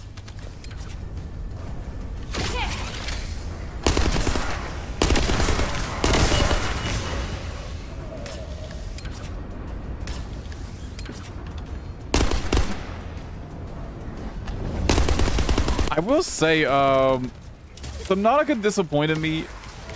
If like deep dark ocean spooks you, then it's a horror game, yeah.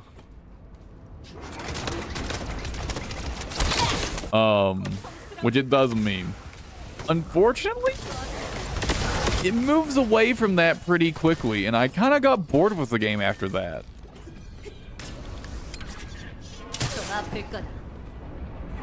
I feel like the game kind of gets to a point where it's like, you know, there's not just darkness all around you. And it starts just being, here's a cave with lava in it. And it's like, okay, well, this isn't very spooky anymore. Like, nice environment, but you know, I was kind of looking to be spooked.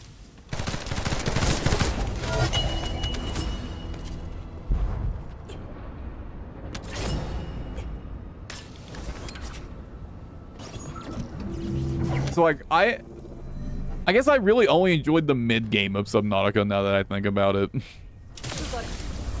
I didn't enjoy the early game very much because I was basically just running around gathering materials.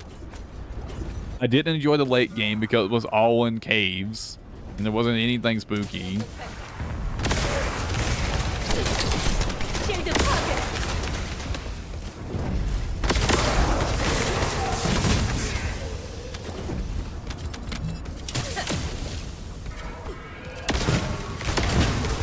Now, I actually got fucking tired of it, and I actually skipped over a big portion of the late part of the game. I fucking cheated to get all the materials for the fucking... for the rocket, and I was like, I'm fucking done with this shit. I just wanted to see the ending and be done with it. I got bored.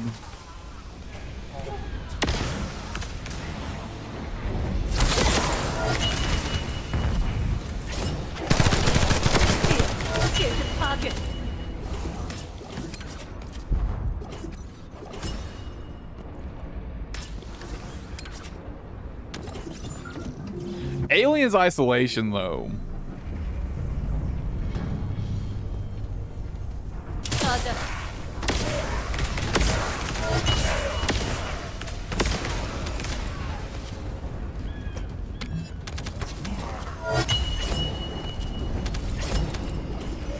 I don't think I need to say anymore. It's fucking Aliens Isolation.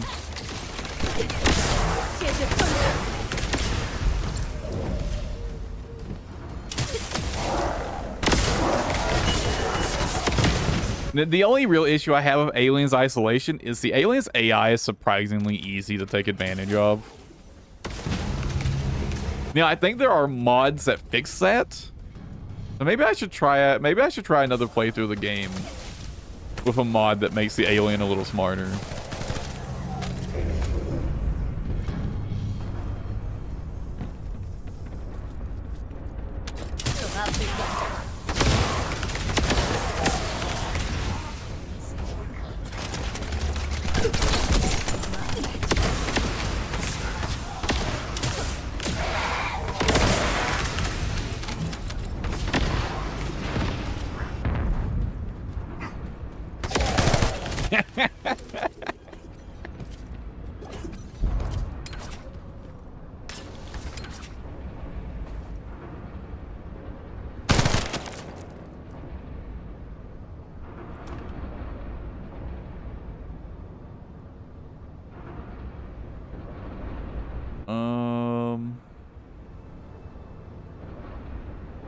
Fucking...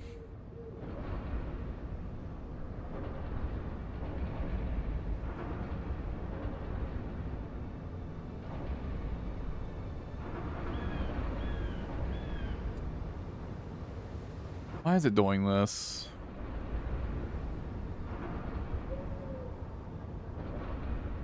Apparently that was why it was doing it. Okay.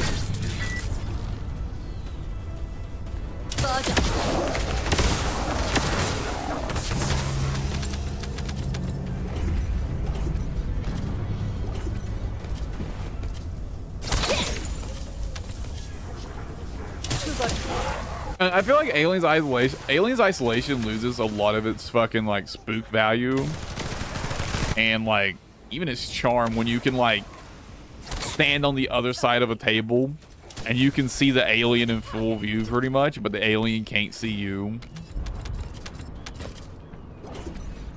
And like all of a sudden it's like, eh. Like once you realize you can do that, that like basically any type of like waist high wall just makes you completely invisible to the alien. The game suddenly gets a lot less spooky.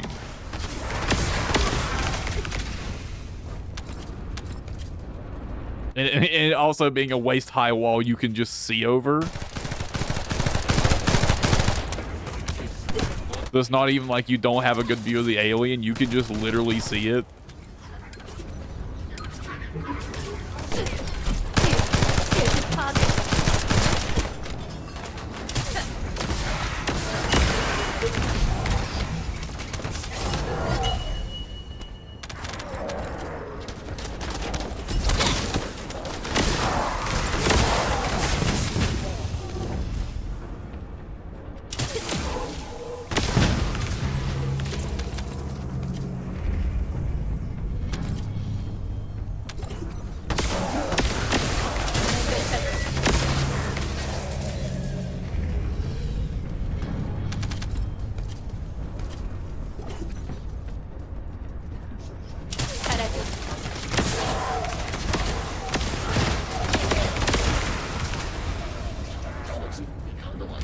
I think if you just lowered the camera just a little bit while crouching, I think that would go a long way.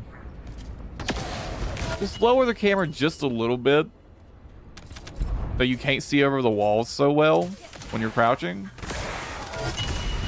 And I think that would go a long way towards making the game spookier.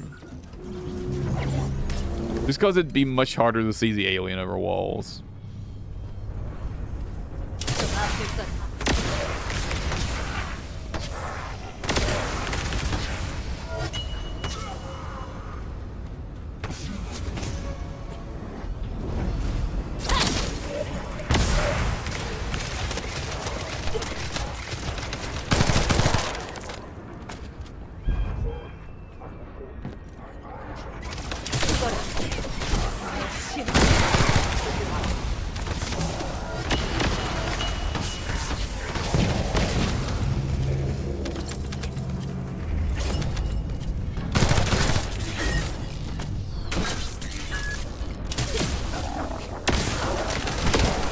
I remember the segment I realized this. It was actually really close to the end of the game when I noticed you could do this. It was right before you had to deal with the two aliens at once in like the last mission.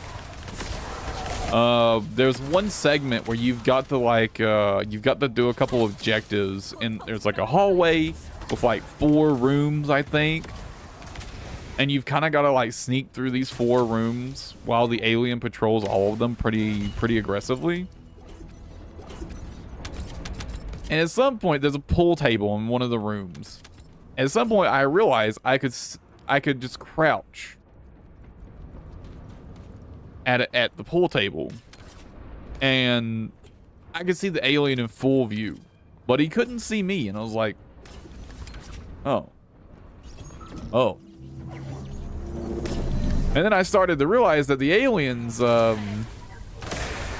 as good as finding you as you might expect him to be, at least via sight. Pretty good at hearing you. But seeing you, the alien's surprisingly bad at.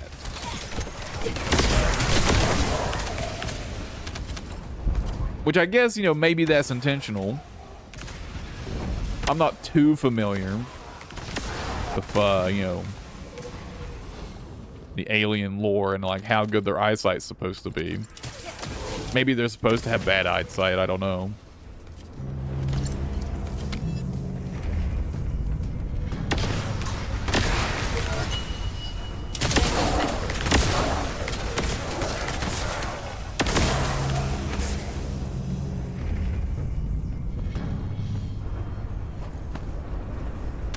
Oh, my inventory is full.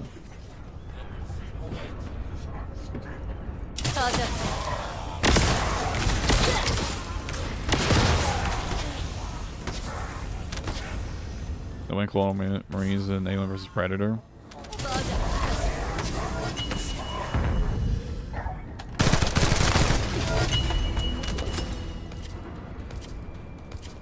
I guess the real problem is, in a horror game setting, the moment you realize that the monster is fucking half blind, and it's surprisingly easy just to like walk around them, basically, all of a sudden it's not that scary anymore.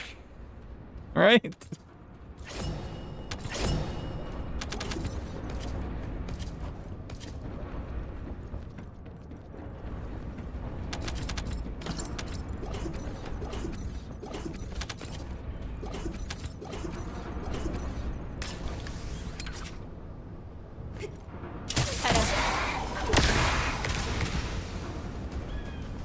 Is that what people fixed it? What was there, like some kind of bug where like they just always knew where you were no matter what?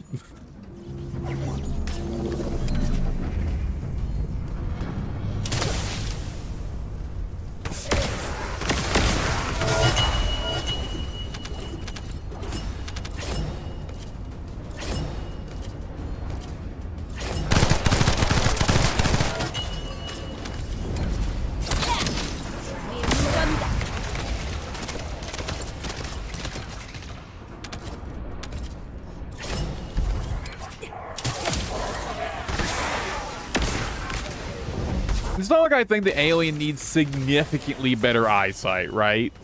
I think he just needs slightly better eyesight.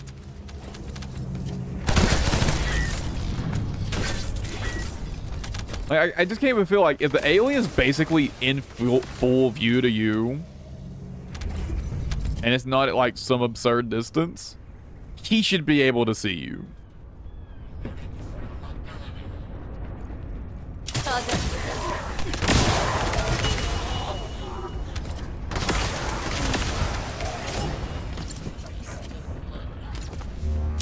Because if you can see so much over the edge of the table, and you're just looking at the alien in full view, there's no way he can't see like you at an angle, in my opinion. There's no way. And it just... it kills the experience for me. It brings me... It ruins the immersion for me. It ruins the immersion for me.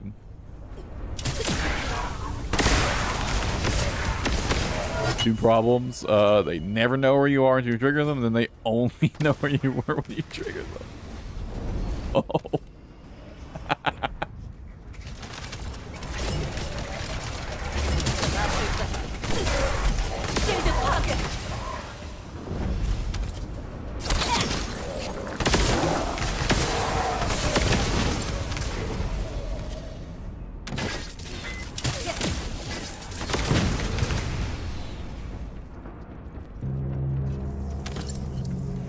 Like, maybe if it was like,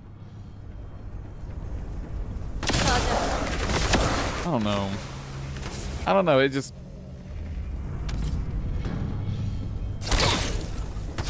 It just doesn't feel like he's seeing as much as he should be able to. And it feels like it cheapens it.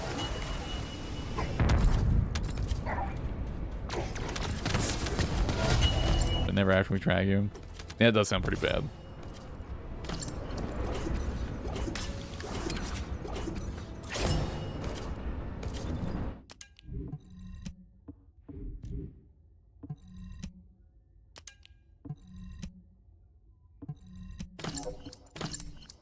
I just can't get a fucking sensor for this. I just fucking can't get a sensor, apparently. Bloody hell.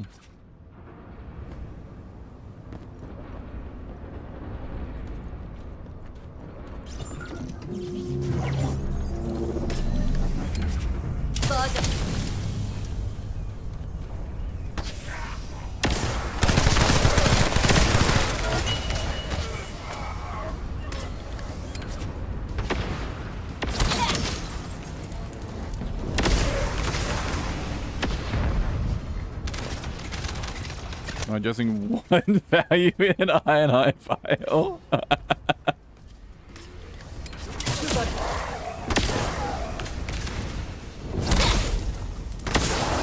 I mean, hey, if the fix is that simple, it's pretty nice, right? 사라져. 장전은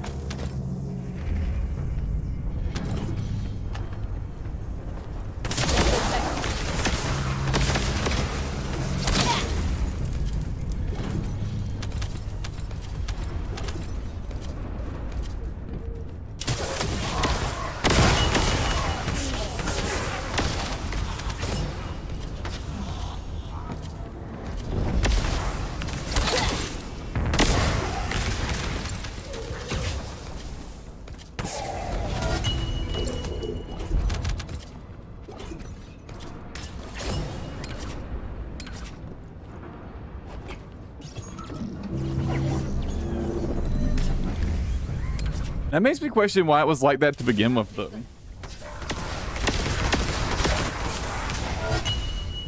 If it was a problem that you could address just simply by tweaking one value in an INI file, like, why couldn't the devs have just pushed out an update that changes it?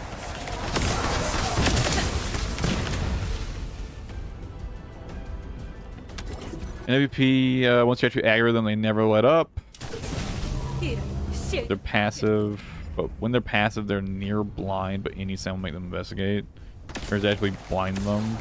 I'm sorry. 네 무덤이다.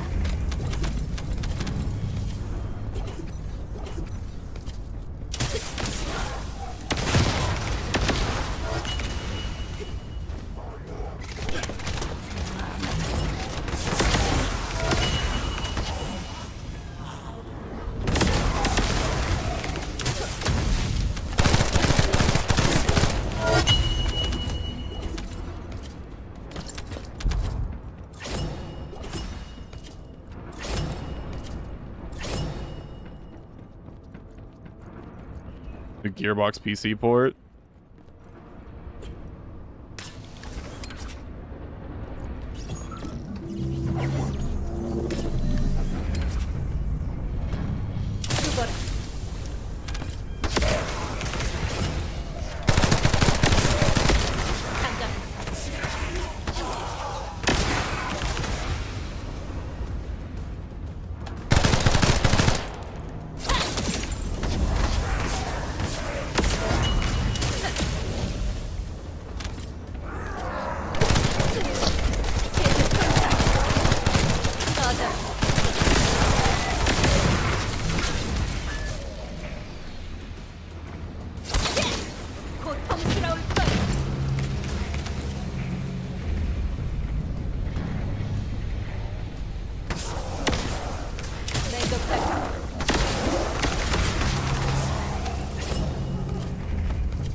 I'm actually getting hungry again. I actually ate before stream today.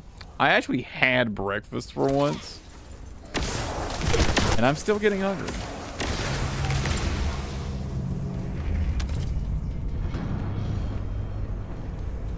And I actually had I had a pretty big bowl of cereal too. I don't know why I'm getting hungry already.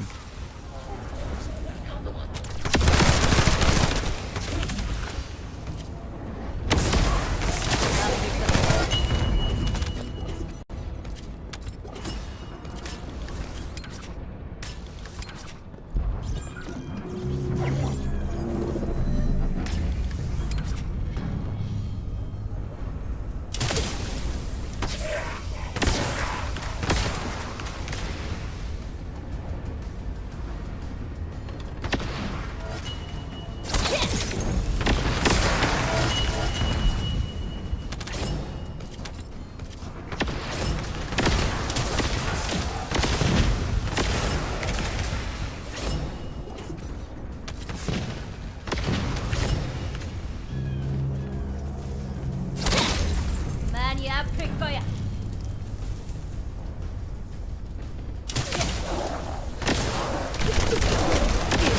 계획 파괴.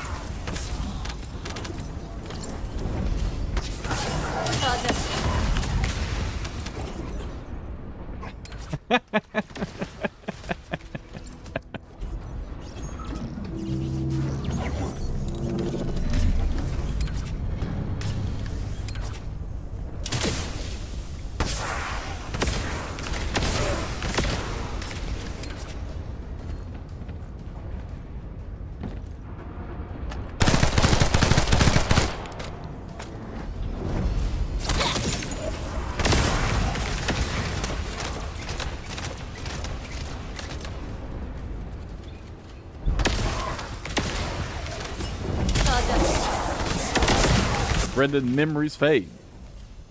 Videos recorded and uploaded to the internet do not.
In my inventory, I should be getting pretty close to full. Wow, not as much as I thought.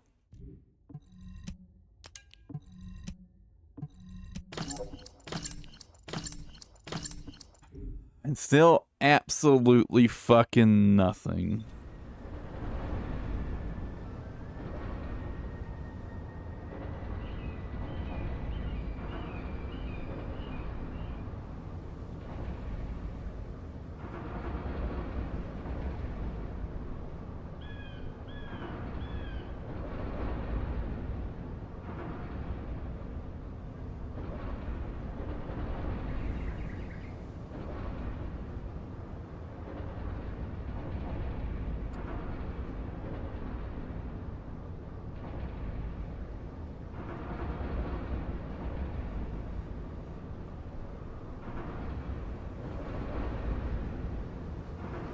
Damn.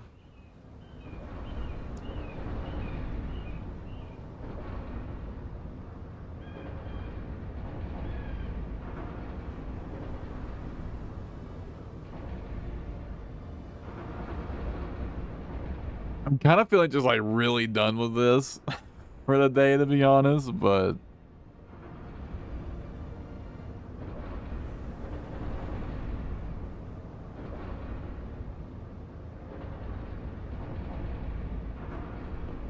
I also don't particularly 좀 앞. like ending the stream this early.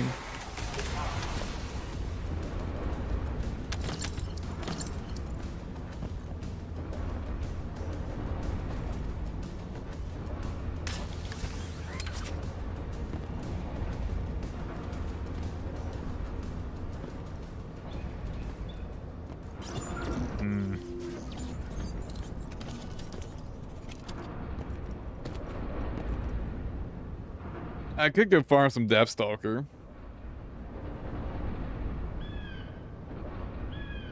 On Kyle or Haley. That's an option.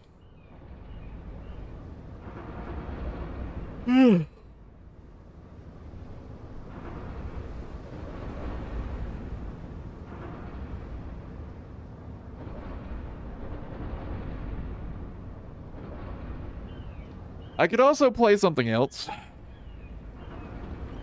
I've kind of been itching to play RuneScape on stream again. Just because, like, streaming RuneScape, I know is... RuneScape is one of those games where it's like, I really don't know how I feel about streaming it. On one hand, I enjoy streaming it because it's really chill, it's really casual. And it kind of just feels like I'm hanging out while chatting. Right? And I really like it for that reason. On the other hand,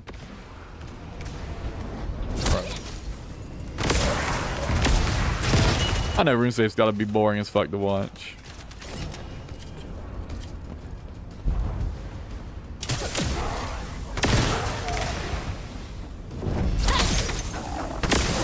At least in like a stream environment.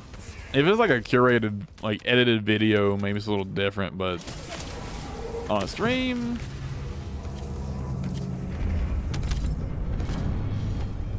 I think even I want to watch that shit.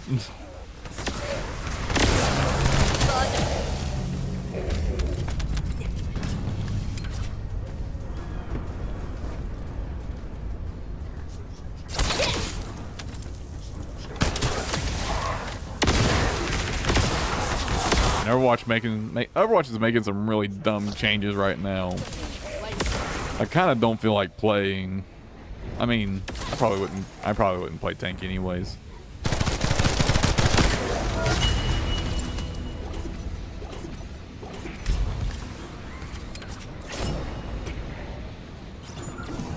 I guess the RAM changes don't really affect me that much. At least not anymore. Not anymore.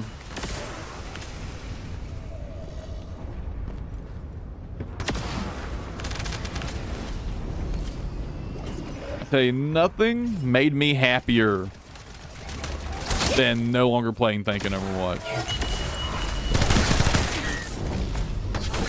At least in Overwatch 2. I never enjoyed Overwatch 2 more until I stopped playing tank. The moment I stopped playing tank, Overwatch 2 actually became pretty enjoyable for the most part.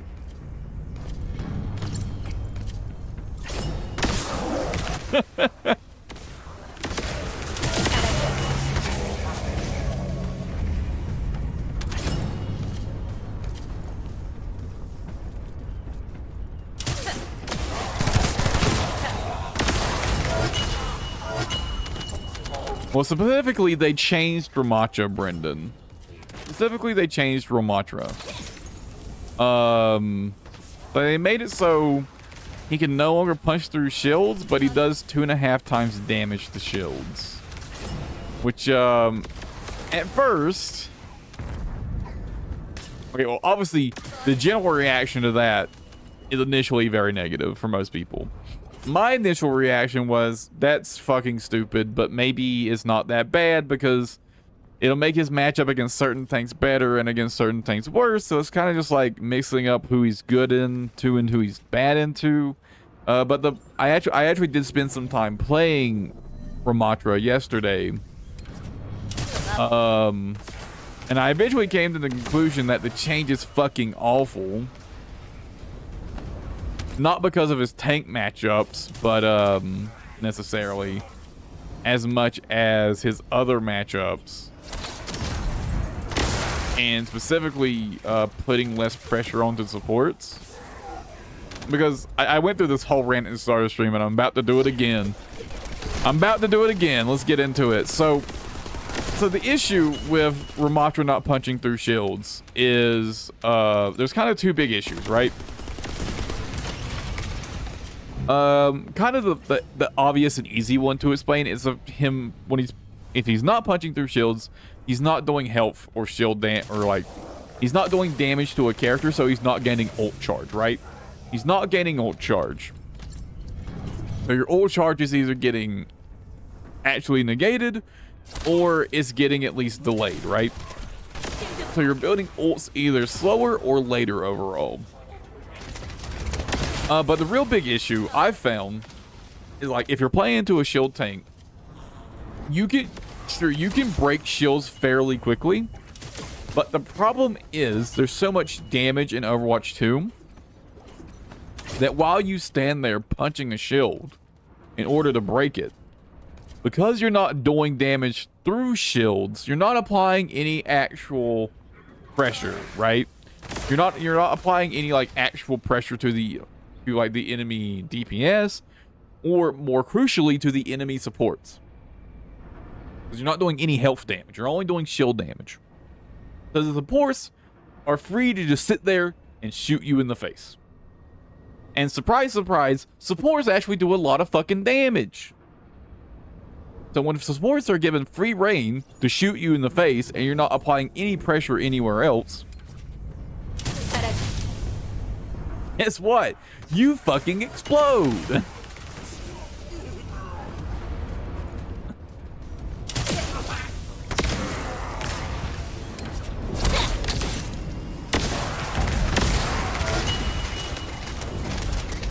This is not even getting like, this is all ignoring the fact that it changes up the character's identity for literally no reason. No one wanted this change. No one thought Ramattra was a problem. No one thought him punting through shields was a problem. Literally nobody thought this. Not a single person in the whole fucking universe thought Ramattra was a problem. Not one.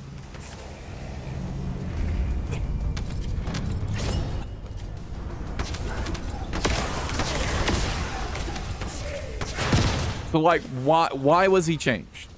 Why was he changed? What was the point? What was the point?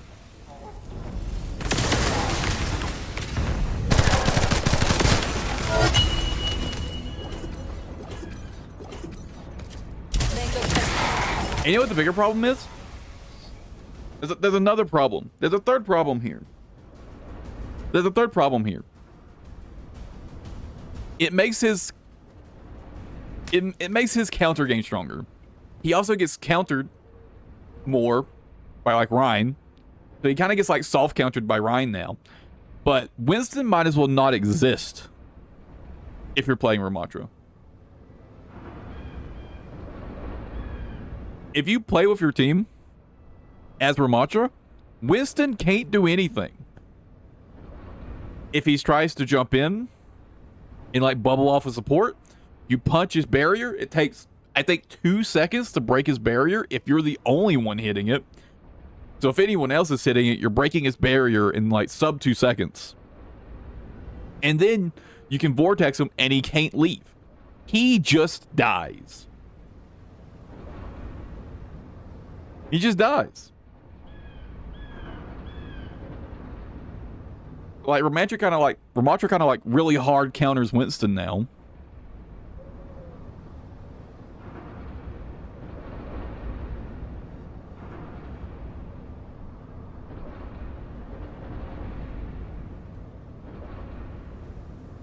He can burst Zarya bubbles faster, which is actually quite a nice buff for him. I actually think Ramattra kind of eats Zarya's ass now, to be honest. He can burn through bubbles so quickly that you can just keep damaging.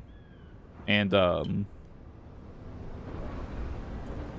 unless the Zarya is getting supported and you aren't, I think you just straight up win the DPS race.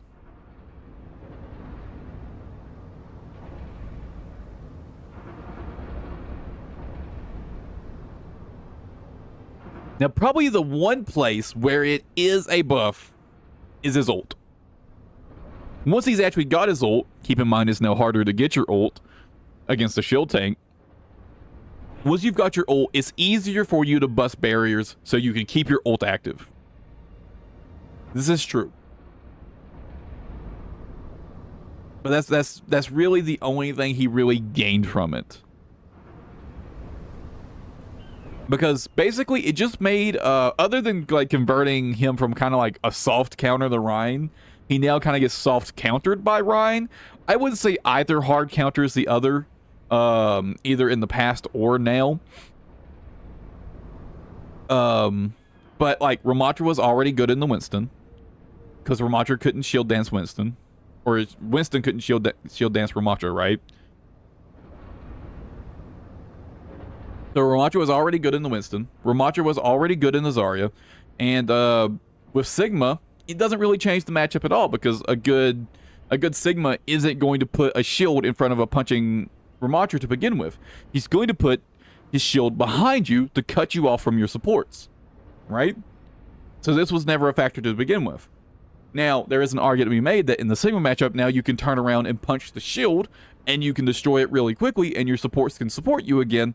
But at the same time, do you really want to turn around and stop applying any pressure to the enemy team? I think at that point, you're probably just better off walking back and getting back behind the shield, right?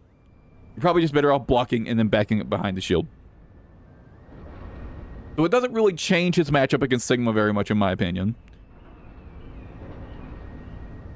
It doesn't really change the matchup against Winston, other than he's now like a hard Winston counter. And I do think it makes him a little bit better in the Zarya. Right? Because he can absolutely obliterate Zarya bubbles. I do think he's a little better in the Zarya.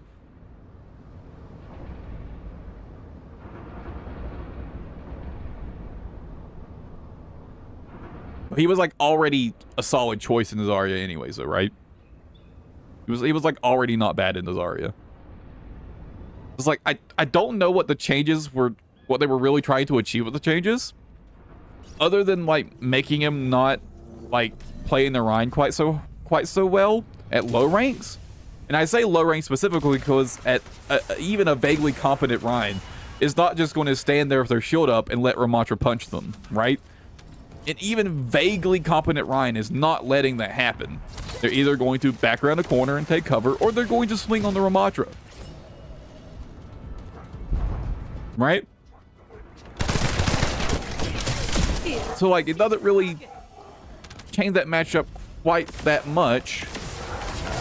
Other than it just makes Rhine like a little better into him, in my opinion. Like maybe good enough into him that you could say like Rhine soft counters Ramatra. But I don't know if you could really, I don't know if you could even say that, to be honest. Because again, a competent Rhine is not just going to stand there and let you swing on or punch on him for free. He's going to swing back. Or he's going to take cover, right? I feel like pretty much the only situation where like Rhine is better into a Ramatra now is if it's like the Rhine is out of position, they've overcommitted, they've gone too deep. Or like, you know, something like that.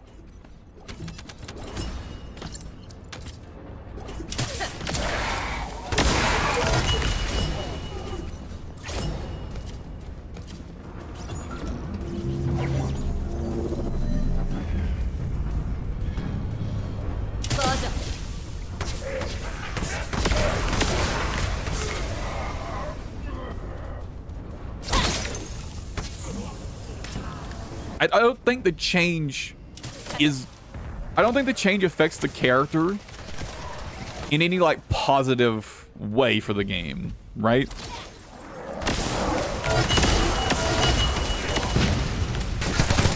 Because again, like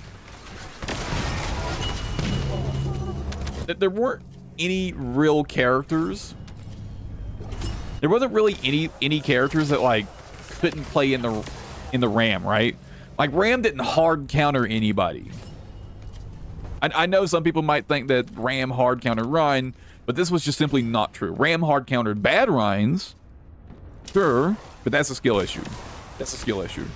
Got nothing to do with the character. That's just them not knowing how to play Rhine to begin with.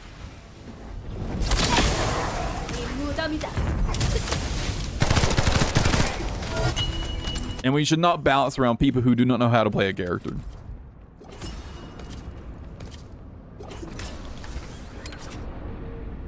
It makes it more tedious for Ram.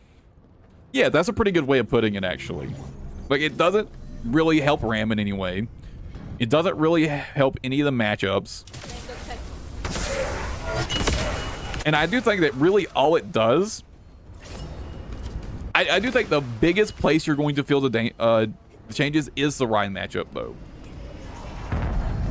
I think there are going to be times where you want to bust the Rhine shield, so you're going to stand there and punch the Rhine shield. No one else on your team is going to help you burst it quickly, and you're just going to take so much damage that you're like, you spend the rest of your Nemesis form blocking. Because nobody on the enemy team is going to be taking any damage from you because you can't punch their shields anymore. So the enemy supports are going to shoot you in the face, and your head hitbox in Nemesis form is fucking massive. You've got an enormous head hitbox. You can't fucking miss it. You're going to get fucking Widow headshotted. You're going to get fucking Sojourn railed. Fucking Bap is going to put 9 shots into your head and do half your HP. Kiri's gonna fucking put like 5 kunais into you and you're fucking dead.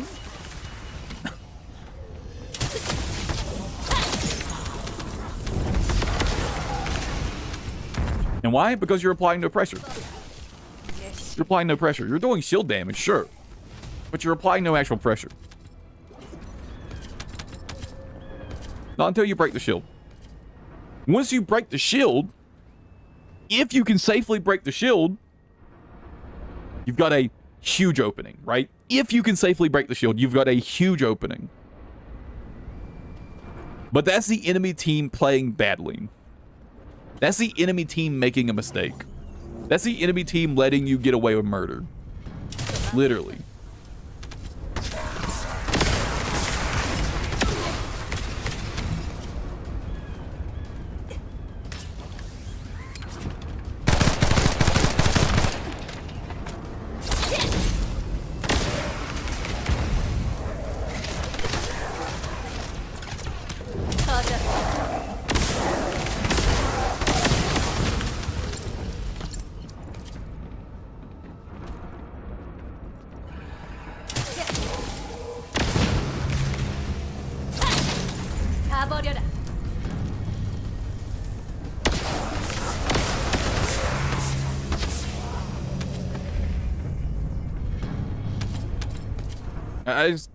I don't know what they were thinking. Like, what is the point of the change?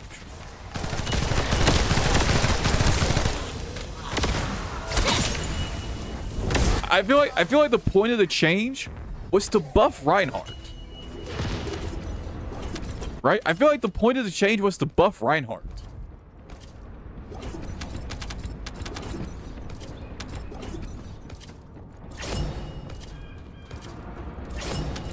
And yeah, instead of giving Reinhardt some change that he actually needs, they just nerfed his counter, quote unquote. And again, I would argue that Ramacha didn't really counter Rhine very hard to begin with.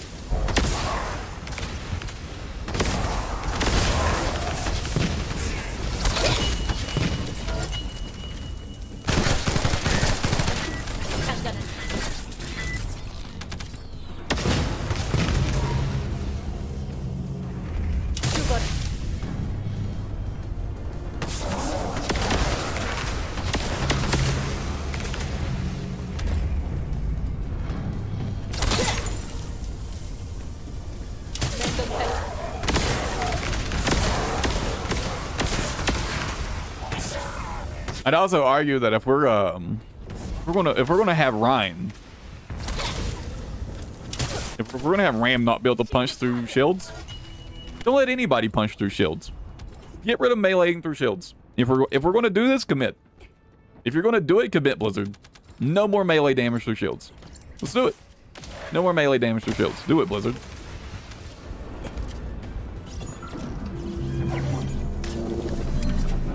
Thanks as a point. Yeah.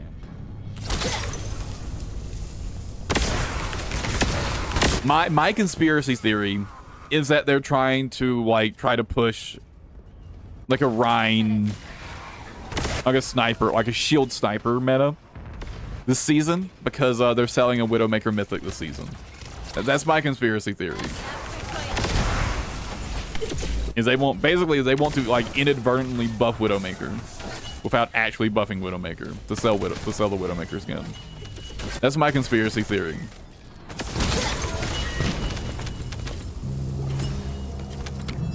Which unfortunately would line up pretty on point with Blizzard. So I actually think there's a relatively high likelihood that is the purpose, and this change will probably get reverted next season, or maybe even mid-season.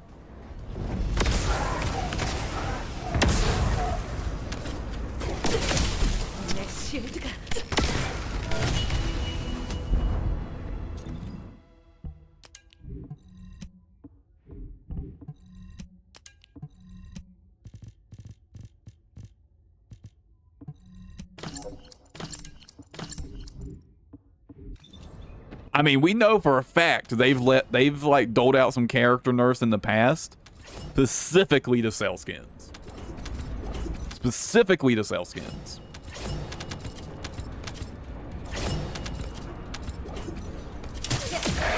That's already happened. It's already been a thing. Like they're pretty blatant about it too. So, you know.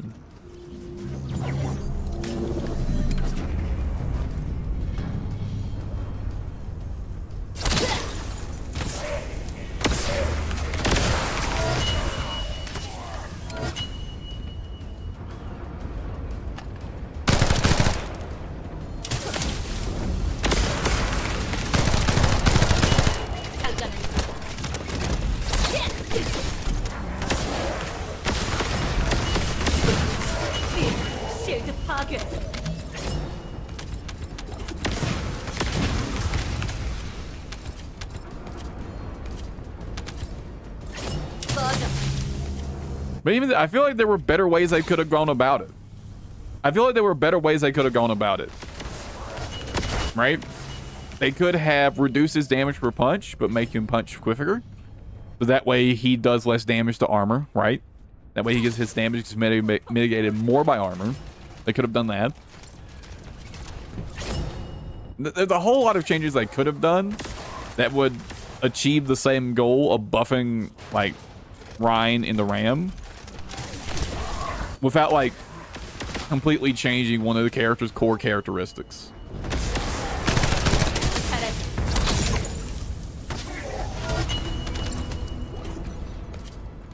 And kind of one of the big issues is one of the reasons that Ramacha had the ability to punch through shields was to allow him to control the pace of the fight. Right? Part of the reason he has that ability is to give him more control over the pace of the fight with his cooldowns. Now all of a sudden he can't do that as well.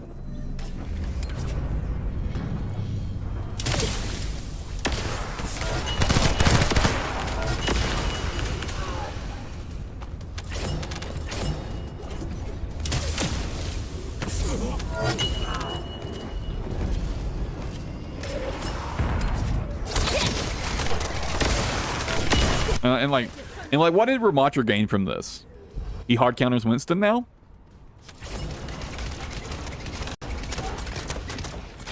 That's it.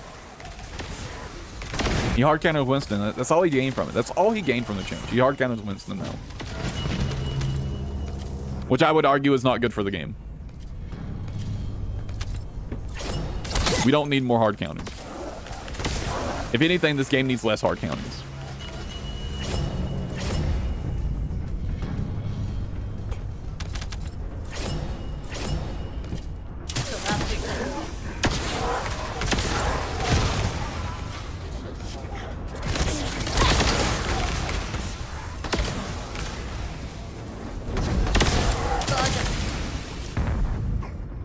And you know, I actually did play a match against the Winston. They were on Winston for about a minute and a half. They were on attack. I was on defense. I started Ram. They started Winston. We kind of poked at each other for a bit. They leapt in. I destroyed their bubble instantly. I vortexed them. They imploded. They switched.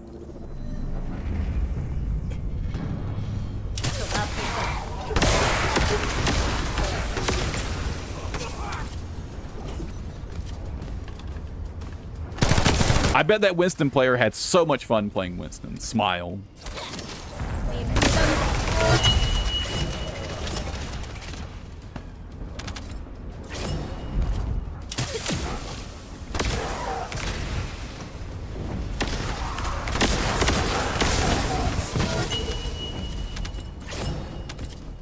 They switched the Rhine after that. They still lost.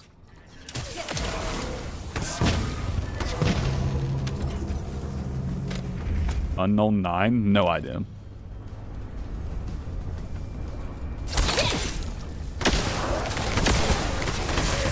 Sounds familiar though. Is that the Mega Man ripoff? I remember there being a Mega Man ripoff of a name like that, I think. Something similar to that. Is that the Mega Man ripoff?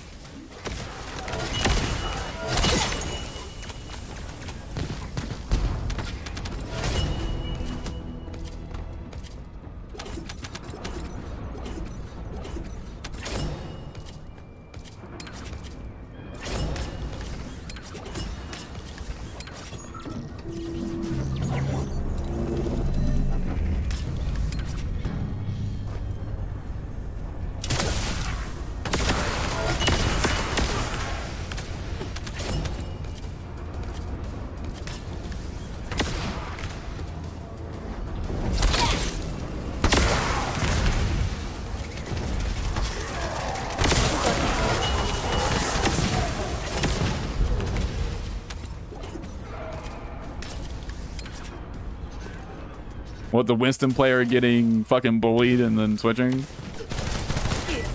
Or the Mega Man ripoff thing? Or both? I assume both, by the way you worded that.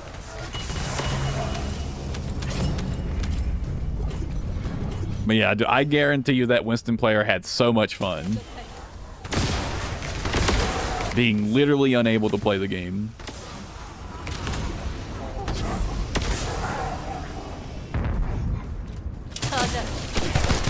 I just made sure I played within punch range. I just played within punch range of my supports. That's all I did. That's all I had to do. Just play within punch range of your supports. Winston can't do anything about it. Winston can't dive your supports. If your DPS or... Honestly, if your DPS aren't within punching range of you, they're probably a high mobility character anyway, so it doesn't matter. They'll just get away from the Winston. Right? If they die to the Winston, that's just a fucking skill issue. Mighty Number 9? It was so close! Spiritual successor from the same creator? Oh. See, it was close! It was similar.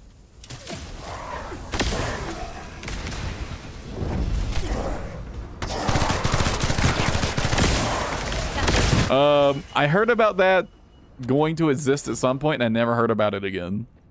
So, I assume it didn't go all that well.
You know what really bothers me about the Reactor changes more than anything else? It's all the content creators like running defense for this change. Oh, it's not that bad, guys. It's not that bad.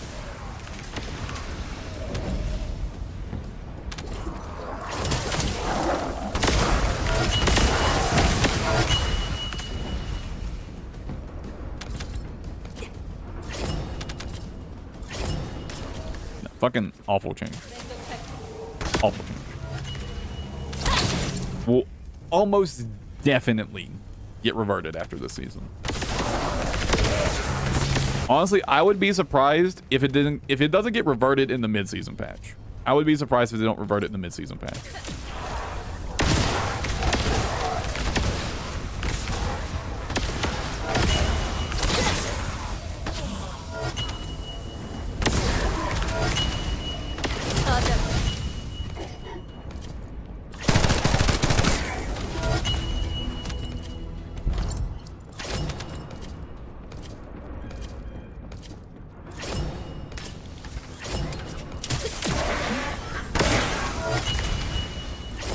Also, did we really need more shield burst in the game?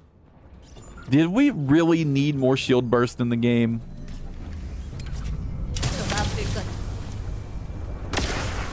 Like, really? I don't think we did.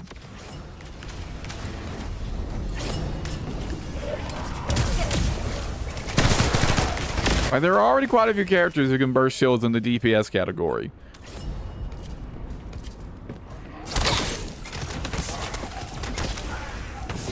Hell, and in the fucking tank category.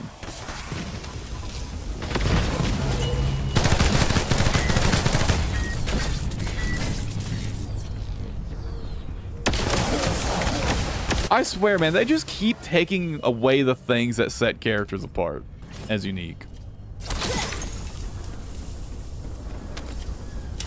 It feels like every single season, some character gets something unique about them removed. Every single fucking season.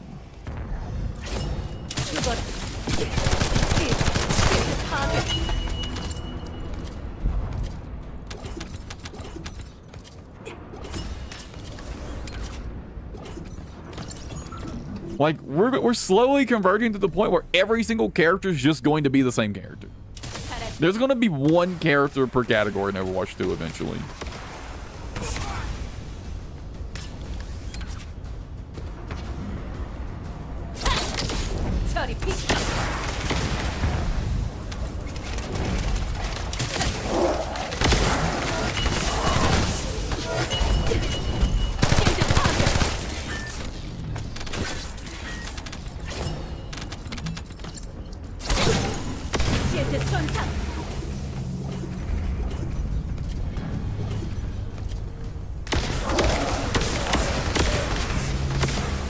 Like, dude, imagine this. You're playing Ryan. Enemy team rolls out on Bastion Ram. Enemy team rolls out on Bastion Ram. Your shield evaporates. It's gone.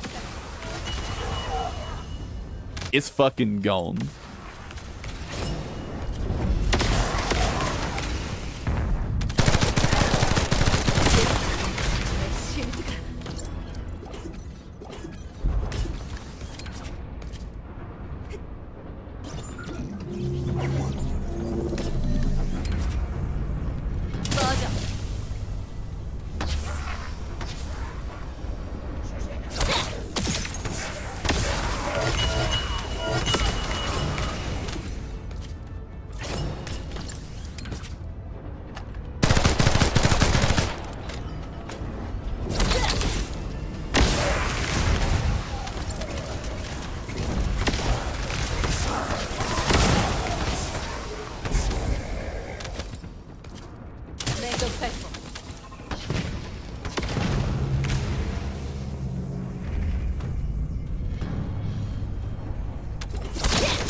There is one thing I can think of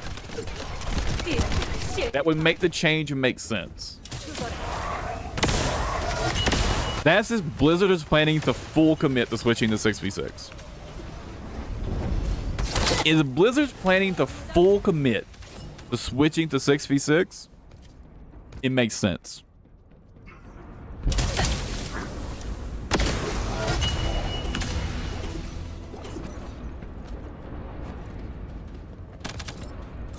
Because then having more characters that can burst shields keeps shield characters in line in 6v6.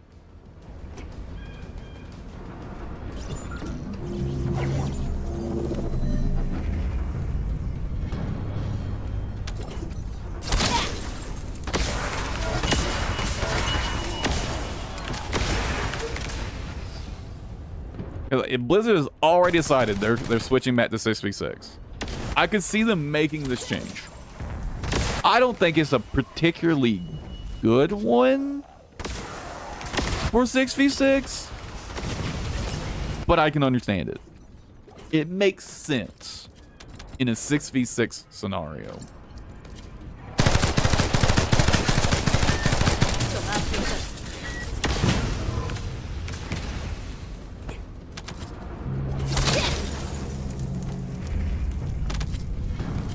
I do think it would still just be more interesting if he retained his, his old characteristic of punching through shields. And I think he would serve just fine as a shield counter then. You might need to adjust his, damage to HP and his damage to shields. Right?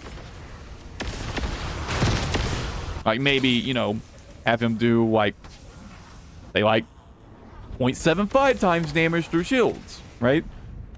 And 1.25 times damage to shields, right?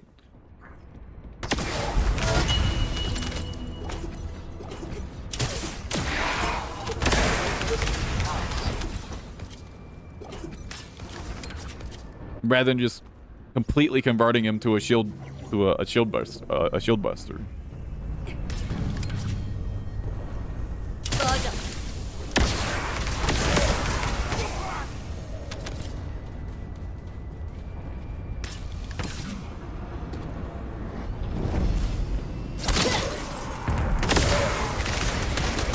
Now that said, I'm gonna be honest. I don't think Blizzard is actually going to switch back to 6v6. I really don't. I think what's going to happen is Blizzard's going to release this terribly, god-awfully balanced version of 6v6 as an experimental mode. And everybody's gonna go, well, that fucking sucks. And they're like, see? Nobody actually likes 6v6. See, we told you guys, you don't want 6v6. You want 5v5.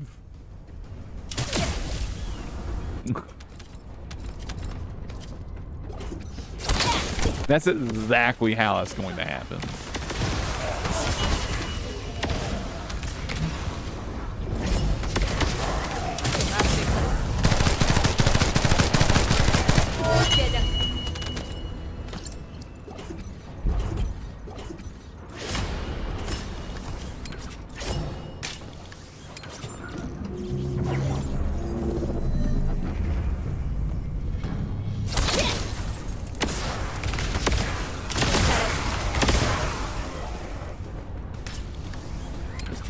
And I don't know why anyone thinks anything different is going to happen. That's exactly what they're going to do. They're going to release the most unbalanced shit they possibly fucking could. And it's going to be fucking miserable. And they're going to use that to say, see, you didn't actually want 6v6. 100%.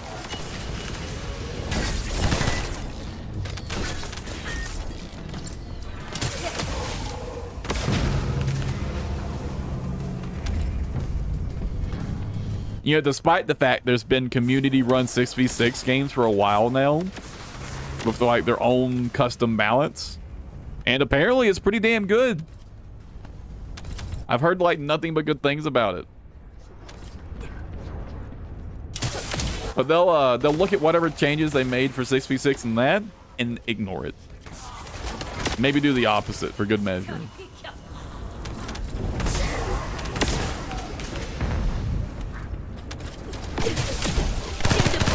And you know, funnily enough, not only did at one point in Overwatch 1's life cycle did they nail 6v6 balance for like about a month, and then they fucked it up again. They actually solved the 6v6 issue for double shield. They solved the double shield issue. They reworked the Risa. They solved the 6v6 issue already.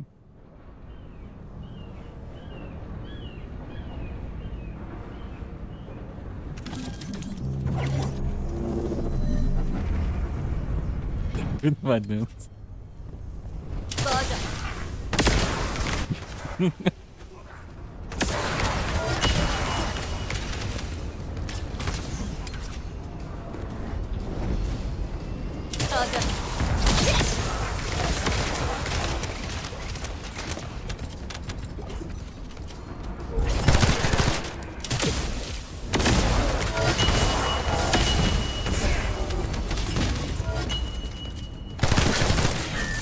Like, there was a whole solid month where everyone was like, game good now.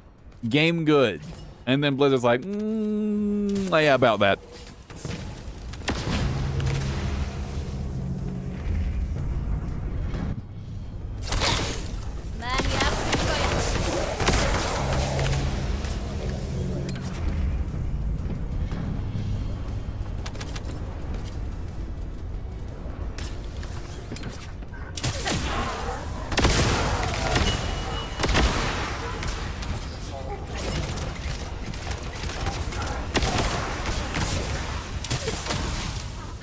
But yeah, they already did what they needed to do. They turned Orisa into an off tank.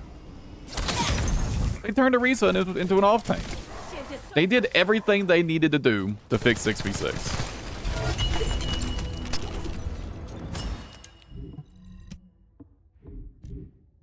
Also, the fucking like queue time thing that they use as like an excuse, that got solved by going free to play. The game is free to play now.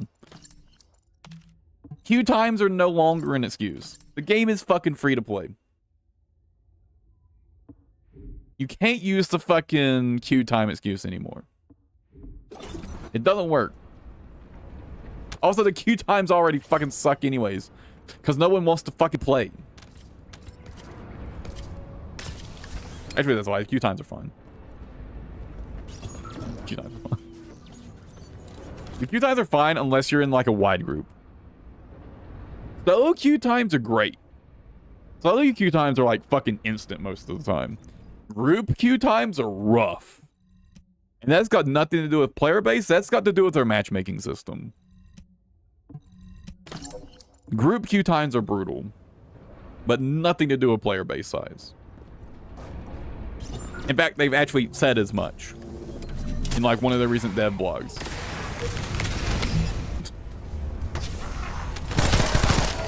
But that's not me making shit up. That's from Blizzard's own mouth.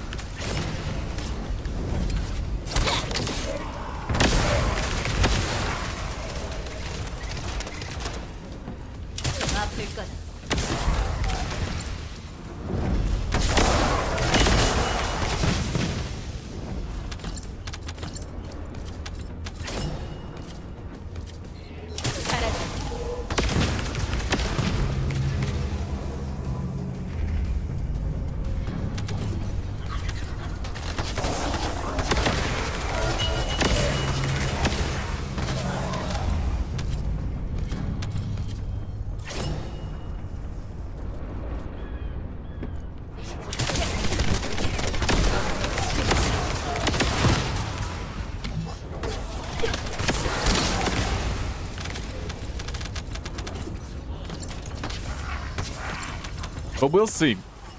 We'll see.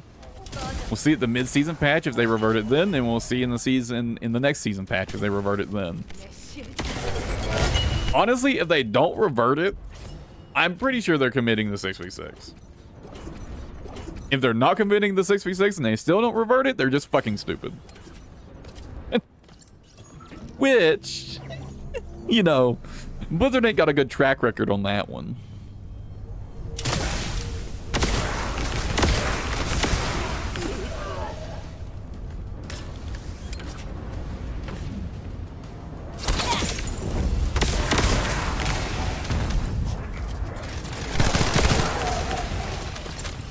unfortunately, I would probably go as far to say is being dumb as shit is one of their specialties.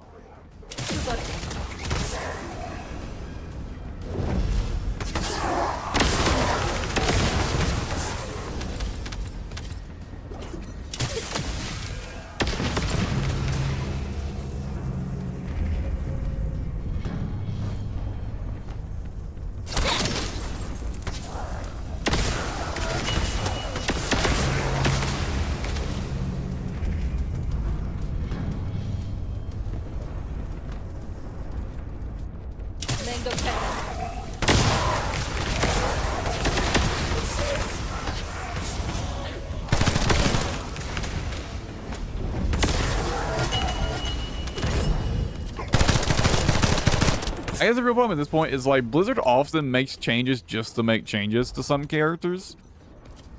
But the problem is in a game like Overwatch, while you do want to shake up the meta, you want to keep things fresh, you can't just make changes for the sake of making changes, right? You can't do that. That frame drop, Jesus Christ. You want to make changes that are meaningful and actually interesting and don't take things away, right? You have to add things, not take away things.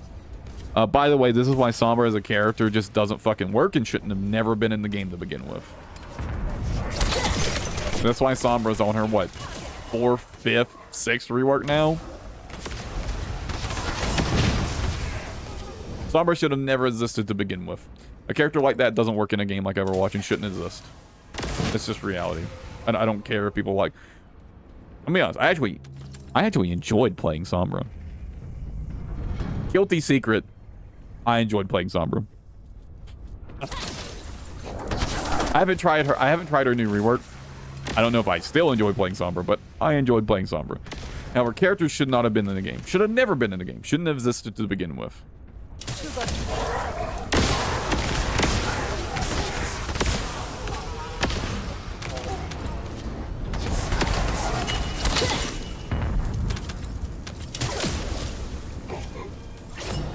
Not that there isn't ways of making Sombra work, but even the ways that she could work are still not going to be that fun to play against. But I do think I have like a semi-decent idea for fixing Sombra. Let me pitch you guys my Sombra rework. Hack, get rid of it. Remove hack altogether. Put hack's functionality on virus. And leave it at the new 1 second. Put it on virus. Probably nerfs the damage from virus as well. At least the impact damage, I think. It doesn't need to do so much burst damage. But put hack's effect on virus. Get rid of the hack ability. Turn self into an ability that either has a cooldown or has a resource meter, like Diva Matrix. One of the two. I'm not sure which is better. I think the cooldown is better, personally.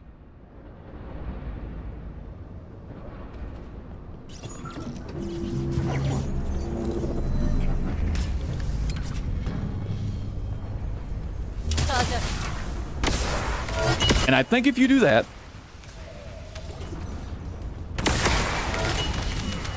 I think Sombra at least won't be as bad.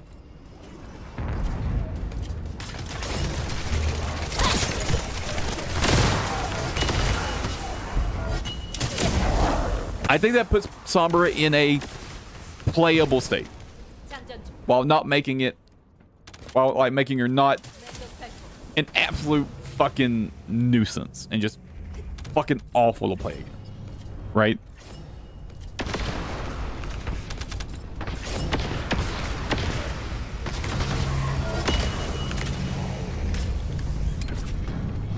In fact, the more I think about it, the more I dislike the idea of hack as of stealth as a resource.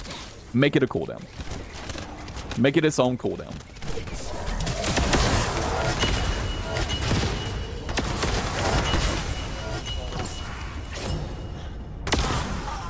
But hack as an ability needs to be removed from the game.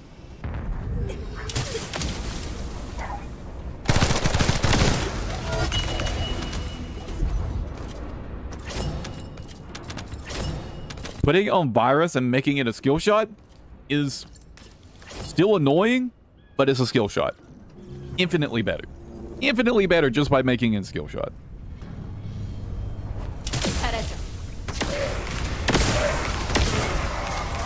Although again, the character shouldn't exist to begin with. I'm trying to think of ways to like keep her identity as a character while making her not as fucking AIDS. And that's the best way I can think of. And I think until they do exactly that, no one is going to be happy with Sombra. And people probably still won't be happy with Sombra. But she'll be less hated than she currently is.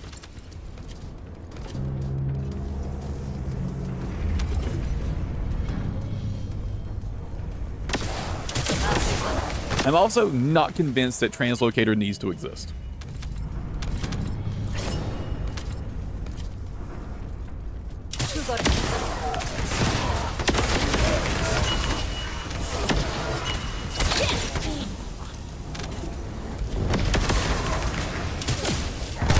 But I think if you give her like the changes I mentioned, I think our current iteration of Translocator, where you throw it and you teleport immediately, I think it's fine as an escape tool. She's a flanker, she needs an escape tool. I think as a cooldown on stealth, I think Translocator is fine.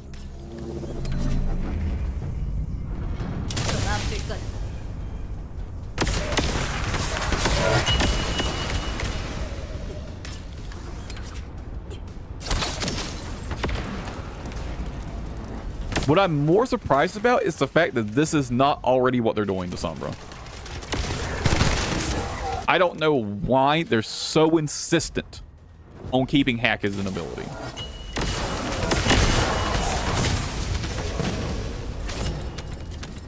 But Sombra will never be in a remotely distant, like a remotely decent state until they get rid of hack. Hack has to go. Hack has to be removed from the game. That's just the way it is. Put hack on virus. Put the hack effect on virus.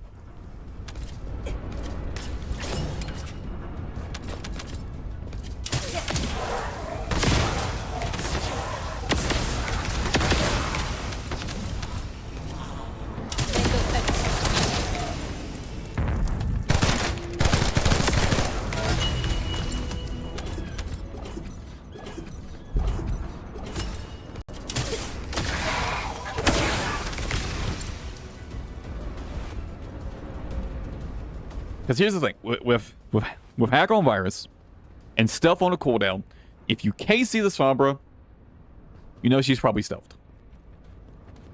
You know she's probably stealthed. And she's probably making a flank. Probably coming for you. Right? You don't have to worry about... There's less time you have to worry about where she is. Although, I still think stealth in general is not good in Overwatch 2.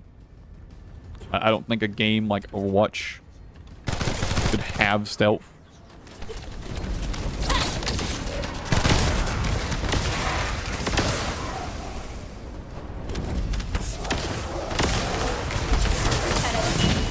I feel like they thought stealth would be fine in Overwatch because Spy exists in TF2. But despite comparisons, Overwatch and TF2 are very different games, right? They're very different games. I don't think stealth is a healthy ability in Overwatch 2.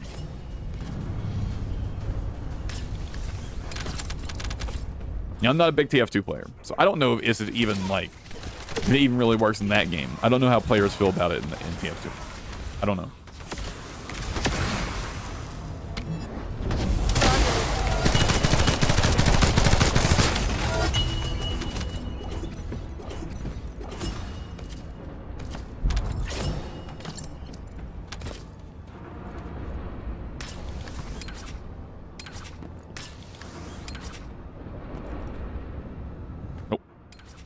Ah, fuck. Oh, I caught it. Nice.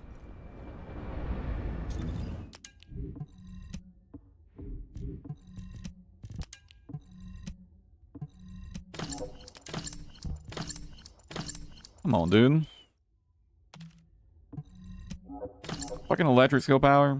That shit's gotta go. Speaking of things that gotta go, getting the wrong element on reactors has gotta go.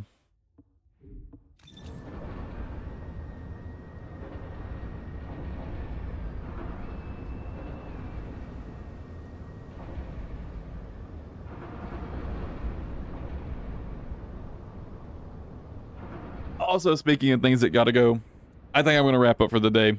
I'm fucking sick of this shit. I've had enough. I've had no luck farming today.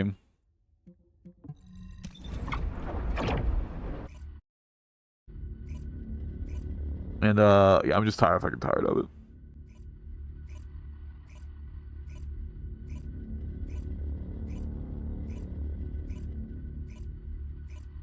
But hello guys, thank you right now. I appreciate it. What's the day? What is the date?